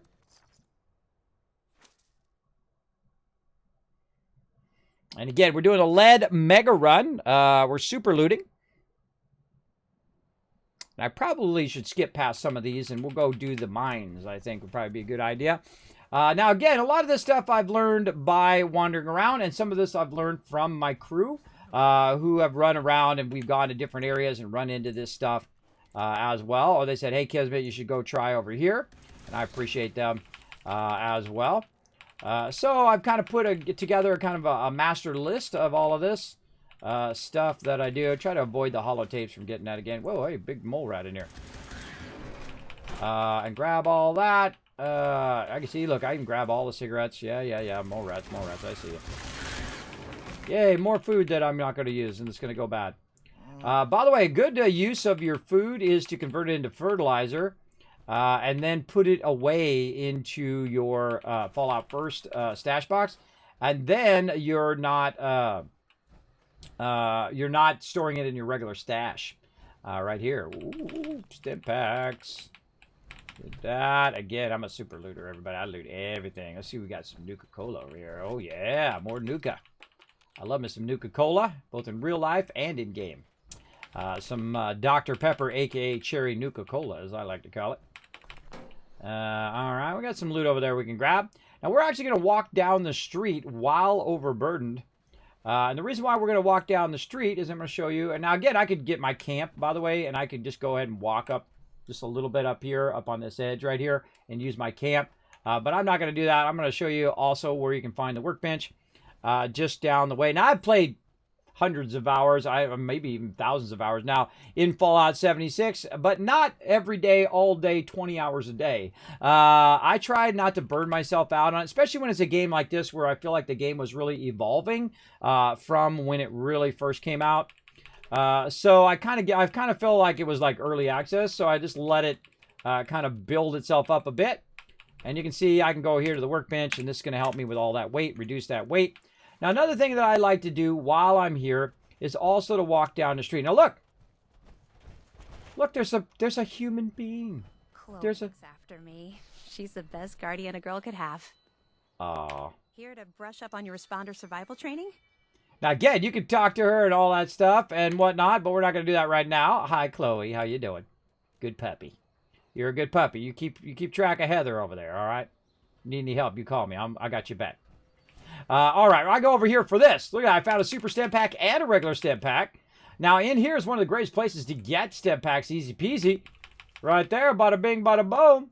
And bada bing, bada... I got all three of those. Did you see how it procced on all three?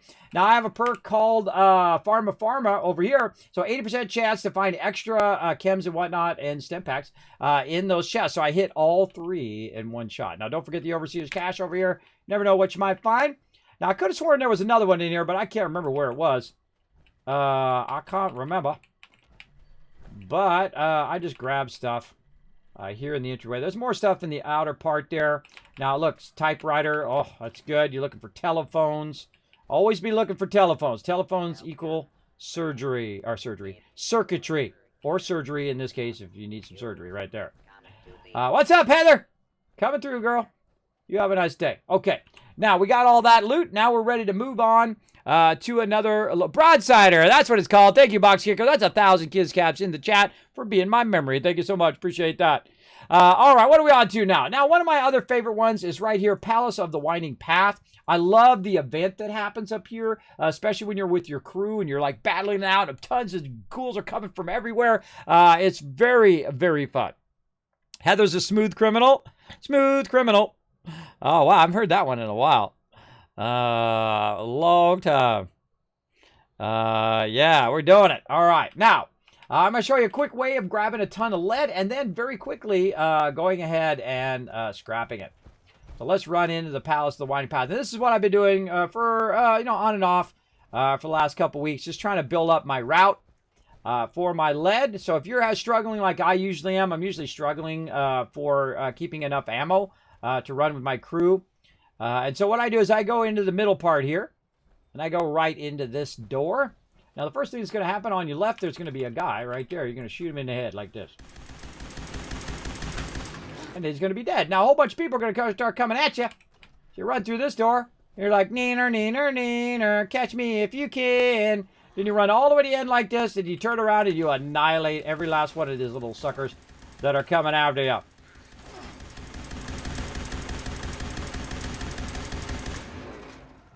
Oh, there's more of them. Come on. Where'd he go? They'll be here in a minute. But while they're on their way here, right here, boom, more barbells. And so I was trying to remember, where have I seen barbells in the game. And I'm like, oh my gosh, that's right, there's some at the winding path. And so I go right there. There he is. Oh, nice to see you. Here you go. Take that to the face. Oh, there you go. That was free. So we go ahead and loot all these guys. Remember now, all the guns and all the weapons and stuff like that that you do collect, it does give you lead and steel and all of those things. Oh, hi there. You want some too? All right, I got plenty. There you go. That was for you.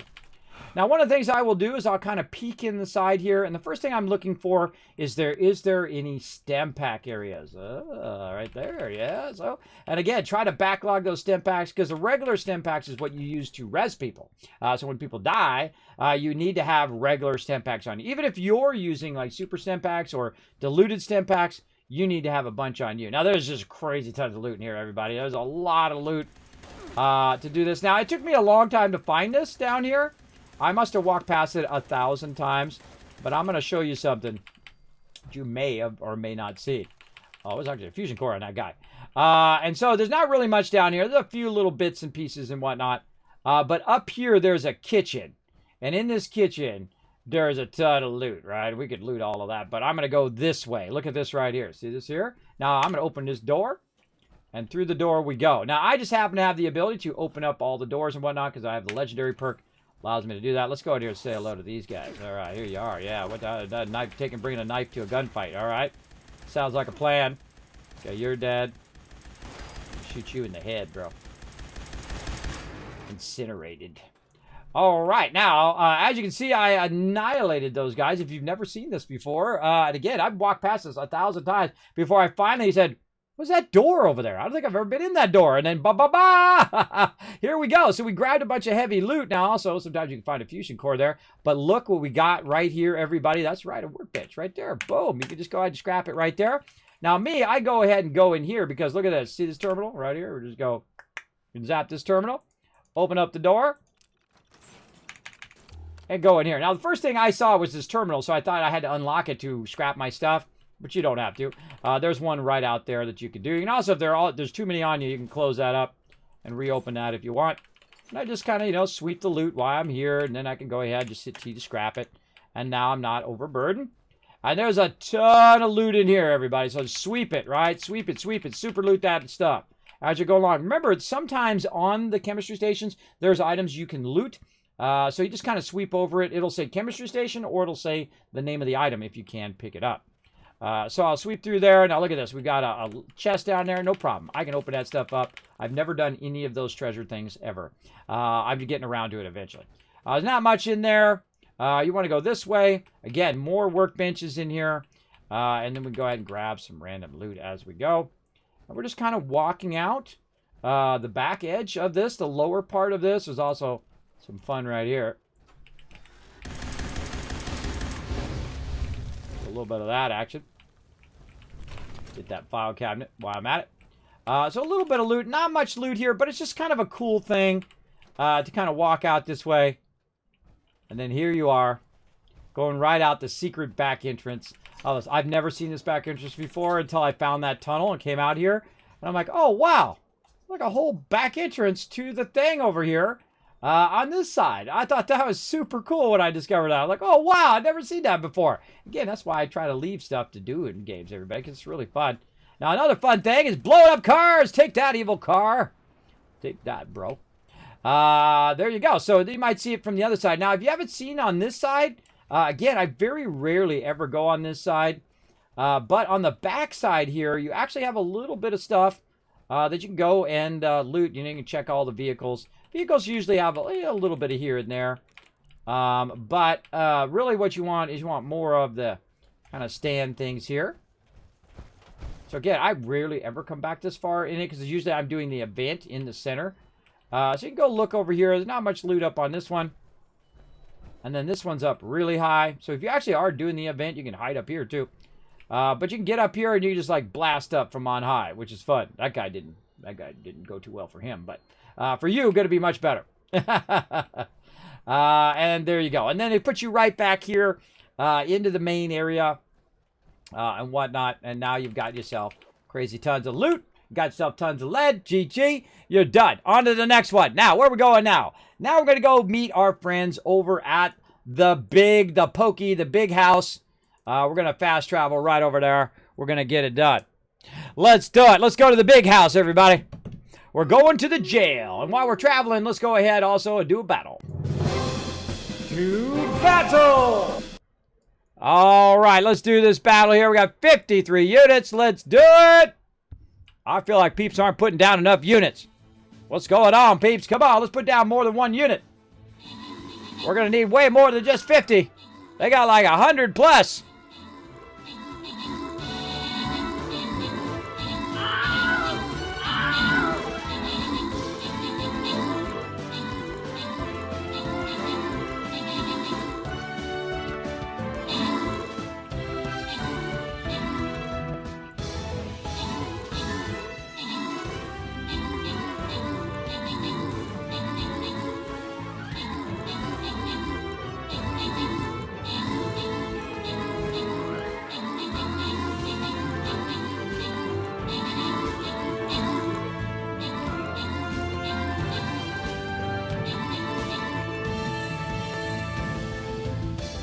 How we doing? Oh, we got this. Get that guy. All right, more loot, more loot. How are we looking on time? 1 more. That's how we end up going all night long. All right, let's try this 4 skull. Let's do it. We'll do 1 more here. Again, I'm going to call in the big guns. Oh, wait, maybe I should be using my thing. He's probably still on cooldown. Yeah, he's still on cooldown. Another hour. All right, no worries. We're going to go ahead and bring in the big guns. Gather around me, everybody. We're going to push it here. We're trying to do 1 more battle here because I feel like I want to go ahead and finish my lead run here. Let's do it.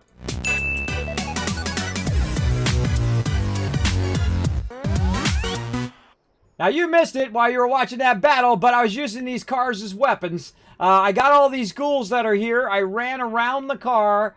I ran around back this way, and then I blew up that car, and it killed every single one of the little suckers.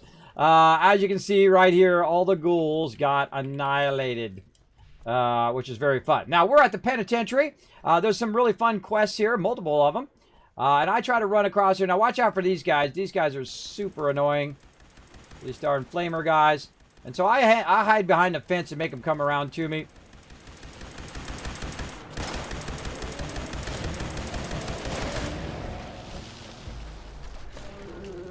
Oh, I gotta defend Grafton Steel Yard. So I've got 1 minute to make this happen. Probably not going to happen in that amount of time. So what we'll do is we'll have to come back to this. It does have an annoying travel point in the front, but there's actually a daily that you can do inside the prison and whatnot. And I have a feeling we're going to do a lot more dailies because of the new legendary stuff. So we're going to get into all of that later on. Now, I said I wasn't going to defend it, but I love the Grafton Steel defense because we are going to annihilate these guys. Whoever it is that's going to attack our Grafton Steel is about to get owned. Now, don't forget to retweet, everybody. You still got some time to get a couple more retweets in before we go ahead and call it for the night. That'll give you an additional 1,000 Kiz caps as well.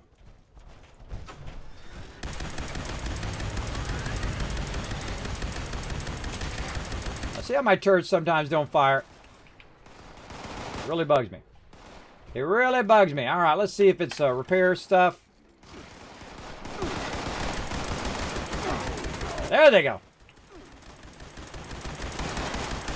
Now look, this is not even me to prepare. Whoa, whoa, whoa, whoa, whoa, whoa. Step back, step back. Oh my gosh, I hit like 5 health. This is not even the defense part yet. This is just the respawn. See, we're defending against mole rats. But again, I got the turrets right there. I'm standing right here. They're going to spawn right next to me. I'm going to shoot at them.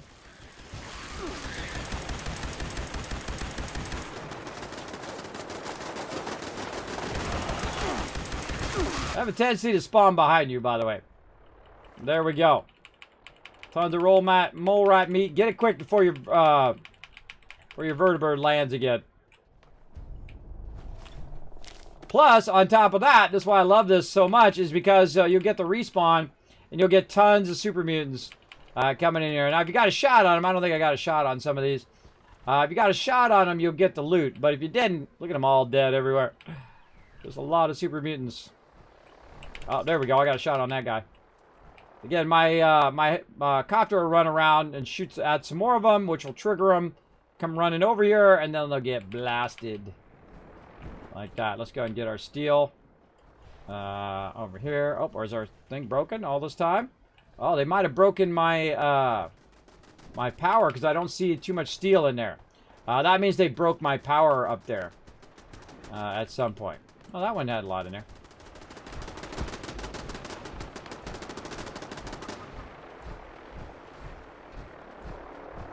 He's dragging them over here. So that's the cool thing about putting your turrets up is that your vertibird will drag them out of there because they're coming after the vertibird. Where'd he go? He's way over there. So your vertibird is dragging them out of the area, and then the turrets are shooting at them as well.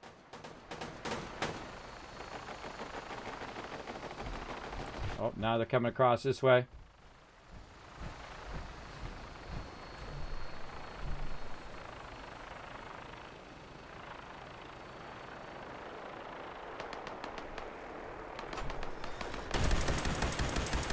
Now, if you can drag them on you, that's what you want to do. You want to get their attention so they come after you and not your vertibird. Because what they'll do is they'll try to walk out on this side and they'll get annihilated by the turrets. But sometimes they just stay in place. And eventually they're just going to kill your vertibird. That's just the way it's going to go. Deal with it. Deal with it. All right, we got to go back. Let's bounce. What are we at weight-wise? 294. All right. Oh, where am I going? I can go right here. Put all that away. Right there. Maybe a little scrappy scrap of all this massive amount of weapons I've got. This is the number one thing that weighs you down. Tons of regular weapons that you're going to find. Sometimes apparel, food and drink. Doesn't matter. I don't have enough room. I've already maxed it out. Not enough room. There's never enough room, everybody, especially when you're a super looter like me. All right, so where we've gone? We've gone to the nuclear silos. We've gone to the fire department. I have a list of it I'm looking at. Camden Park. We've gone to Green Country Lodge. And again, let me show you where these are at. So we went first to the fire department down here. Charleston Fire Department. Went to all the silos. We went to Charlie. We went to Alpha and to Bravo. We went to Camden Park, which is right down here. This one way down here in the corner, Camden Park. Then we went to the Green Country Lodge, which is up here, which also has some lead weights. Then we went to the Palace of the Winding Path, and that's where we are right now. Now, the other thing we were going to is the prison. Now, again, the prison has a really annoying travel point, I find. It's right here. And it puts you out in the front of the prison as opposed to the side of the prison. If there's an event going on, then it will put you on the side of the prison, which is way better. If there's someone trying to escape prison, you do better. But it puts you right here, which is really far away. And then you have to run all the way around the other side. So sometimes I'll skip this one just because it takes so long to have to run around and go there. I could go to other places faster or go and capture some more points and have it collect it. But we'll go ahead and do it just to show that we are doing our lead run here.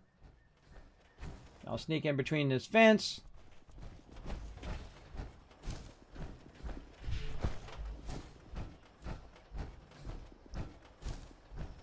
And then when you get right here, it's on like Donkey Kong. So get ready for some serious action. I just run up, shoot him in the face. Thank you for the stem pack. Appreciate that.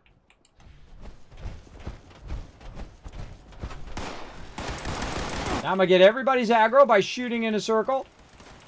And then I'm going to go right in here. Get this guy.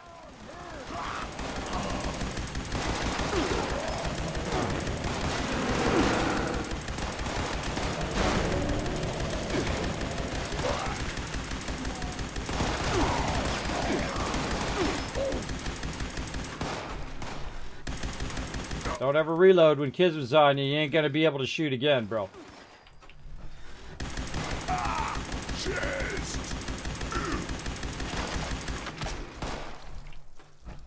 Now, you're pretty safe in here. Once you get to that point, you start clearing all those mobs out. Go in here and grab yourself some loot, because there's going to be some just laying around. Might as well, right? Ain't doing no good sitting in this sitting in here. Now, again, look. What we got right here. Nice and easy, right? So you can just go ahead and grab those. Scrap all that stuff you just picked up. Or you can wait till after and scrap it all at the same time. Up to you. Me, I'm going to grab everything. I'm going to do this. And then it's time to go to the weight room, which is literally right next to this thing right here. So we're going to run around. We're going to grab all the weights that we can find while we're getting shot at. Now, I could kill all the rest of the mobs, but I'm not going to bother. Because I'm literally going to grab all this weight. Oh, missed one. Grab all this weight, look around, make sure I didn't miss any on the ground. If you miss some, oh well. But you don't have to burn 50 stim packs to get just a little bit of lead. Come in here, do that, and then you're good. Now I can fast run out of here, into here, grab some more loot if you want to, because you just walked around this whole entire building, which took forever. At least it feels like it takes forever. You got a workbench there you can use as well. Bunch of stuff in here, more lead here on the ground. Just sweep all this stuff. You don't even need to look at what it is. Scrap it again. Boom. R and then T. Anything else over here? A little bit of something. Oil canister there. Some scalpel. Some stuff blowing up. You can sense it. The whole entire thing was shaking. And I'm out of here. And then I love to do this. Come over here, bro. Catch those guys on fire. Now I'm out of here.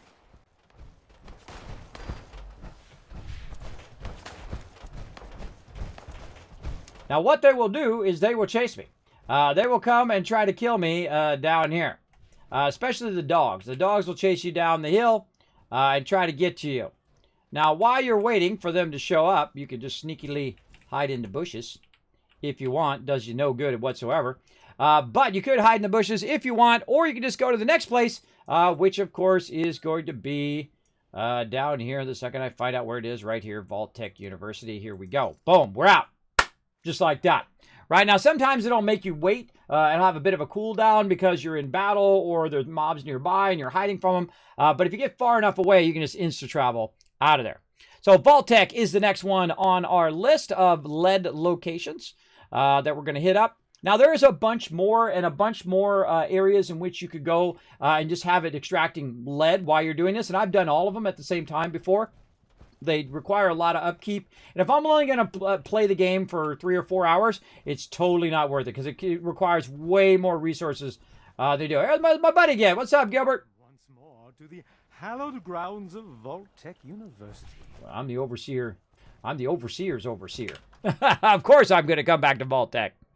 Not running Pirates tonight. Pirates is no longer in alpha. By the way, LDS John Boy, go onto the Discord and give some feedback. If you don't mind, I'm going to go ahead and put that in the chat right there. Click on the Discord. Go ahead and follow that link. They want to have a survey from everybody in my community about Stream Pirates. Some suggestions, ideas, issues you ran into, things like that. Go ahead and let them know so they can make it better for the next one. And I appreciate everybody who does. I think I have a few friends here that you're going to need to shoot in the face a little bit. I hate when they get under me like that. They should never get under you like that. It's like I don't have legs or something. I don't know what's up with that. Unidentified intruder detected. Yeah, duh. Why don't you shoot all these guys? They're always coming after me, robots. I always feel like I have to back up because they get underneath my character. It's really awkward. Now, the other guy, he'll be back. Come on. Area. I ain't got all day, bro. Okay, now I'm going to go right here. I'm going to hang a left, and I'm going to go right here. Now, it only requires 0 to unlock the door. And now, look, I'm in the vault. I'm going to close the door and pretend like I never saw that guy. He'll try to find his way to me. Now, I'm going to go ahead and go in here, and I'm going to look around. And if I look down here, we can see a bunch of power. Look, there he goes. And he brought some friends. How nice. And that's why I closed the door, everybody, so I know when someone's coming in through the door. It's a dead giveaway. Now, what we want to do is we want to work our way down into the lower area here. And there is a ton of loot in here, too, in the vault. You can run around, get all the loot if you want. Me, I'm going to go right here to this terminal, to the simulation vault here.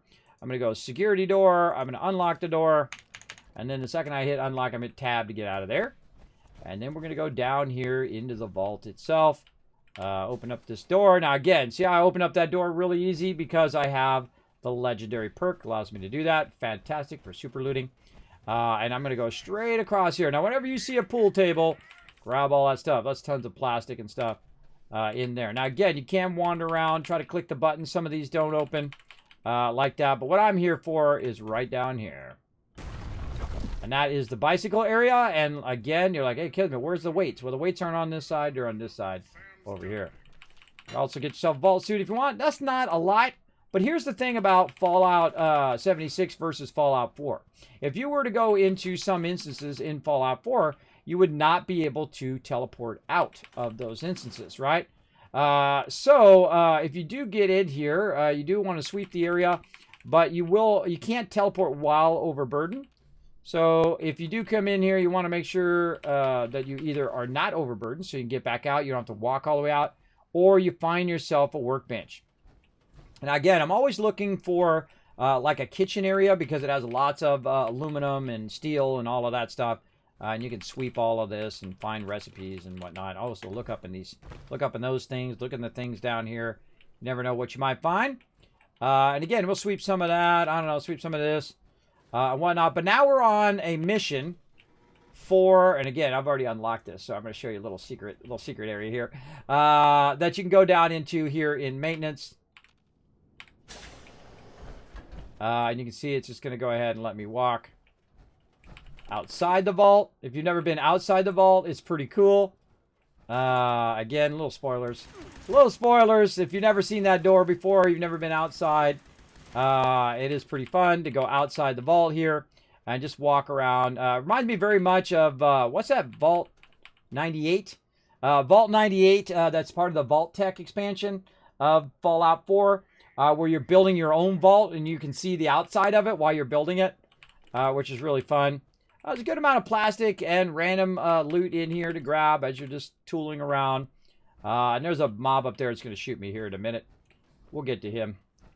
But again, just kind of walk around, see what you can find. And what you're really looking for all the time in this game, 24/7, every minute of every day, I find is you're looking for a workbench. And so we're just going to try to collect as much loot as we can between us and our very first workbench we're going to find. And so we'll get up here. We'll look there. We'll go up here to the top. Now look at this. So there's actually a camera. Let me turn this off. There's actually a camera watching this other room. See that? So there's a camera watching the Overseer.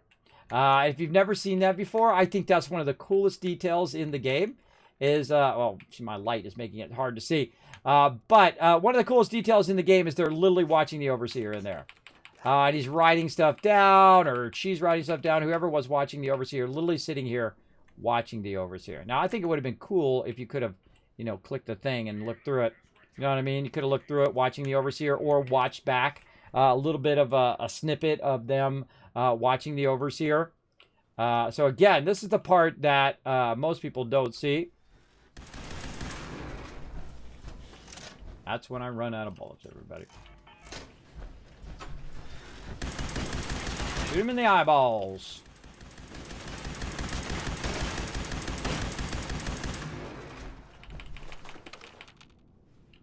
Okay, so we got that. So we're going to run across here. Again, sweeping all the loot.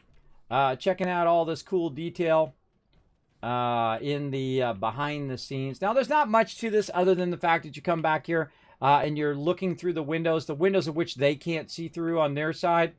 It's reminds me, it's very Vault-Tec-esque, very creepy, where people are watching. Now, again, this is a study vault. So, of course, you'd expect there to be people watching the people in the simulation. So I guess it isn't that bad, but it's still a bit creepy, I think. I think it's super creepy myself. Again, you've got other terminals and stuff you can do back here. And you have to go through a bunch of stuff before you can unlock this area I'm in right now. Approach and identify yourself. Law-abiding citizens will not be harmed. See how I backed up so the other one couldn't shoot me?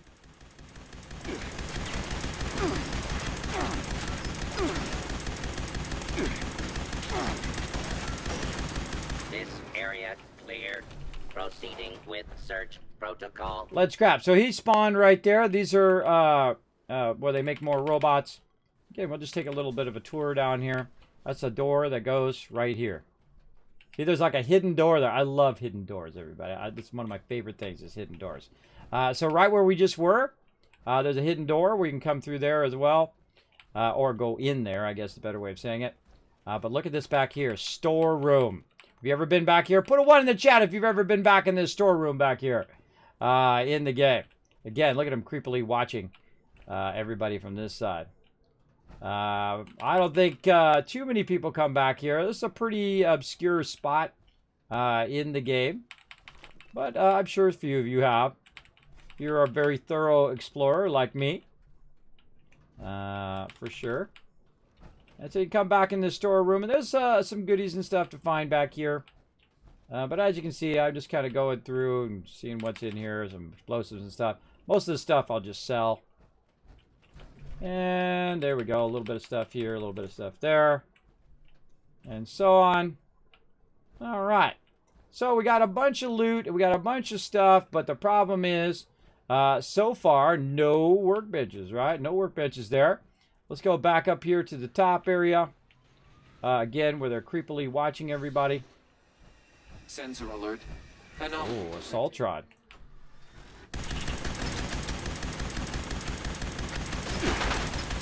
Yikes. Ow, you see how much she hit me for?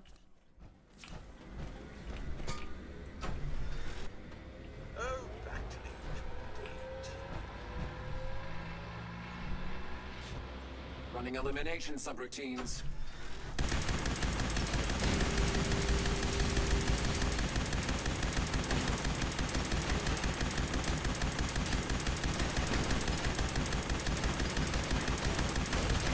Gotta use the line of sight. I knew she was gonna do that.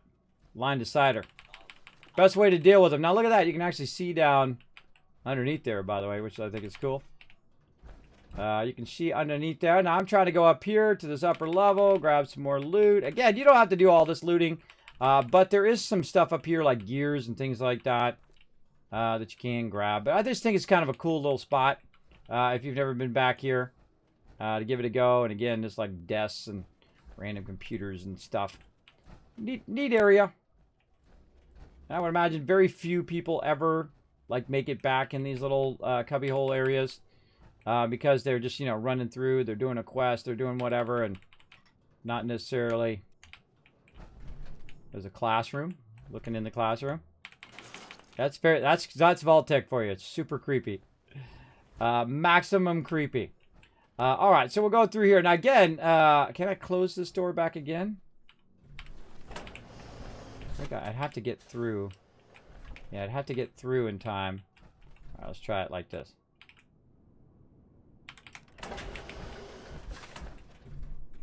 See? You don't even know it's there.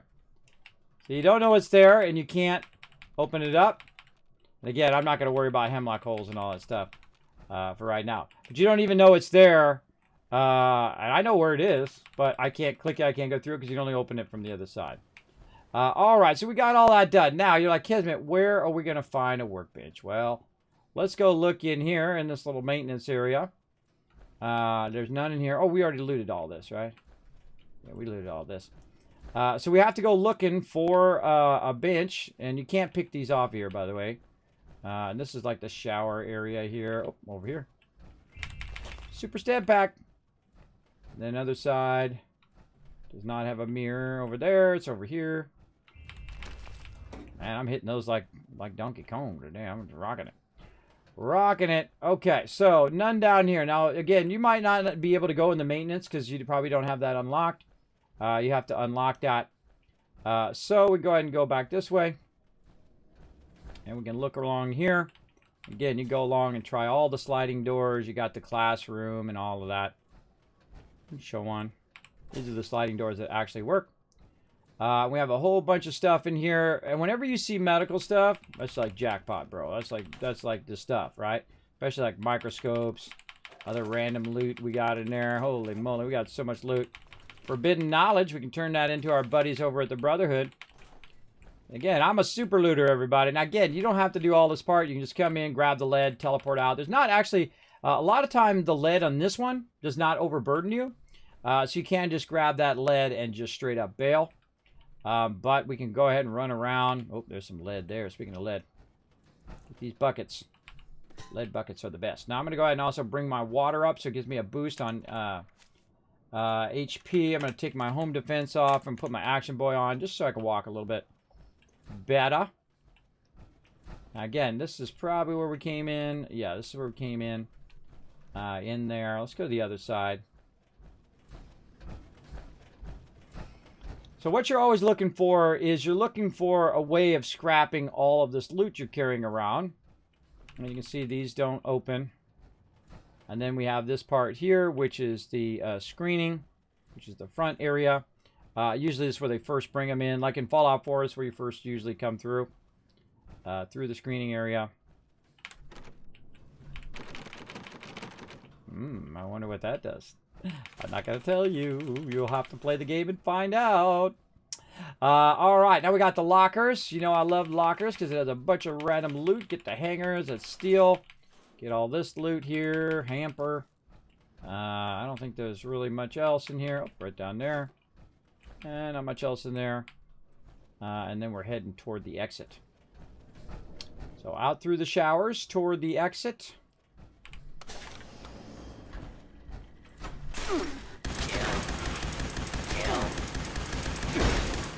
More lead scrap. Now, killing the mobs also gives you tons of lead. So if you want to spend some time killing all of those are fun too. And we're just wandering around. Again, look, you can look into the vault from up here, which is really cool. And then inaccessible there. Another fun one. Please and clear. This is now a free fire zone.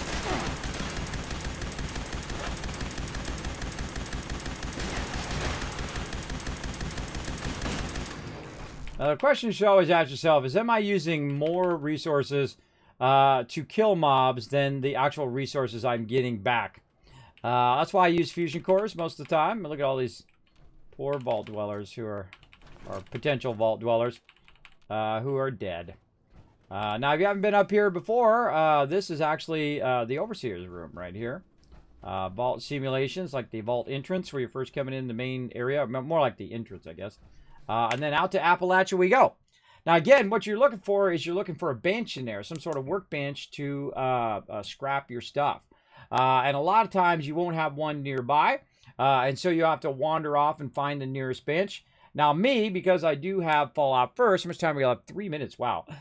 Because I have Fallout First, it allows me to just go ahead and pop out here and try to find an area in which I can put my camp down and then scrap it there. So if you can't find it in the building, you wander around, you grab tons of loot. Now, you can also drop some loot. That works too. What I'll do is I'll do this and I'll hit T. Now, because we're in the town, it's going to be a lot harder for you to put down your camp. If you are in the direct town here, you're going to have trouble putting this down. Now, there is an area when you walk up toward the airport, way up here. There is a Red Rocket that you can find. Red Rocket truck stops always have a bench or something. But again, we'll just test it out as we walk because we're overburdened anyway. And you're like, hey, I want to put this down, bro. I want to put this down. But it doesn't work in town. Now, of course, while you're going by town, you can also, scrap a bunch of stuff. Or you can peek in here and say, hey, what's going on in here, bro? I hate this quest. This quest sucks. But I just happen to know there's a workbench right there as well. So that's going to help us a lot. Boom! There we go. All right. So now I showed you where a nearby workbench is. There's other workbenches around there as well. But that's a nice one to grab.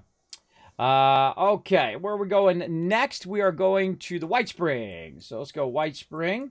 Golf club right here. Now, if you see that photo, by the way, in my, yeah, you can use a scrap kit if you want to. I've got so many scrap kits. I actually should probably start dropping them. I've got so many, sucking up my inventory space.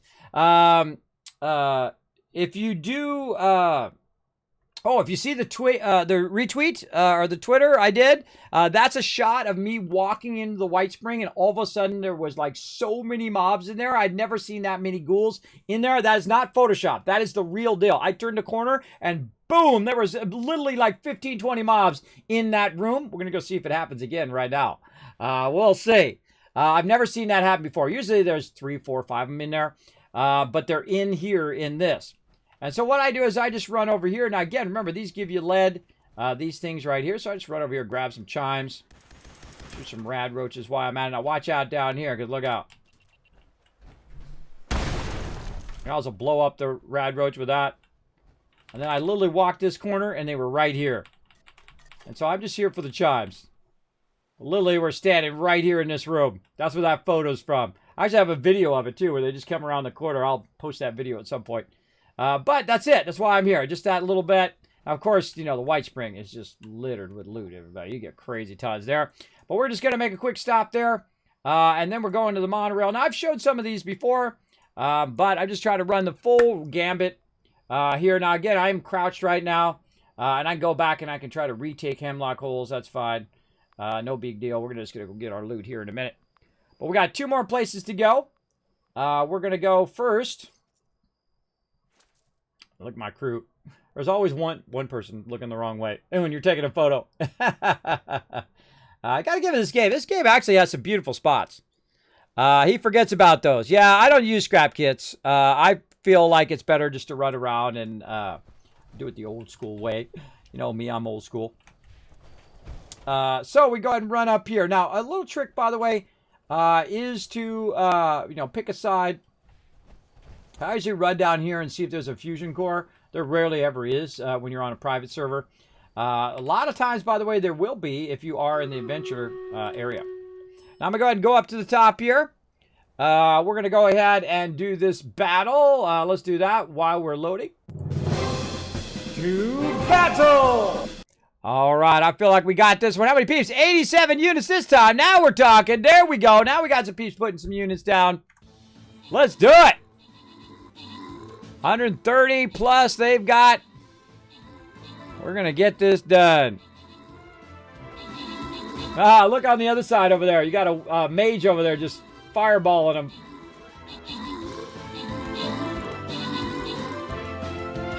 For some reason, they're not moving. That mage is going to be just fine until... And then a flying rogue over there, too. Going to be just fine until they move. They're, like, stuck in place.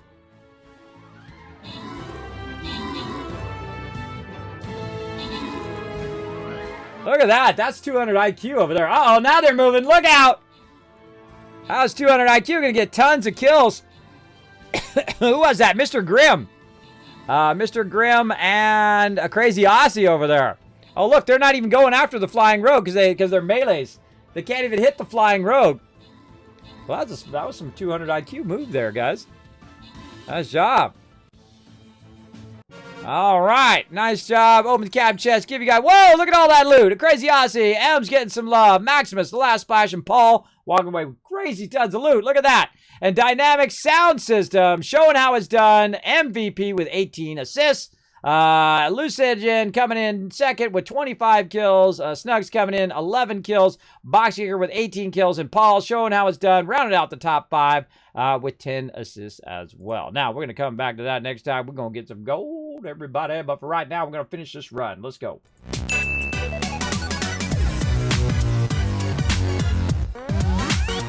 Now, of course, look what's happening when I'm not around, right? All the stuff is going off at the same time, all my different areas. Now, when I suggest when you're taking over areas that you kind of spread out the time in which you grab them, right? You grab one, and then you wait like 10, 15 minutes, and you grab another, and so on. So you're not trying to defend them all at the same time. Now, I'm over here on the monorail. You can see I'm way up here, and of course it's raining because I expect nothing less. And I usually go on this side. You can't actually start on the other side as well and run through the train and get tons of loot, which I sometimes do. But I start on this side, which is the side right by where you teleport. And this is where all your lead and concrete and all this kind of nice stuff's going to be. Now, watch out when you're walking on these boards because it can be dangerous. You can fall to your doom, especially if you don't have power armor like me. Because I fall a lot, so that's why I usually walk around in power armor. Same thing over here when you're walking across these boards. Woo, bye-bye. But you can go in here and you can try to grab some loot along here. Again, usually I run from the other side and run this way, but you can go this way as well. And one of the things that I'm looking for are blocks. Those are plastic, little toys and whatnot on a random loot on the ground. But I'm also looking for stem packs and stuff like that. And so we're just kind of sweeping through, grabbing whatever we can find here. Easy peasy. There we go. That's what we're looking for. Right away to loot, because I could sell that. I get so much of that. Now, also here in this golf bag, there's a ton of golf balls, which is plastic for making like shotgun shells and things like that. We got cigarettes, more plastic. Up here in the front, we got carrots and whatnot. Don't forget to look up here where the pilot goes, because sometimes you can find some stuff kind of nestled in there. And then up here on the wall, got nothing. Got nothing on that one, but there you go. And then you usually can come in from this side. Now, one of the things I wish they'd let me do is do this.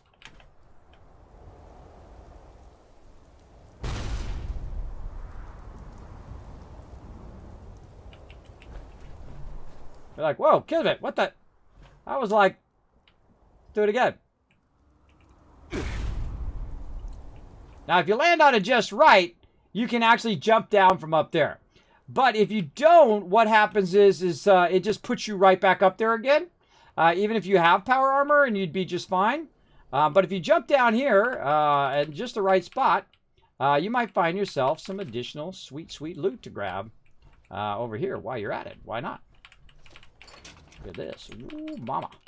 Every little bit of loot helps.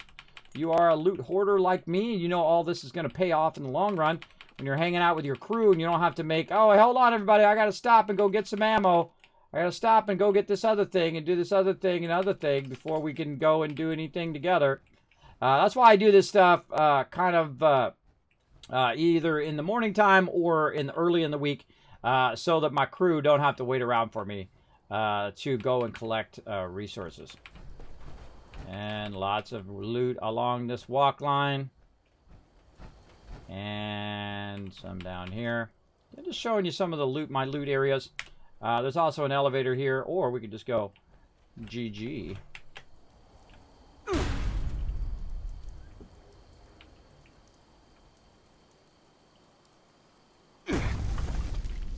Yeah, you just take it in stages. You can jump all the way down if you want.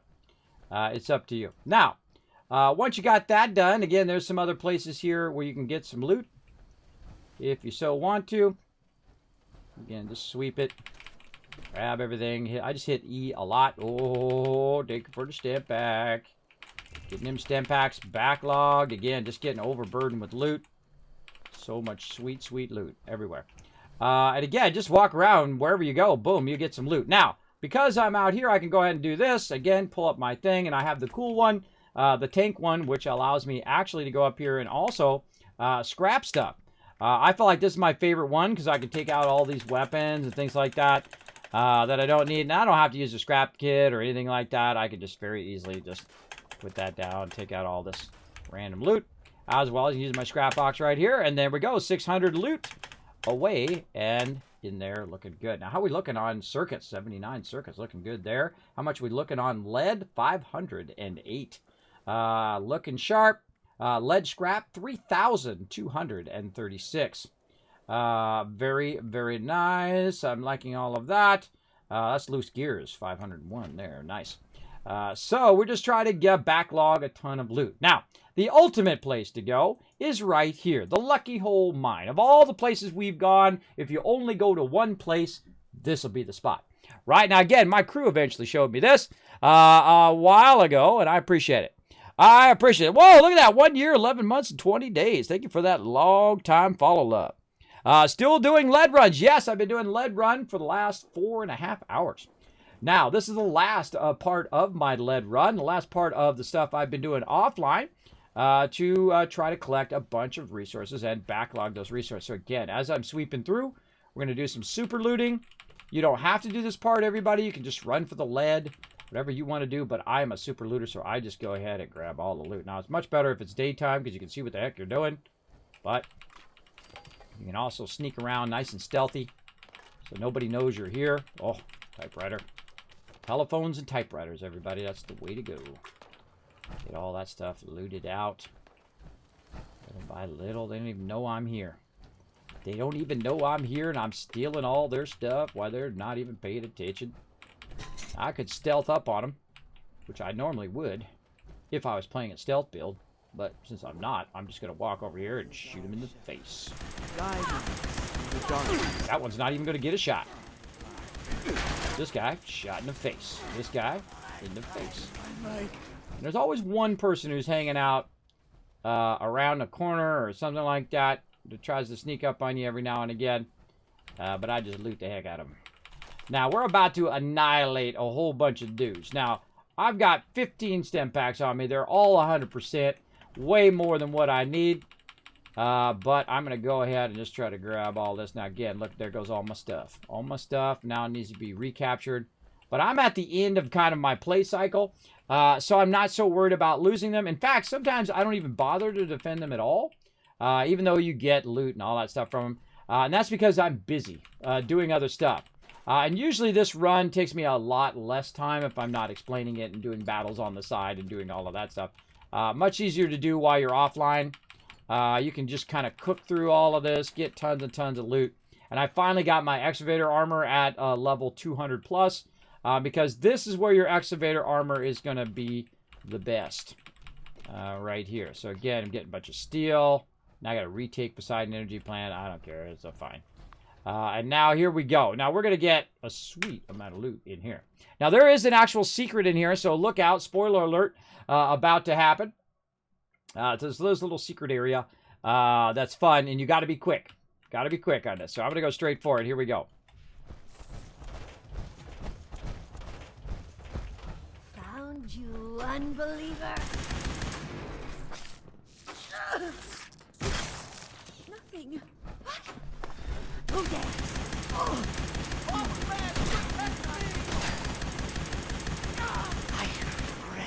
Now, why did I run ahead of her? Now, I thought she might already be there. But the reason why I ran ahead is this is power armor right here. Now, I'm not going to bother to grab the fusion core. But there's some power armor here, and there's also a chest back here, which you most likely wouldn't find. Like, you go, okay, the door's chained, and you go all the way through the instance and then come through the chain door. No. This one actually is just literally just a drop down behind the thing, and there's a bunch of loot in here, including some power armor. So if you are low level, looking for some power armor, did you know you can use this at a real low level? Check it out. Raider armor right here. This is level 45, but you can actually get it at a much lower level because I'm higher level. That's why I got so much stuff. Now, again, we can sweep all of this for loot. And so we're going to do a little loot sweep. I'm going to get some mobs on me here at some point. But, again, just a sweet, quick loot right there. All right, I'm coming. Where you at? Rad roaches, whatnot. Great place to just sweep the loot. Nope, did not want to do that. Right over here. Thank you, thank you. Oh, and there we go. We got another thing. Another reward unlocked. Let's get it. Let's get it. Because I've been doing nothing. Look, I didn't even get... Oh, God, I got a bunch of them in here. Beekeeper hat. Bunch of perks. We got that one earlier. The Death's Breath skin. Some lunch boxes. Some Yukon excavator paint. I'm not going to get that one. But you can see I'm a huge sucker. I've never finished one of these ever. And that's because I don't have enough time. But I normally, had I have more time, I would play and get every last bit of that every single time, everybody. I would definitely grind that out because there's some really good stuff in there. I missed out on like a bunch of cool stuff like the greenhouse and things like that. But, you know, again, I only got so much time in the day, everybody. Only so much time in the day. I got to take care of that IRLs, you know. Close the door on myself. There we go. All right. I'm just trying to get all the loot.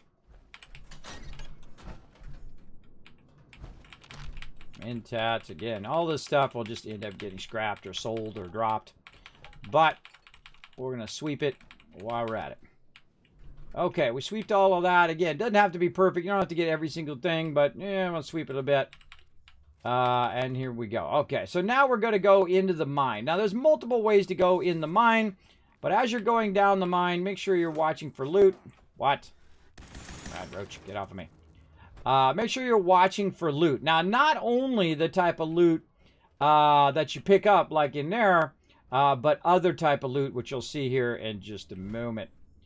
Now, I find the first place in which I find that alternate loot is just up ahead. And so we'll keep an eye out for that. Now, make sure you're looking in these things, because sometimes in a few of those, there's this. But right here where you see this symbol, it's basically pointing you over here to go look over here. It's like, what is it? Oh, hold on a second. That's right. There's lead in here. Now, this particular area, I just got 4 lead. I got double the lead because I have my excavator armor on.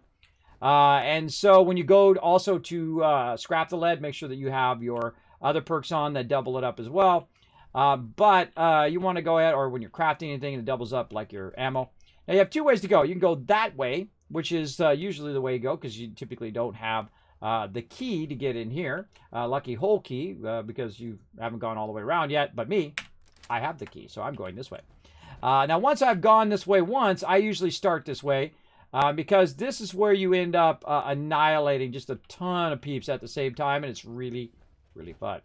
Now, sometimes I'll walk past nodes and whatnot, don't get triggered, but I'm just walking over here just so I can ambush a bunch of these dudes just standing right here.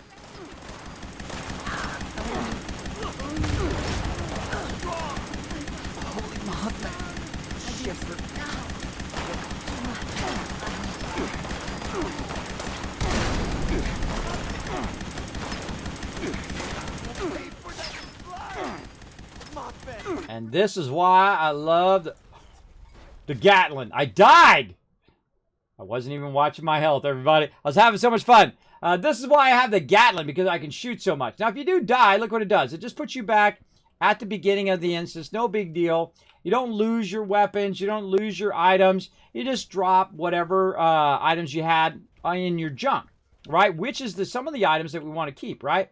You can sweep through here again, look for loot, but there's no loot to be had in there. But I wasn't very far down the raid. Now, I should have hit my step back, so I wasn't paying attention. I was just having so much fun shooting stuff. I just run right back over here, hit R, and then R again. Now I've picked up back up all my loot, and now it's on. When you've killed me, now Kismet goes into, like, super death mode. Now, there's a guy over here, and he has a heavy weapon, and that's why I'm taking so much damage. This guy, who we're going to melt here in a second. Now, when you're getting double hit like that, see, I cannot use my stim pack because Gatling weapons do not allow me to, not allow me to use my stim pack. Now, they actually do a pretty good job of dodging you. I was itching that whole entire time as well. They do a good job of dodging you, but this is one of the greatest places to come in because you kill like 50 to 75% of them right here in this one spot right away. And then, of course, you want to go ahead and loot them. Now, again, be looking while you're going along. Be looking for that lead because it could be anywhere, right? It could be on the walls. It could be on the floors. It could be on the ceilings, right? You want to be looking for wherever that's at. And then, of course, grabbing all this loot while you're at it. Now, there'll be more mobs, that's for sure, along the way. And I'm trying to see, where is all my guys? Over here. And again, suds of loot. Over here, a bunch of melted peeps.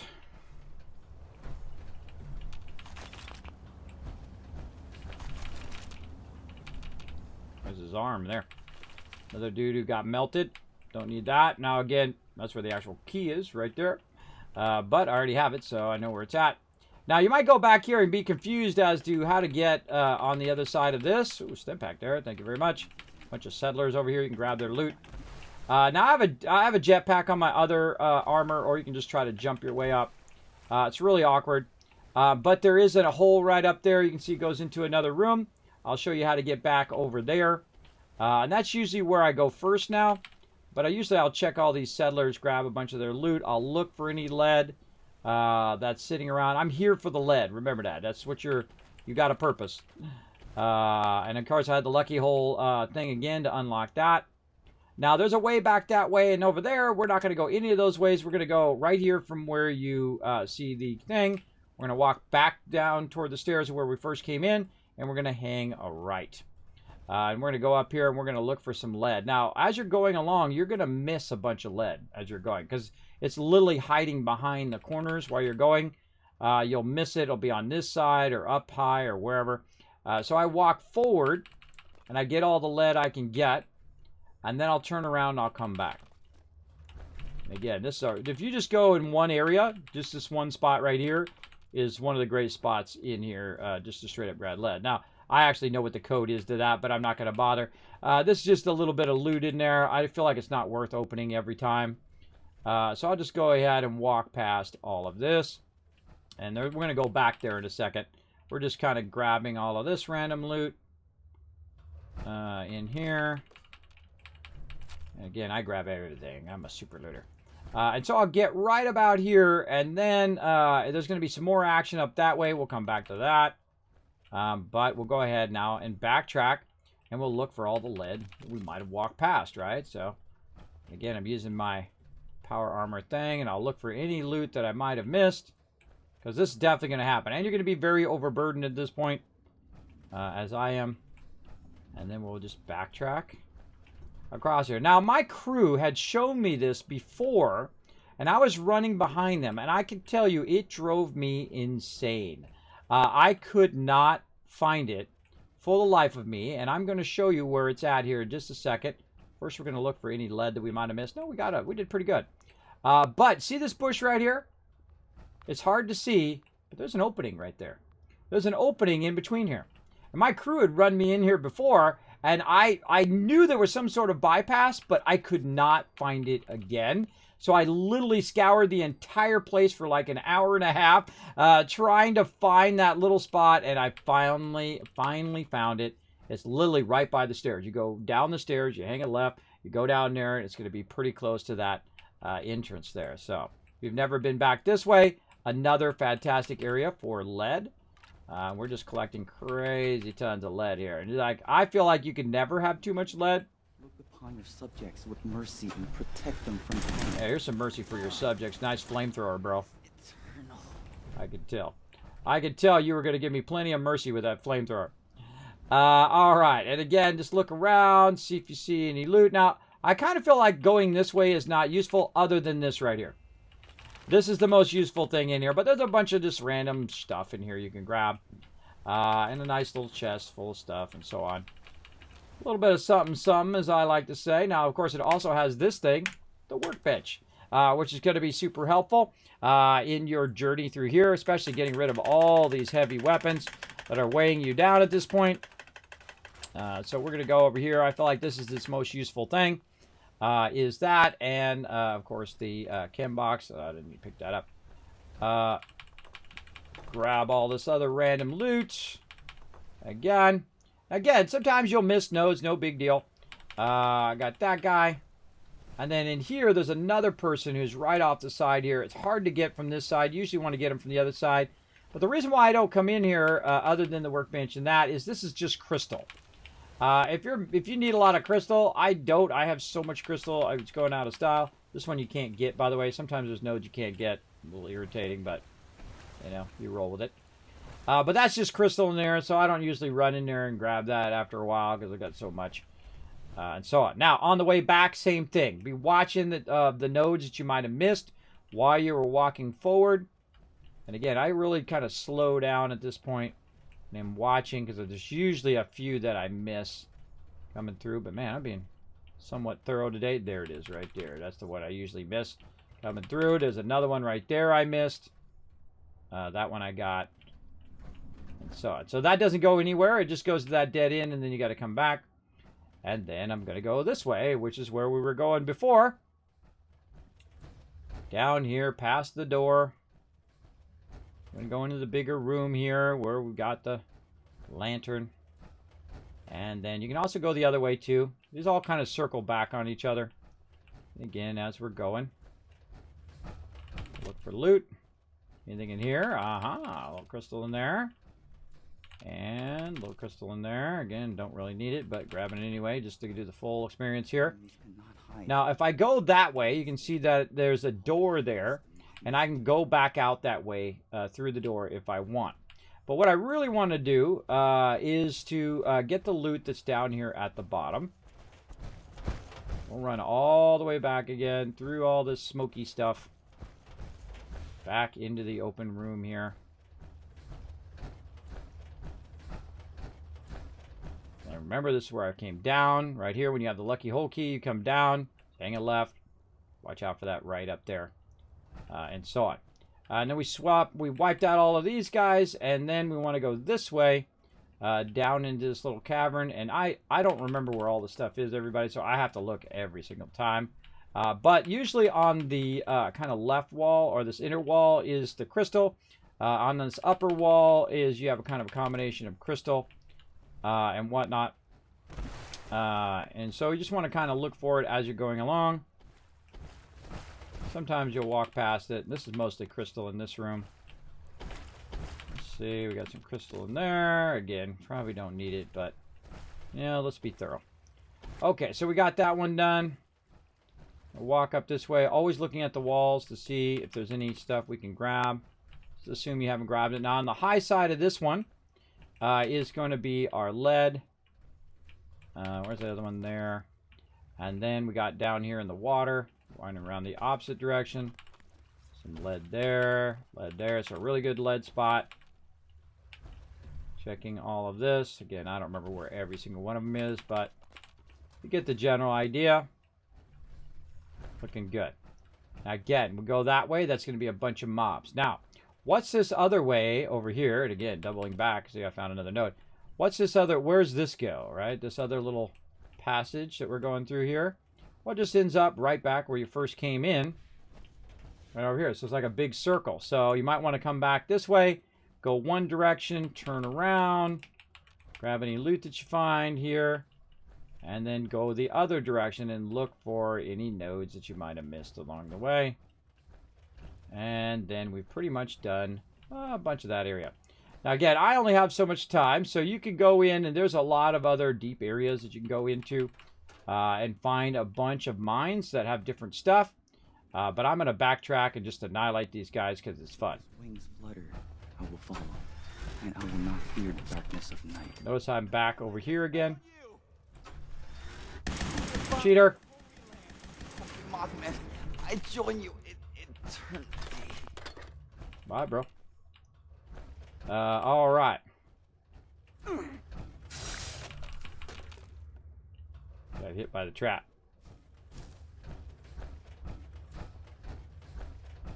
And so we're going to run back out.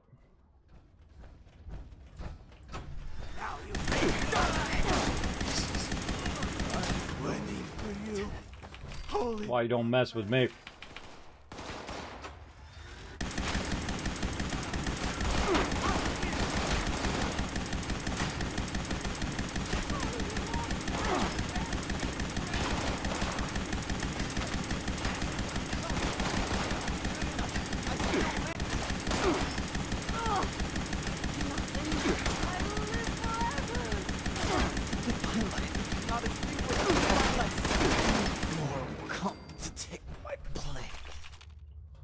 And they all did. And now they did. That's why they shouldn't be taking me on. That's why they do the thing, and now they gotta die. Alright, let's grab all their loots. Right here. Now again, on your way out, make sure to, you know, snag all the random loots here. You don't have to grab every single one of these notes every single time. I probably have about 12 copies of every single one of these. Or 50 copies. And whatnot. Now remember these little side areas like this? You want to kind of poke your head down here. Find any kind of random loot. Remember, you can always sell this stuff. But what you're looking for, again, you're looking for the lead. Nodes that are hiding up here. Like this. Again, each one of those is worth 4. And this is what keeps your ammo up. And as you can see, I think we're good there. Now, there is a couple other spots here that we can look. Way back here in the corner behind this. And there's probably some I'm walking by as well, but oh well. Again, don't kick yourself if you don't get every single node. Again, you only got so much time in the day. At least I do. So I grab what I can, and then I bail. Don't forget to look in here. Oh, yeah. Random loot. Get them bones. I mean, if you're going to come in here, you might as well walk out with all the loot. That's the way I think, anyway. Now, again, this is actually where we originally came in, and we went down that way. So this is the entrance, and so we could have went right, and I could have shot my way through those guys. But I find after a while, you go this way, and you just eliminate most of them just by going that way. And then we can walk our way out of here. Or run our way out, in this case. But here's the thing. I don't have to. I don't have to do anything because I'm not overburdened, because I use the bench to get rid of a lot of that stuff. So I'm good. I can just teleport out. Again, one of the huge differences of Fallout 4 or Fallout 76 versus Fallout 4 is that you can be in interior spaces and teleport out. So it's really cool. You don't have to run all the way out and get outside and teleport out anymore. 99% of the places that you're in, you can just teleport out of, which is great. Very, very cool. What's up? What's up? Add me, maybe. Look out. My mods are watching you. Now, Bestu, I remember you. I barely remember what I did earlier today. Barely remember. Your name kind of sounds familiar. I'm sorry. I have bad memory. I have sleep apnea. So, I have a really, really bad memory. So if you're asking me if I remember stuff, usually the answer is no. Whether it's a name or a number or what I did 5 minutes ago, whatnot. There's a funny meme that I retweeted on Twitter about somebody saying something, and I was talking about something in chat, and then somebody will say something back to me like a couple minutes later, and then I'll forget what I was talking about. That sums me up pretty well. All right, let's go into crafting mode. Let's finish up here. Crafting set. Let's go ahead and scrap a bunch of items. Over here, let's scrap these weapons. Get ourselves some bonus loot because we got our scrapper on. All this apparel. Again, we want to get ourselves prepped and ready for the next time. Anything else? We got any mods? We do. A few mods in there. Then again, put all that away. So now we got a bunch more from scrapping that. Now we're at 332, and that's because I have so many fusion cores on me. Did our daily reset? Let's see. 4 hours ago. Nope. That was right when we logged on. Right when we logged on is when it reset. I was trying to get a double reset where you do your stuff right before it resets, and then it resets, and then you get you can do it twice in the same, basically in the same day, because you hit it right at the reset. In this case, it was 4 hours ago, so it was roughly about 9 o'clock. It actually reset the vendor right when it does. So I'm trying to find that perfect time in which to do that. So I can get 2 days worth in a single day. I feel like that would work better because I don't play every single day because I got other things to do. Other things to get done. Now, we've been running around doing a whole bunch of stuff. Probably a good idea to go in and check our weapon because the next time we log in, we want to go right to it. So let's go ahead and inspect that. Let's go ahead and workbench repair that baby. She has done a great job today. GG. Let's go check that armor. Man, my armor, I swear, never takes any day. It takes forever for me to break my armor. I mean, I'm taking just pumping stem packs left and right. My power armor, using it, barely taking any damage. Again, I feel like this game has like every mob in the game has armor penetration. Just goes right through your armor, right through your power armor, and then the interior armor you're wearing and your vault suit. Somehow it penetrates through all of those things every single time without actually doing damage to your actual stuff. Again, very, very odd. Okay, so we got that going. We got going over there. Let's go over here to our chemistry station so that we can reduce our weight. We're going to do some smelting here. Now, again, crystal shards. We got 124. We're going to go ahead and tell it to do this. Now, what we want to hear is this sound, right? The sound of this doubling up, right? That is the greatest thing in the game. Right here, super duper for crafting. When you're crafting anything, there's a 30% chance you will double the results, right? So sweet, sweet. So let's get that going. Now, how much lead did we go ahead and grab in that run? We have 233 in there. And so we're going to go ahead and we're going to go ahead and scrap that. And we'll go ahead and do it all at the same time. 160. Oh, and notice that we're using our acid. Our acid is very important for smelting stuff, so that's why we're collecting tons of acid as well. We got some fertilizer for some of the food that went bad, and then we had ultracider and the other stuff. We could do that. Now, one of the things you can do is hit Q for toggle craftable, and then it will only show you the stuff that you can craft. I find that incredibly helpful, especially when you're doing stuff like food and things like that. So we're going to go ahead and craft some food. Speaking of food. Hit Q. We're going to go to all food, and then we're just going to go ahead and press as many of these as we can. I feel like it's still faster to do it this way. Now, if I had like 14 of them, then it would be faster to do it the other way, but I'm just going to do that. Now, I happen to have a fridge right here. And this fridge actually has 150 you can put in it now. So I could very easily put all this food in here. Now, I wouldn't put the low junky food in there. This one here is one I just did. Meaning the ones with low durability, they're just going to go bad. Maybe some carrot soup. Maybe some crispy squirrel bits in there. And so on. Now, what the fridge does is supposed to keep your food good for a longer period of time. Maybe some mole rat chunks in there.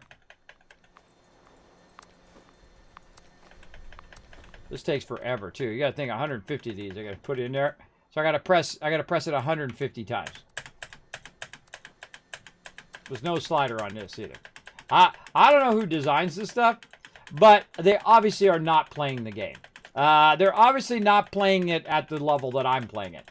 Do you want to press 150 times to put that into your refrigerators? I like how they added 150 slots. I appreciate that.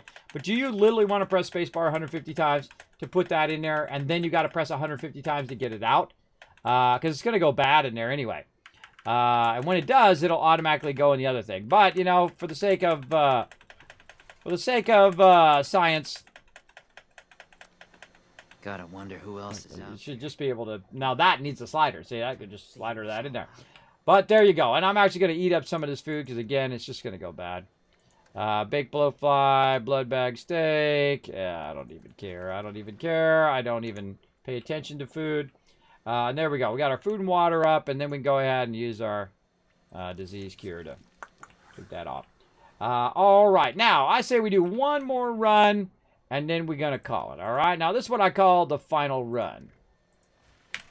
So what I'm going to do is I'm not even going to bother trying to build up more areas or do that stuff.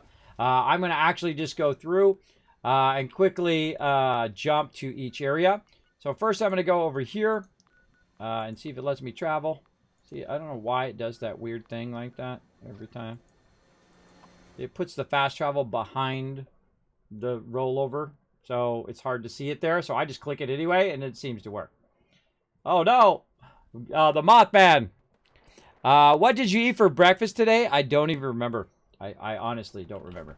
I don't. The fact that I am upright in breathing at this point is nothing short of a man-made miracle by this man. By force of will. All right, now we got to retake Poseidon. We got to take out the Liberators. Well, I don't care about the Liberators. They'll show up here at some point. I'm just going to go ahead and grab the fusion cores because that's all I care about. Oh, there goes our thing. And there we go. Event complete. Look, I didn't have to do nothing, right? I let all the turrets do it. Now, this is one of the suckiest things about taking over these areas is that, watch this. I'm going to go into this place, and I'm going to say, scrap this.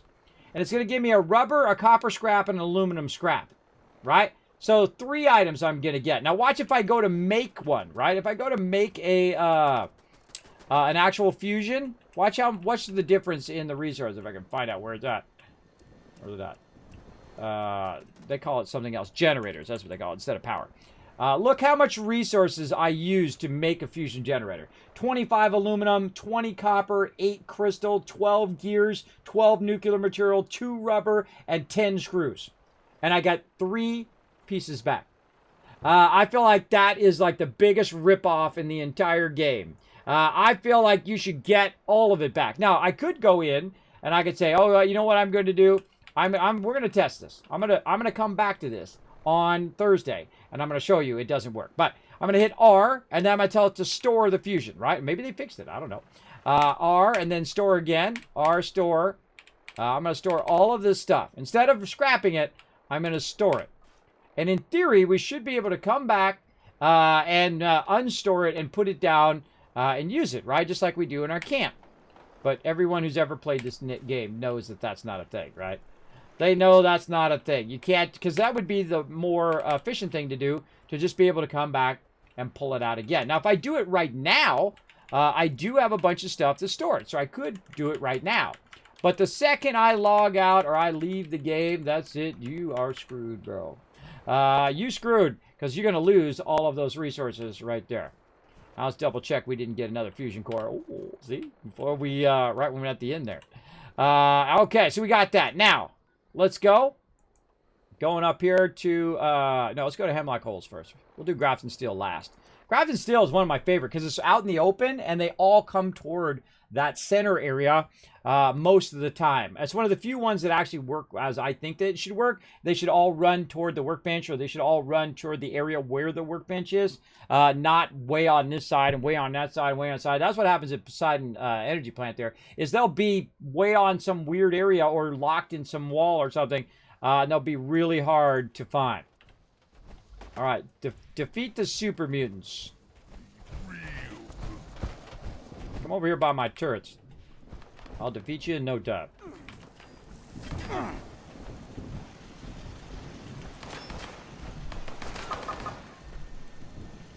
Way out there.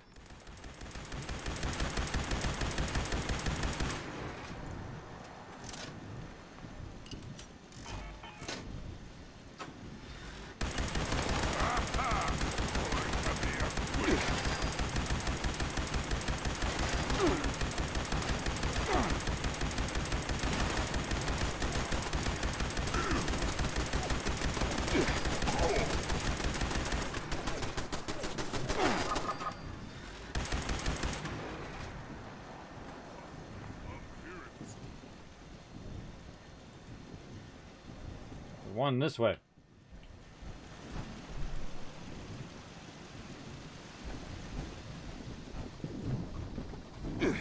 There he is.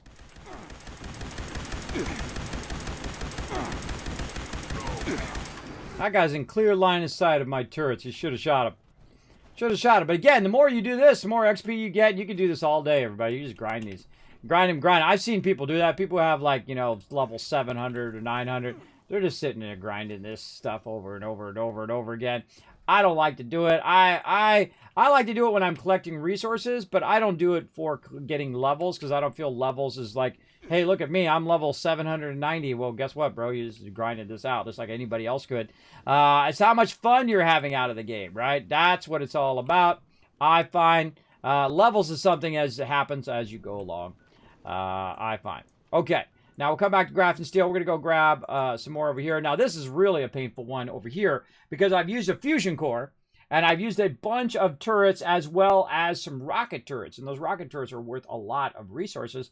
And as you notice there, I'm not going to bother to pick up any of the other resources or turrets or anything like that. I don't feel like they've fixed it, so I'm not going to waste my time doing all of that. But you get the general idea. You can try to store it or scrap it, and when you scrap it... Whoa.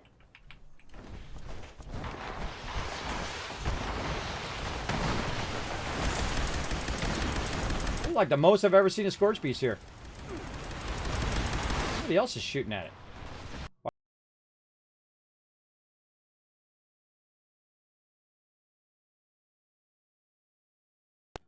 Uh-oh. Oh my gosh, that was a OBS overload. I repaired the workbench. Put a 1 in the chat when you can see and hear me, everybody.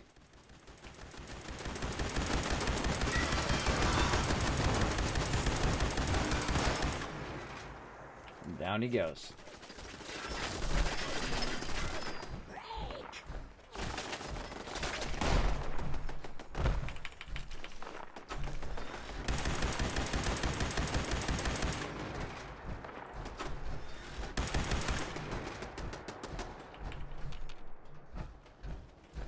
Rockets. Love the rockets. The rockets just helped me in that Scorch Beast.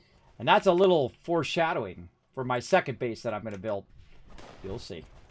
You'll see. I'm going to try to get that done before we do Steel Rain. Look at that crossfire. Correct, bro. Again, all the mobs respawn at some point, by the way.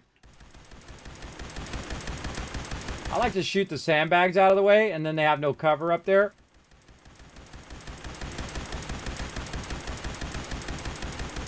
I'll just keep shooting every time he pops his head out.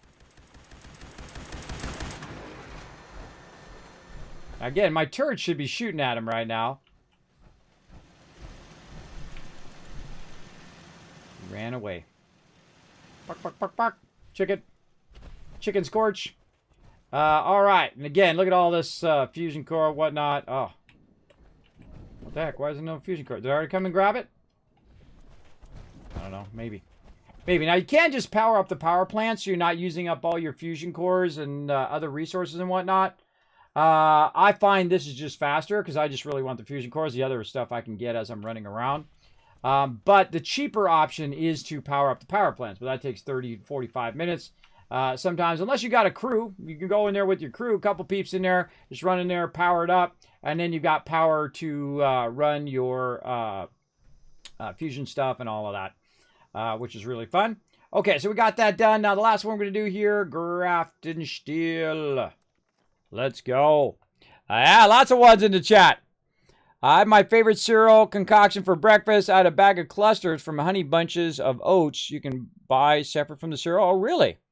And add them to Rice Krispie cereal. So I had Honey Bunches of Rice Krispie cereal for breakfast. That actually sounds good. That sounds pretty good. For sure. Whoa, look at that. Slick Ford been following me for 5 years, 7 days, and 23 hours. That's almost as long as I've been streaming. That's 6 years I've been streaming. Now look at this. This has got to be fun.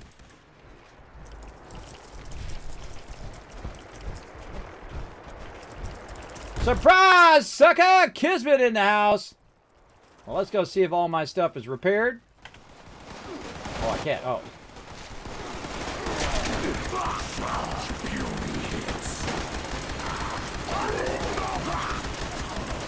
That's why I like Grafton Steel. Check it out.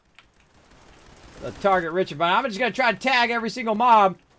Tag all the Supermins because I'm going to get all this loot. My things up there. Shooting at these guys.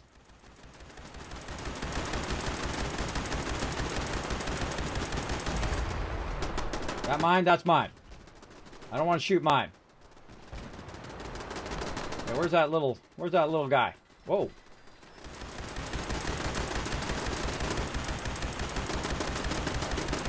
This is the guy I want right here.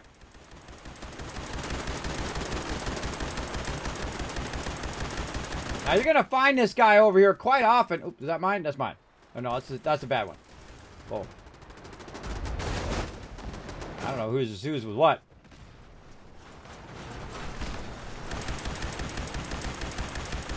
Now again, while you're over here, you might as well collect some nuclear key cards. You're shooting off nukes.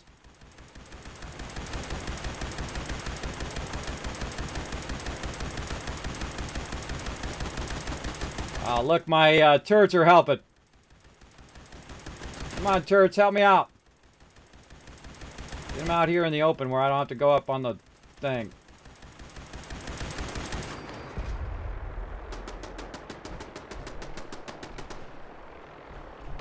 Alright, now I gotta go find it on the other side. Whoa, look out! Man, they get under me. It's like I got no legs, man. It's irritating. There's where he is.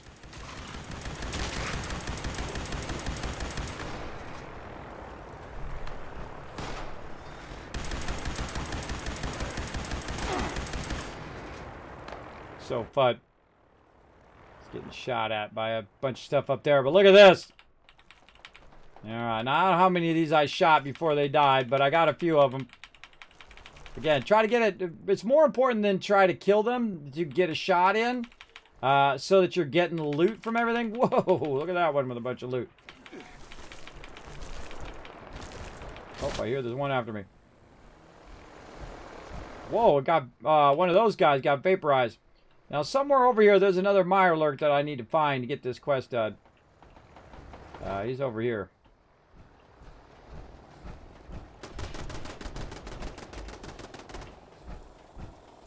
Doing something. Yeah, he's back behind the wall here. Again, there's a lot. I feel like this game needs a lot of work. Oh, second class elites. I'm just about to go offline, bro. But thank you so much for showing some love. One of my pals, second class elites, show some love in the chat, everybody. Awesome streamer pal of mine. We're just about to go offline, but thank you so much for bringing your awesome community into mine. Welcome, everybody. My name is Kismet. You're welcome to come on in and hit that follow button. Right now, I'm showing how it's done here in some Fallout 76. We just myrtleized all of these peeps when they thought they'd bring it to the Wasteland Tycoon, obviously. they made a horrible mistake. You don't want to bring it here, including all these vertibirds. Look at this. We wiped out all these vertibirds trying to come and get us as well. Now, of course, what we're trying to do here is we're trying to collect a lot of lead to make ammo, and then also some steel to help us with making other stuff as well. So let's get that steel from there. And we've taken over a bunch of various camps on my private server, on my Fallout 1st server. It's a lot of fun. Let's see if there's any more mobs over here that want to give up some loot. Oh, look at this. We could do this all day, just defending these things all day, every day. But I got other things to do. Now, again, look at all that loot. Look at all that circuitry and stuff that I used up there.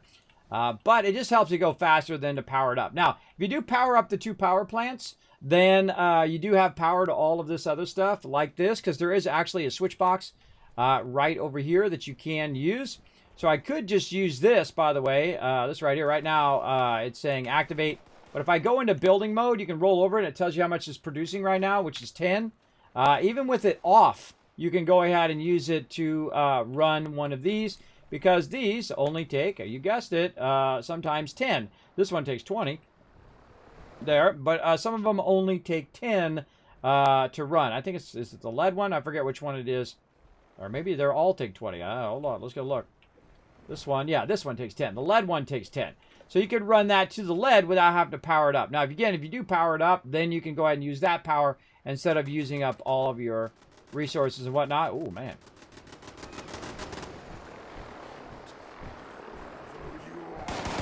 Here it comes. Time to get owned, bro.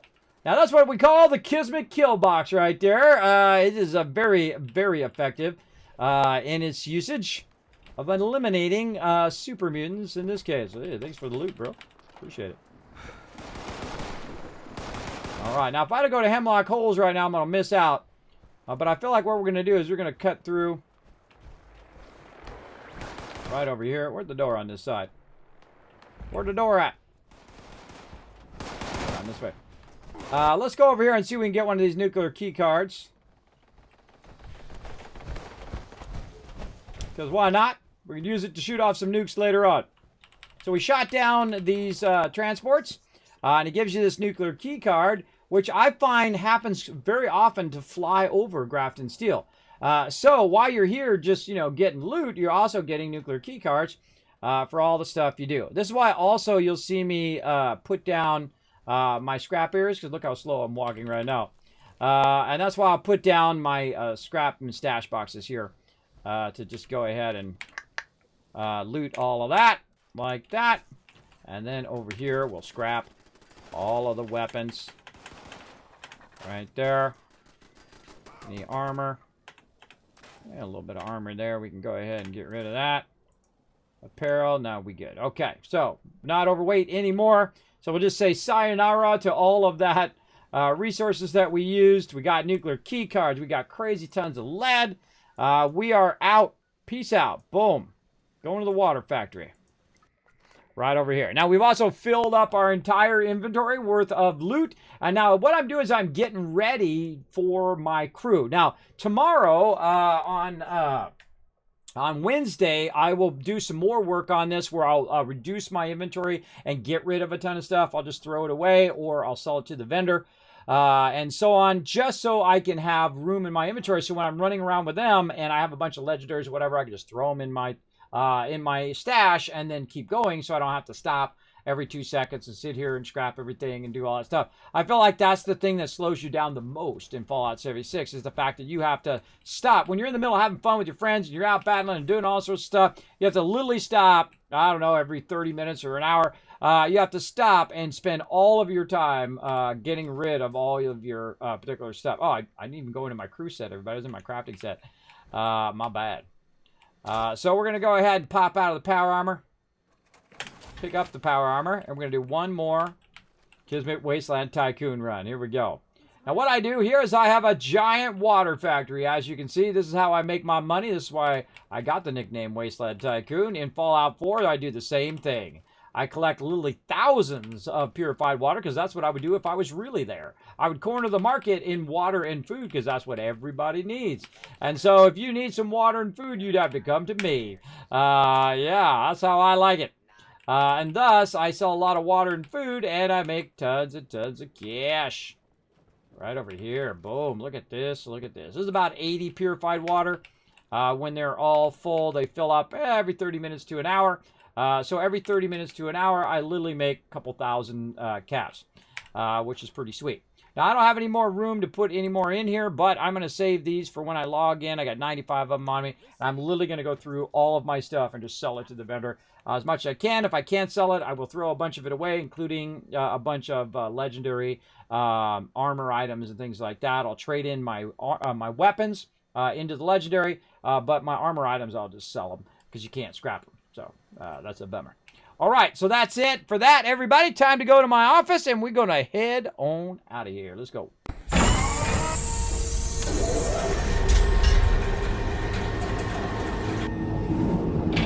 Thank you, Paul and Ali Alcatraz, for coming in and showing some love. Well, you'll get there anyway, so there. There we go. So, kids, we need to talk next month about which server we want to hit 2 squads deep in New World. Well, you let me know, bro. Let's go, second class. Whatever you want to do, man, you let me know.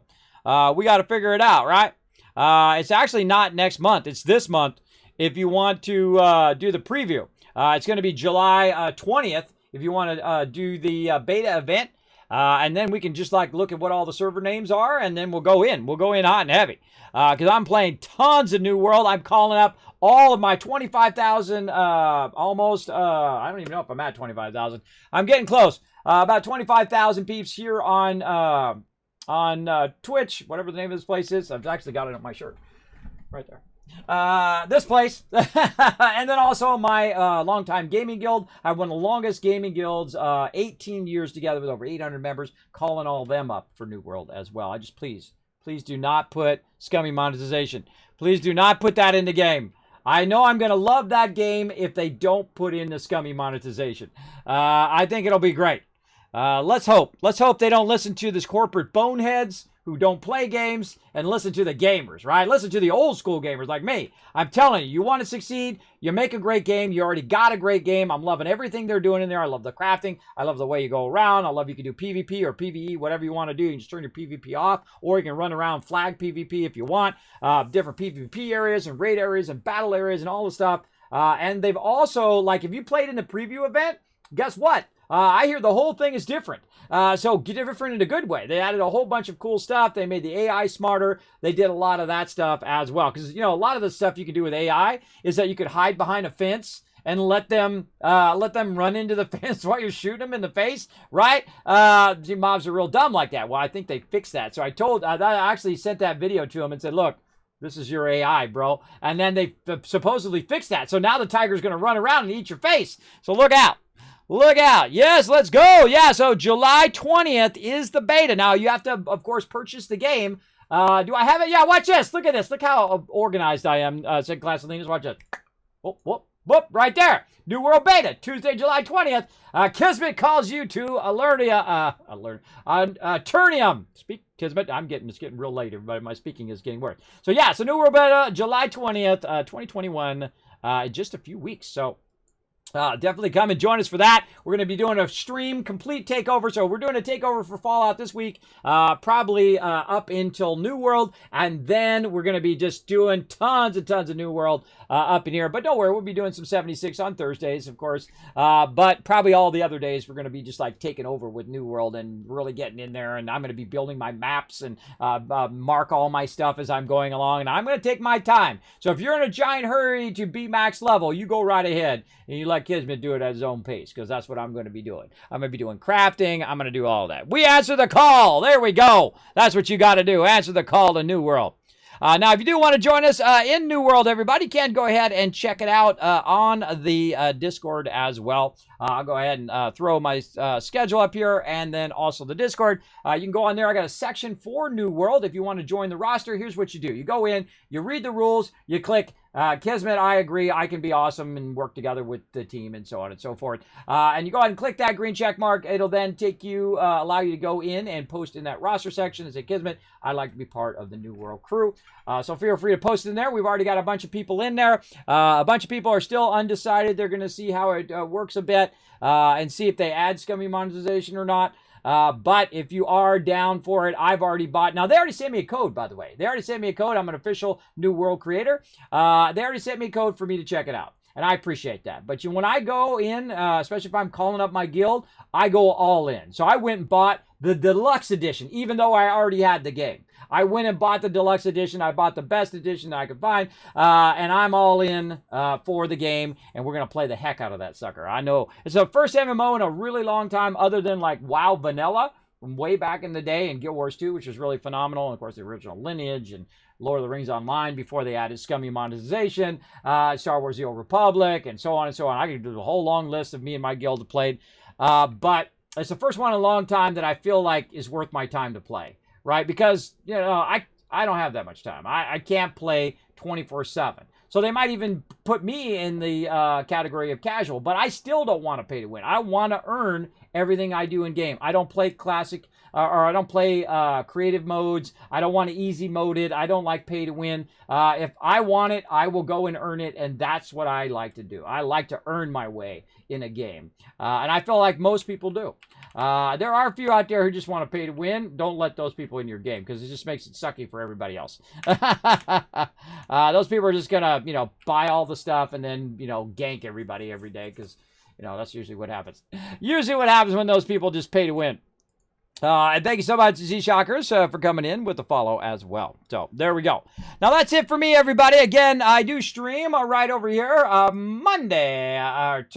Tuesday through Saturday. But you see, Tuesday through Friday, 9 a.m. Eastern Standard Time. Then I do some bonus streams at nighttime, 9 p.m., as this is a bonus stream, and we're running way over here. Normally, I go for about 3 hours, but we're having so much fun, we went 5 hours instead. Now I have to get up in about 6 hours and do it all over again. So as you see, today we're doing Astroneer, and then we did Imagine Earth. And then we're, of course, playing some 76 on Armor Ace, which is the last day for Armor Ace. Tomorrow, Wednesday, at 10 a.m. Eastern Standard Time, they are going to bring the servers down, and they're going to patch the game, and then you guys will be off and running on Steel Rain. But I will be off playing some Satisfactory. And then, of course, some Valheim, working on our massive outer protection wall. And then Thursday night, Friday, and Saturday night, we'll be, of course, playing tons of Fallout 76, Steel Rain. We'll go ahead and check out the storyline during the day. And then, of course, at nighttime, that's when we'll get together with a group on Thursday and on Saturday, and we'll get into some trouble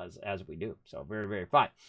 So boom, there we go. Now again, we've got tons of social media over there. Go ahead and check out that Discord. Check out the website, kismet.gg. Now you can do me a huge favor if you can go ahead and click on the YouTube channel link over there and hit that subscribe. Then also click on Twitter, hit the follow. Both of those things do help the stream tremendously. More people hit that button, the more fun stuff I get to give to you guys and get to do here on the stream.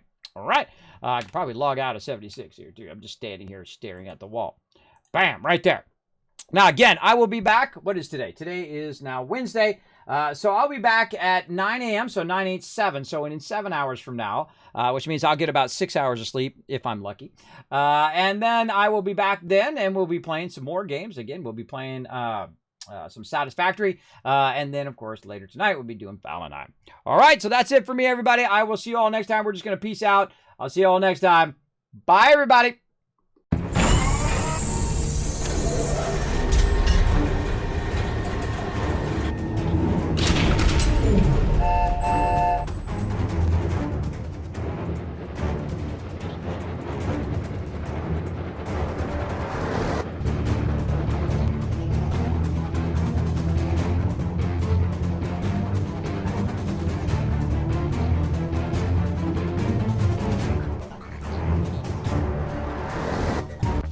Hey everybody, Kismet here. Thank you so much for watching this video. Make sure to hit that subscribe button right in the center of the screen. Also check me out live on twitch.tv/Kismet. I'll see you all next time.